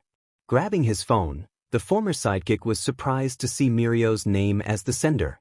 Glancing at the clock, he frowned. The boy should just be starting afternoon classes. Not one to neglect his education, another reason why Mirio deserved to inherit one for all. Night Eye opened up the message. Dear Sir, sorry to bother you, but I just had to tell you that I found this fun story I think you'll like. See Tashinori. Mirio was perfect, always thinking of others. Just what you would expect from the future #1 hero. My new friend Izuku, the one Nijire's been hunting, calls it Lord of the Rings. I think you'll really like it. Degree. Oh, there was even a picture as well, the man thought, having a sip of coffee before choking on it a second later. There, right between Ryukyu and Fat Gum's interns, along with Mirio, was All for One face smiling shyly at the camera as he made a peace sign. How was this possible? All for One was dead. There was no way he could have survived the injuries Tashinori gave him. Is it possible? Could this be All for One's child? Did Tashinori or Nedzu know that someone sharing All for One's genetics had infiltrated UA? He had to. Toshinori had been at UA not too long ago with somebody. Awada, Sir said, jumping onto the intercom as he grabbed his briefcase, shoving things randomly inside. I need a train ticket ASAP. Any place in mind specifically? Came the immediate response. Just get me the fastest route to my tower. There was a slight gasp followed by a bit of static before the woman replied. Yes, sir. Mirai would find out what was going on, and he would find out straight from the source. The man formerly known as Ringmaster stood with one foot on top of the young criminal, placing his cane directly in the center of the man's forehead. Now see here, young man, the retired villain said, gesturing to the man's unconscious companion. I can forgive you and your friend there have been following those girls around. I've seen the video and understand you may have been a little starstruck. But today, you made the big mistake of trying to grab one of them. Poking the thug's forehead, the old man leaned down, his golden eyes becoming much sharper. Now you're gonna tell me who sent you and hand over whatever you've been using to talk to them. You old man. I ain't telling you shit. Sora Takami, the retired villain, formerly known as the Ringmaster, smiled. As the current keeper of the Demon Sanctuary, he couldn't help but be thankful for his new strength-boosting quirk which helped him keep the young fool pinned down. His former quirk, Blood Link, allowed him to telekinetically control small objects that had been soaked in his blood. The longer left to soak or the more blood used, the stronger the connection. His preference a set of 10 rings that were the first things he had ever stolen. But that quirk was long gone, taken from him before he was tossed in jail by All for One. The demon's own version of punishment. Sora never expected to get his quirk, or any quirk for that matter, back from the man. Not after what had happened under his watch. Yet upon his release, the old demon had been waiting for him. This time with a small boy hidden in his shadow. Sora had expected death at first but instead was offered a job and a new quirk. The newly released prisoner had shaken his head.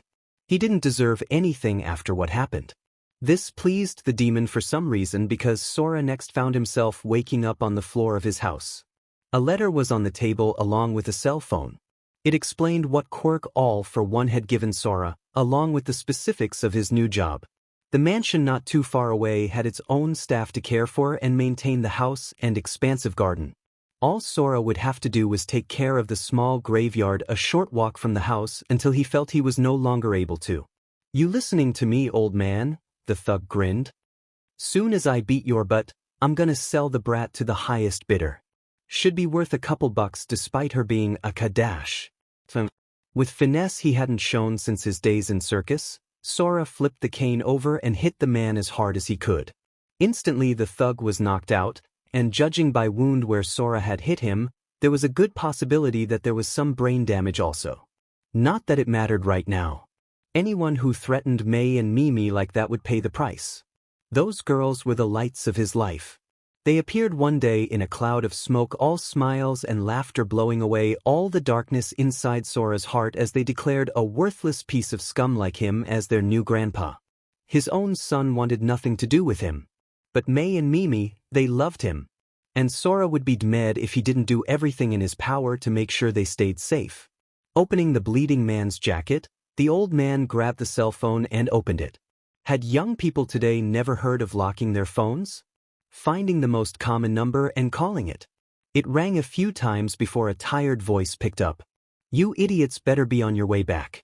I'm not paying you if you've broken the contract. Well, that's odd, Sora hummed, looking up at the sky, watching as a bird took flight. What contract could that be, I wonder?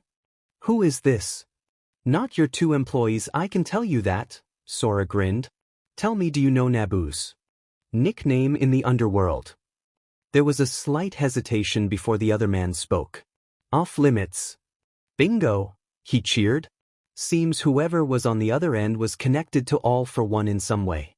There were a few others like Sora in Naboo reported to the villain about any organizations trying to make a move into the city. So far none of them had ever once succeeded. Now, since you know that, why have you sent people here? Their contract was straightforward. Observe and report, the man on the other end answered. But recently, they reported the target had left. Idiots had the bright idea that grab someone the target had been talking to, thinking it would get them a bonus. Sora's hand gripped the phone tighter as he heard the other thug groan, eyes sharpening as he walked over and hit the man equally as hard as he had his partner. Then he just kept hitting. These men would have taken Mimi trying to get to someone else. They could have hurt her or May. They would have sold his girls to some sicko out there once they were done with them. Death was too good for these men. They needed to suffer first. Sora was breathing hard by the time he was finished beating both men to a bloody pulp. All the while, the man on the phone listened patiently to the sound of flesh being beaten over and over again. I take it my men aren't coming back? Naboo if off limits, Sora growled into the phone. Follow your target anywhere else but not here. Never.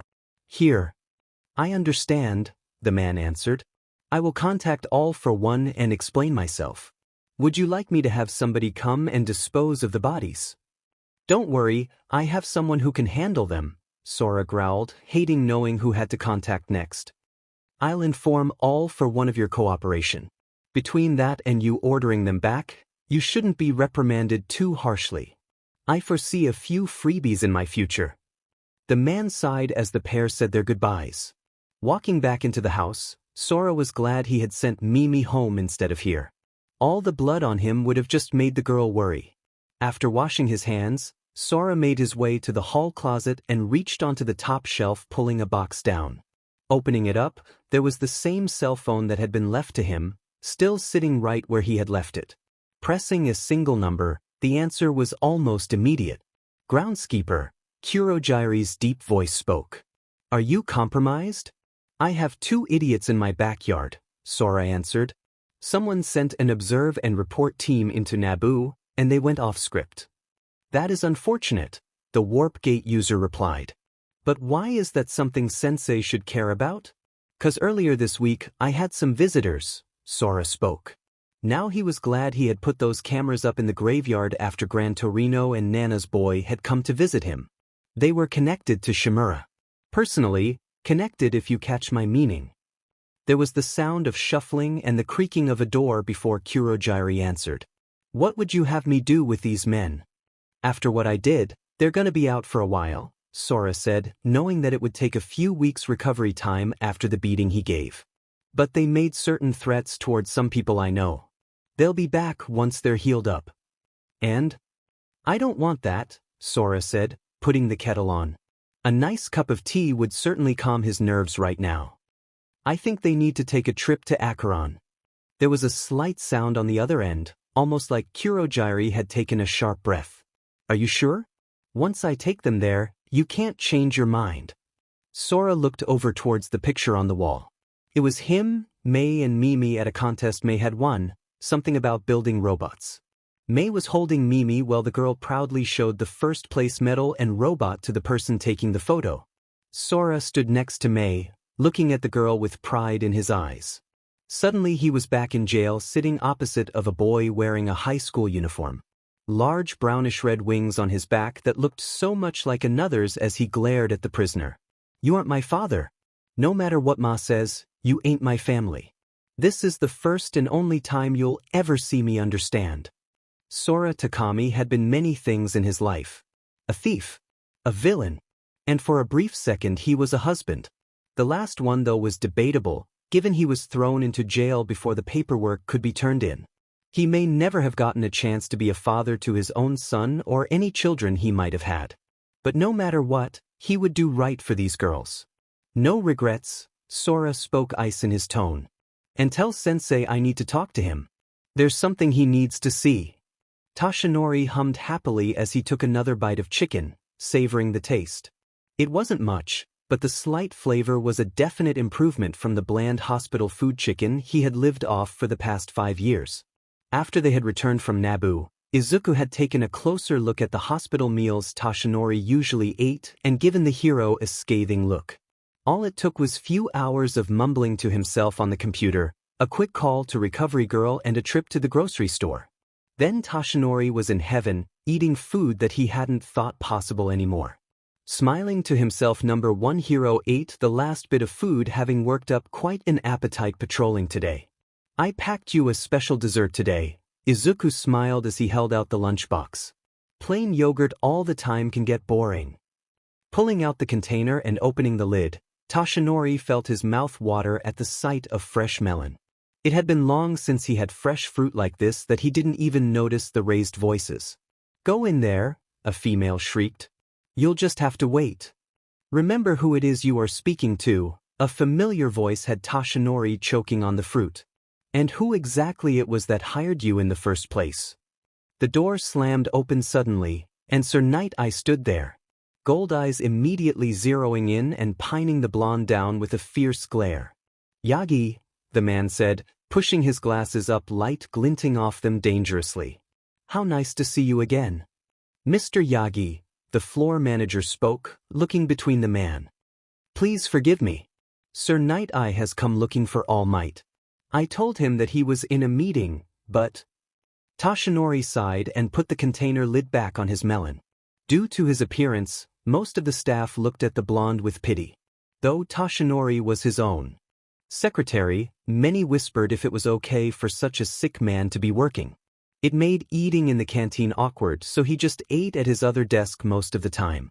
Thankfully, since Toshinori was just as skilled at paperwork as he was at heroing, no one had tried to pressure him into leaving. But there was always someone with their eyes on the title of All Might's personal secretary.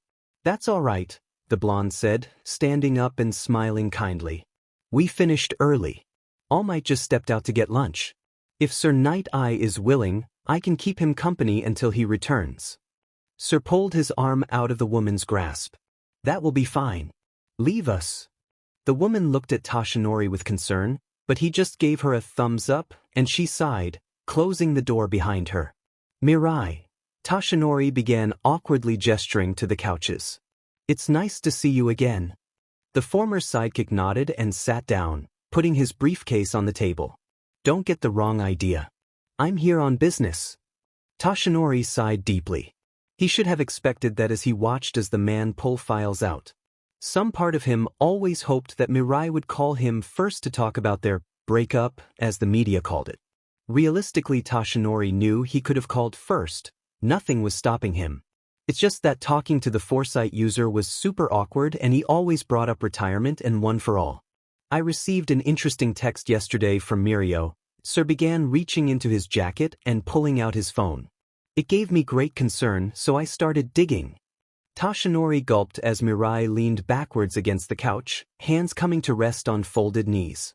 This was the pose that made Sir Night Eye famous amongst the police. It was exclusively used when he was interrogating someone. A few weeks ago, a boy was brought into Mustafu police station by All Might. He had nowhere to go and no family that could be found. Yet for some reason he was placed in protective custody. Not too long after that, it seems that All Might had visited Yue. The student body gossiped about this for a while, since all the teachers apparently rushed to deal with a strange incident. Opening up one of the files, Toshinori saw a printout of himself shaking hands with citizens of Naboo. Just as Gran said, Toshinori had rushed out early on their last day and changed into his costume, making a public appearance. All Might visited the inn where they had stayed, the mayor's office and the train station, thanking everyone for being so kind. Ryukyu's new intern Hado is friends with Mirio. Lately, she's been hunting down someone rumored to be Nedzu's personal student. Now Mirai leaned forward, arms resting on knees as he stared at Toshinori from over his hands. "Yesterday, she found this person, and Mirio sent me a photo of them." Opening the phone, Toshinori nearly spat out blood when he saw Izuku sitting between three others. "I think I made some new friends today," the boy said, smiling for the first time since they returned from Naboo. "Can you believe they've never heard of Lord of the Ring? Kids today. Tell me honestly, are you hiding all for one's secret love child?" Midnight raised an eyebrow looking at the boy who held out a box to her. "I'm so sorry," Izuku bowed lowly. "Well, all the other teachers watched curiously. I was angry and it was wrong to lash out like I did. You could have been seriously hurt." Taking the box, Nemuri opened it up carefully and was pleasantly surprised to see chocolate inside. Popping one of the treats into her mouth, she squealed in joy as the taste of dark chocolate and cherry hit her tongue. Examining the boy standing next to her, the woman liked her lips, wondering if he would be just as cute in a few years. Such a good boy, Midnight said, leaning forward and tipping Izuku's head up slightly so that he was looking at her. However, did you know my favorites? Normally, when people got this close to Nemuri, there was blushing, stammering, even fainting. But not Izuku. He just gave a familiar deadpan expression to the heroine. Shoyuta told me.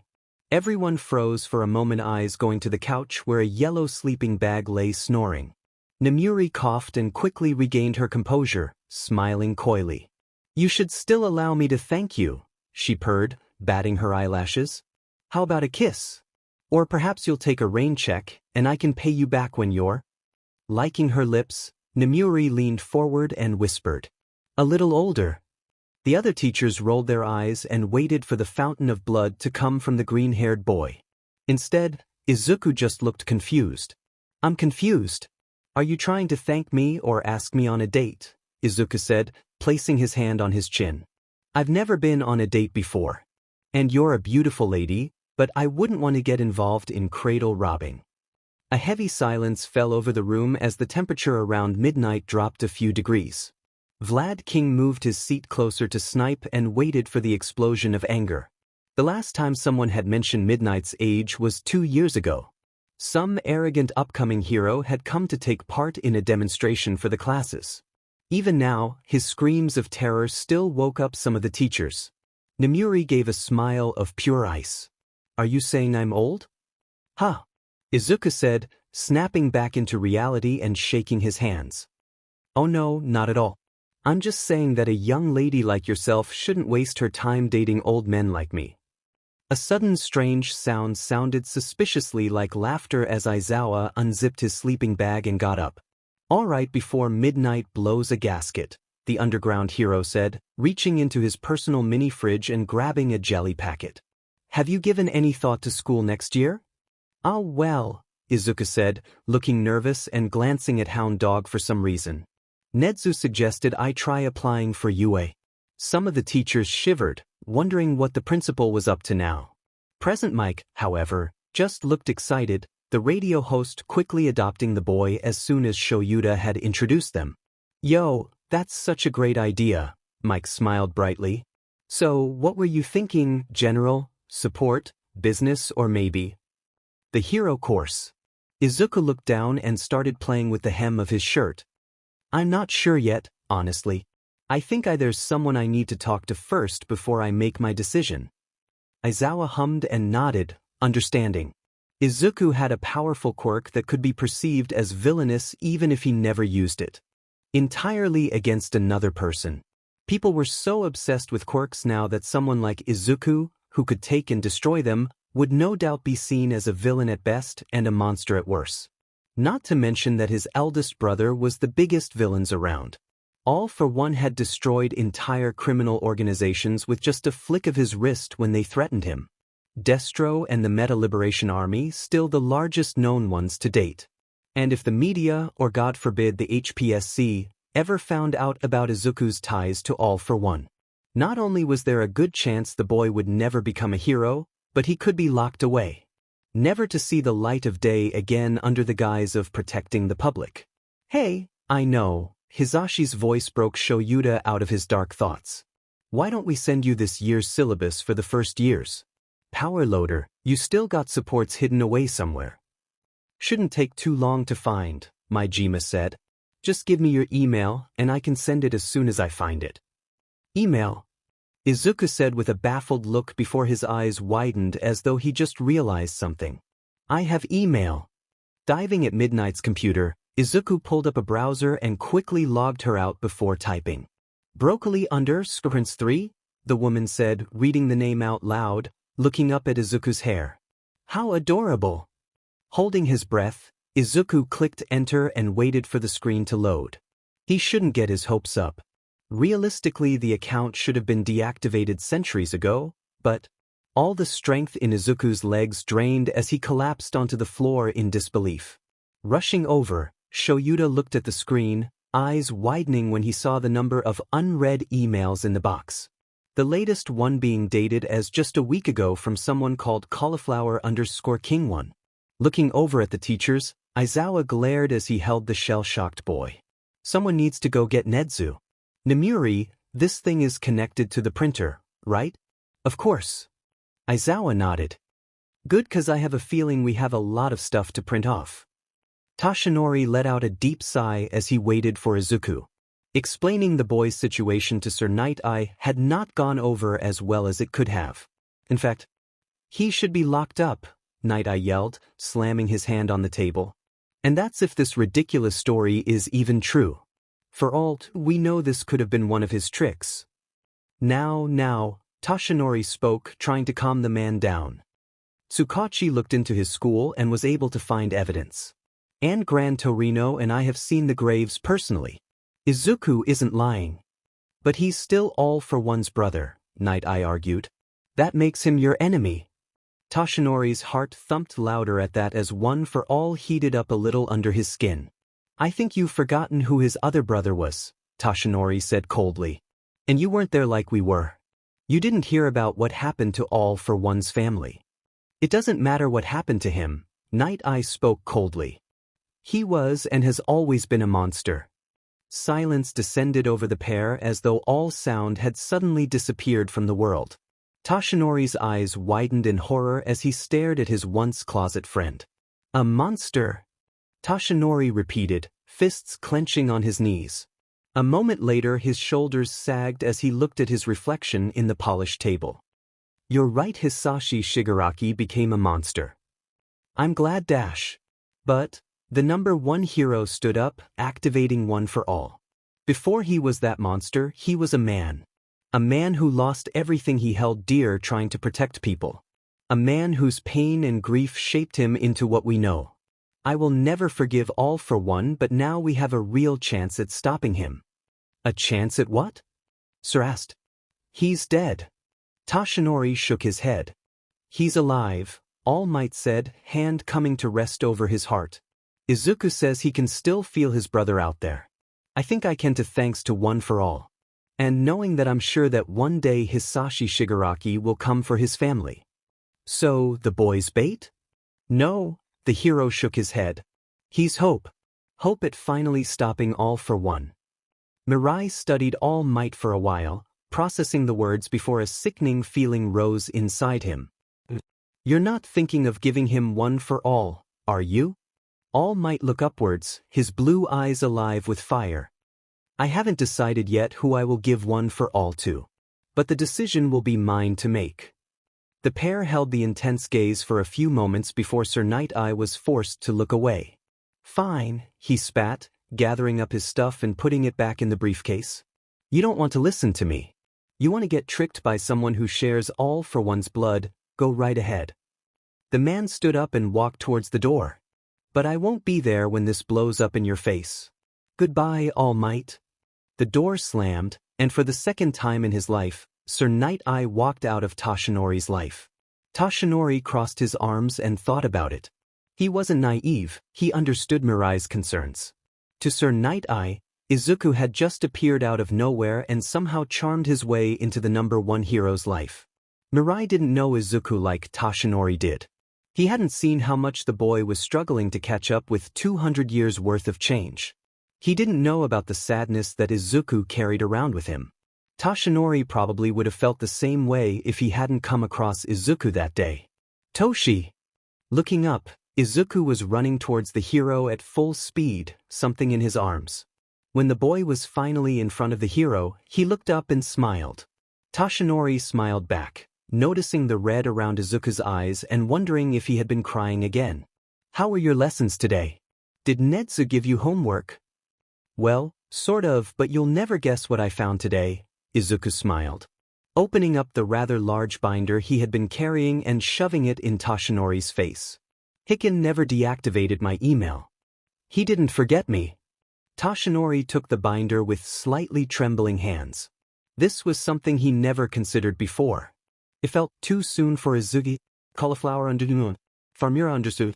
Tashinori turned his head and coughed, a little blood seeping from his lips as he read the names. Shoulders shook as the tall blonde began to laugh. CC Cauliflower. Izuku started for a moment with wide eyes before he burst out laughing as well. I know, right, and they made me broccoli. Tamura really lucked out as far as names. Since he loved growing things so much, he got to be the farmer. Toshinori held his side, laughing louder. Who would have ever thought that the most terrifying criminal to walk the face of the earth would use a vegetable as an email name? As the two walked together, talking about random topics until Izuku brought up the topic of attending UA. Nedzu said I should read the syllabuses for all the courses. Support sounds neat from what Mei showed me, but I think he wants me to try for the hero course, Izuku said, clenching the binder tighter. I just don't know if that's right for someone like me. Toshinori glanced at the boy from the corner of his eye. And what's wrong with you? There was a tense moment, and Izuku stopped walking. I couldn't save my family, Izuku confessed. He hadn't gotten too far reading the emails before he had to stop. The phantom voices of both Tamura and Hisashi's begging him to come back home became too overwhelming for Izuku. Izuku, Toshinori said, looking off in the distance, eyes widening when he realized where they were. Suddenly an idea came to the hero. Come with me for a second. The pair walked eventually, coming to what looked like a trash dump. Izuku frowned as he saw all the garbage and wondered why people hadn't cleaned it up yet. Sarah Winchester, Toshinori spoke, sitting down on the concrete barrier. She's the first person I failed to save. There was an accident, and she was pinned between a car and a wall. I know that there was nothing I could have done to save her. But for a long time, I wondered if I had been faster or stronger, would she still be alive? Blue eyes looked at green. The hardest lesson you can ever learn as a hero is that sometimes no matter how much you try, people die. Maybe we weren't fast or strong enough. Maybe we didn't pay close enough attention. Or maybe, just maybe, we use our quirks wrong or get too angry. Have you? Yes, Toshinori answered honestly. I know you said he isn't dead, but for a long time I did.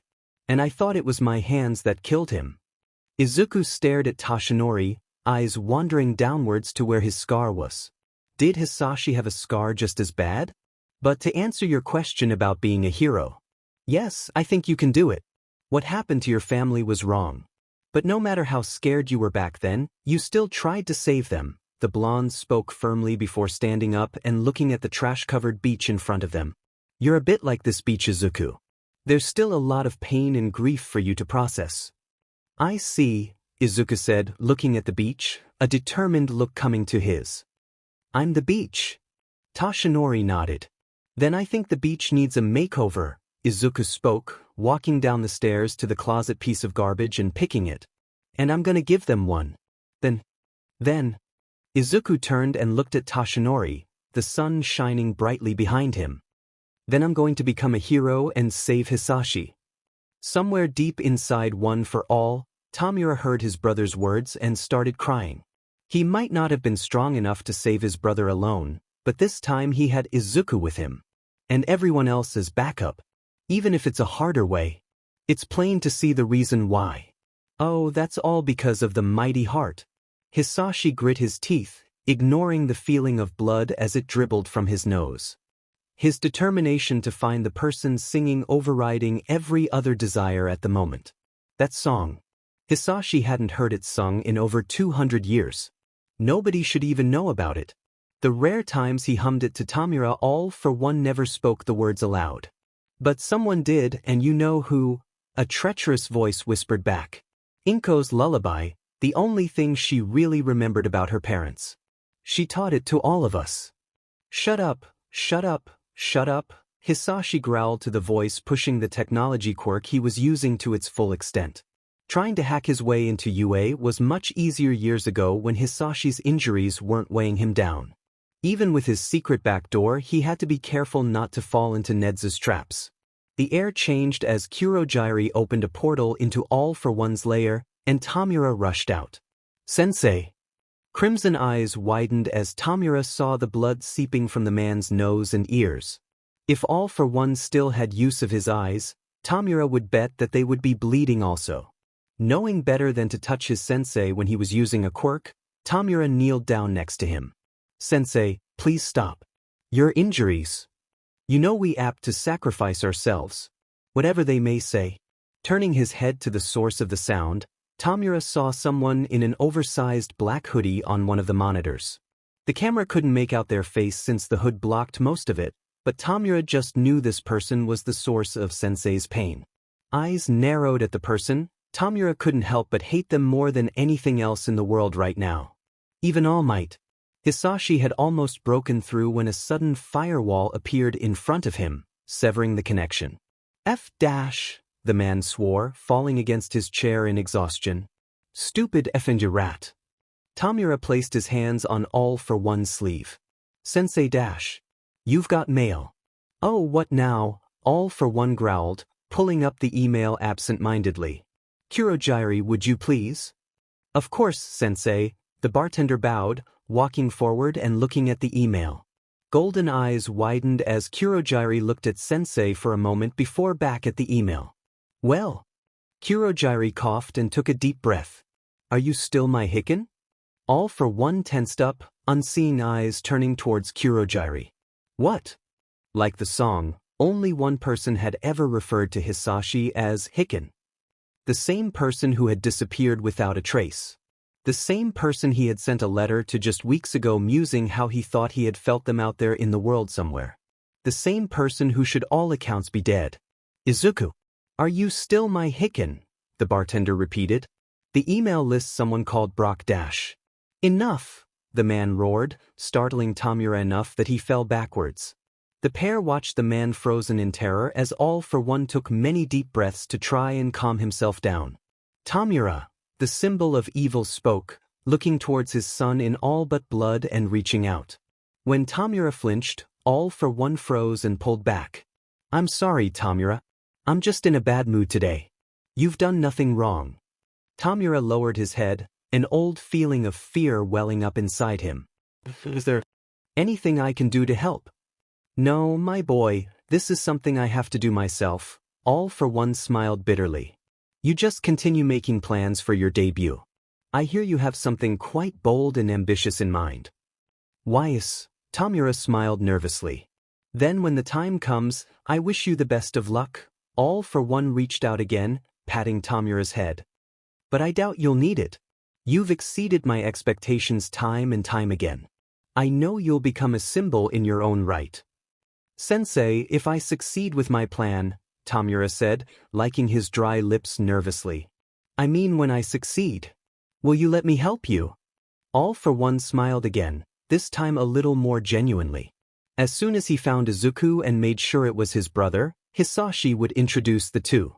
Izuku loved Mikumo. No doubt he would love Tamura just as much. Of course, Tamura. Whatever you want. All for One hoped this wasn't a cruel trick. But the paranoia that came the position as king of the underworld wouldn't leave him alone. As much as All for One wanted to hope his brother had come back, he also had to protect Tamura. Hope was a cruel thing. It made you greedy for the impossible and could destroy even the strongest of people. No, Hisashi couldn't hope just yet. The villain had to think about this rationally. Someone out there knew about Izuku and were using his identity to contact All for One. This meant that this person may know where Izuku, or rather what was left of his baby brother, was. All for One needed that closure if he was ever going to succeed in the future. He needed to find out what happened to Izuku so that when he finally secured one for all he could apologize to his brother. And if this meant ripping through this fake and whoever else he had to find out, then Hisashi would do so. Madam President of the Hero Public Safety Commission kicked a rock away as she looked down disdainfully at the device in front of her. 4 weeks something had been trying to connect with the HPSC's network. At first, they had thought it a hacker or a virus, but it never attempted to do anything other than sending data. When nothing else had worked, the president had given the order to all the connections to go through. Only a simple pair of coordinates lay inside along with the symbol for the HPSC. Whoever had set the alert had worked for the organization when it was still called the Department of Quirk Affairs. Madam President, one of the techs said, holding a tablet out to the woman. My deepest apologies. This technology is just too old, we weren't able to salvage as much as we originally hoped. The woman took the tablet. Do we know what this place was used for? The man nodded and gestured to the giant machine. Of the 3 in the room, The only one still left intact save for the broken glass. From what we can hypothesize, this place was meant to be an experimental prison, he explained. Only one unit was ever put to use. ID. On the tablet, he said, pointing to the large control panel that looked to have seen better days. It's amazing too. The man never got a chance to finish his thought. The president already pulled a gun out, delivering a headshot before the man realized what was happening. The three other techs screamed at the murder before they were each ruthlessly executed by the woman. Take what you can and scrub this place, the president ordered her secretary. I want no traces left behind. Yes, Madam President. Everyone remaining spoke at once. Once the woman was safely hidden within her car, she pulled the tablet out and opened one of the documents. The data was heavily corrupted due to age, but the person's name and quirk were still readable. IKHAI. Alias, all or nothing. Madam President in a sharp breath at the name. It couldn't be just a coincidence that the name was so close to all for one. Pushing the link to the only video file, an old man appeared on the screen. What I am about to tell you is meant only for the highest level of authority in the Department of Quirk Affairs. If you are that person, BZZT to listen to me and heed my warning. What we kept locked away is the BZZT brother of the most dangerous monster out there. He goes by the name Crackle Crackle, but many have started calling him All for One. All for One's brother? The president straightened slightly, now looking more interested. Though his ability to crackle those of their meta abilities is useful, he proves BZZT to cooperate with us. I suspect that finding out BZZT in his sister-in-law and nephew's deaths. So, All for One once had a family, and the DQA probably had them killed and covered up their involvement. No doubt, with all the militias running loose at the time, finding someone to blame would have been child's play. If our latest efforts to eradicate this meta scum prove successful, then he will be at a severe disadvantage. However, Crackle Crackle is smarter than his brother and infinitely more dangerous. The boy is a serious threat to humanity. If meta freaks are still around in the future, it will take him no time at all to amass an army under him. Heed my warning, and do not underestimate BZB. The screen went black as Madam President leaned back and thought about what she had just learned. The man's attitude, the horrible, was not a surprise. From the unredacted files she had read, people with quirks were treated horribly 200 years ago. The creature rejection clan looked like some schoolyard bullies compared to what she had learned the militias did. But she was curious about meeting the boy this man claims to be more dangerous than the symbol of evil, All for One. Perhaps if she found him before anyone else, she could turn him towards the HPSC's way of thinking. What she and her scientists could do with a quirk like his, the possibilities were endless. Or maybe Hawks was a good soldier, but he lacked ambition. With just the right amount of pressure, she could make him number one. All Might wouldn't be around forever, and Endeavor had too many secrets that she could make use of. Perhaps it was time to start looking at the next generation?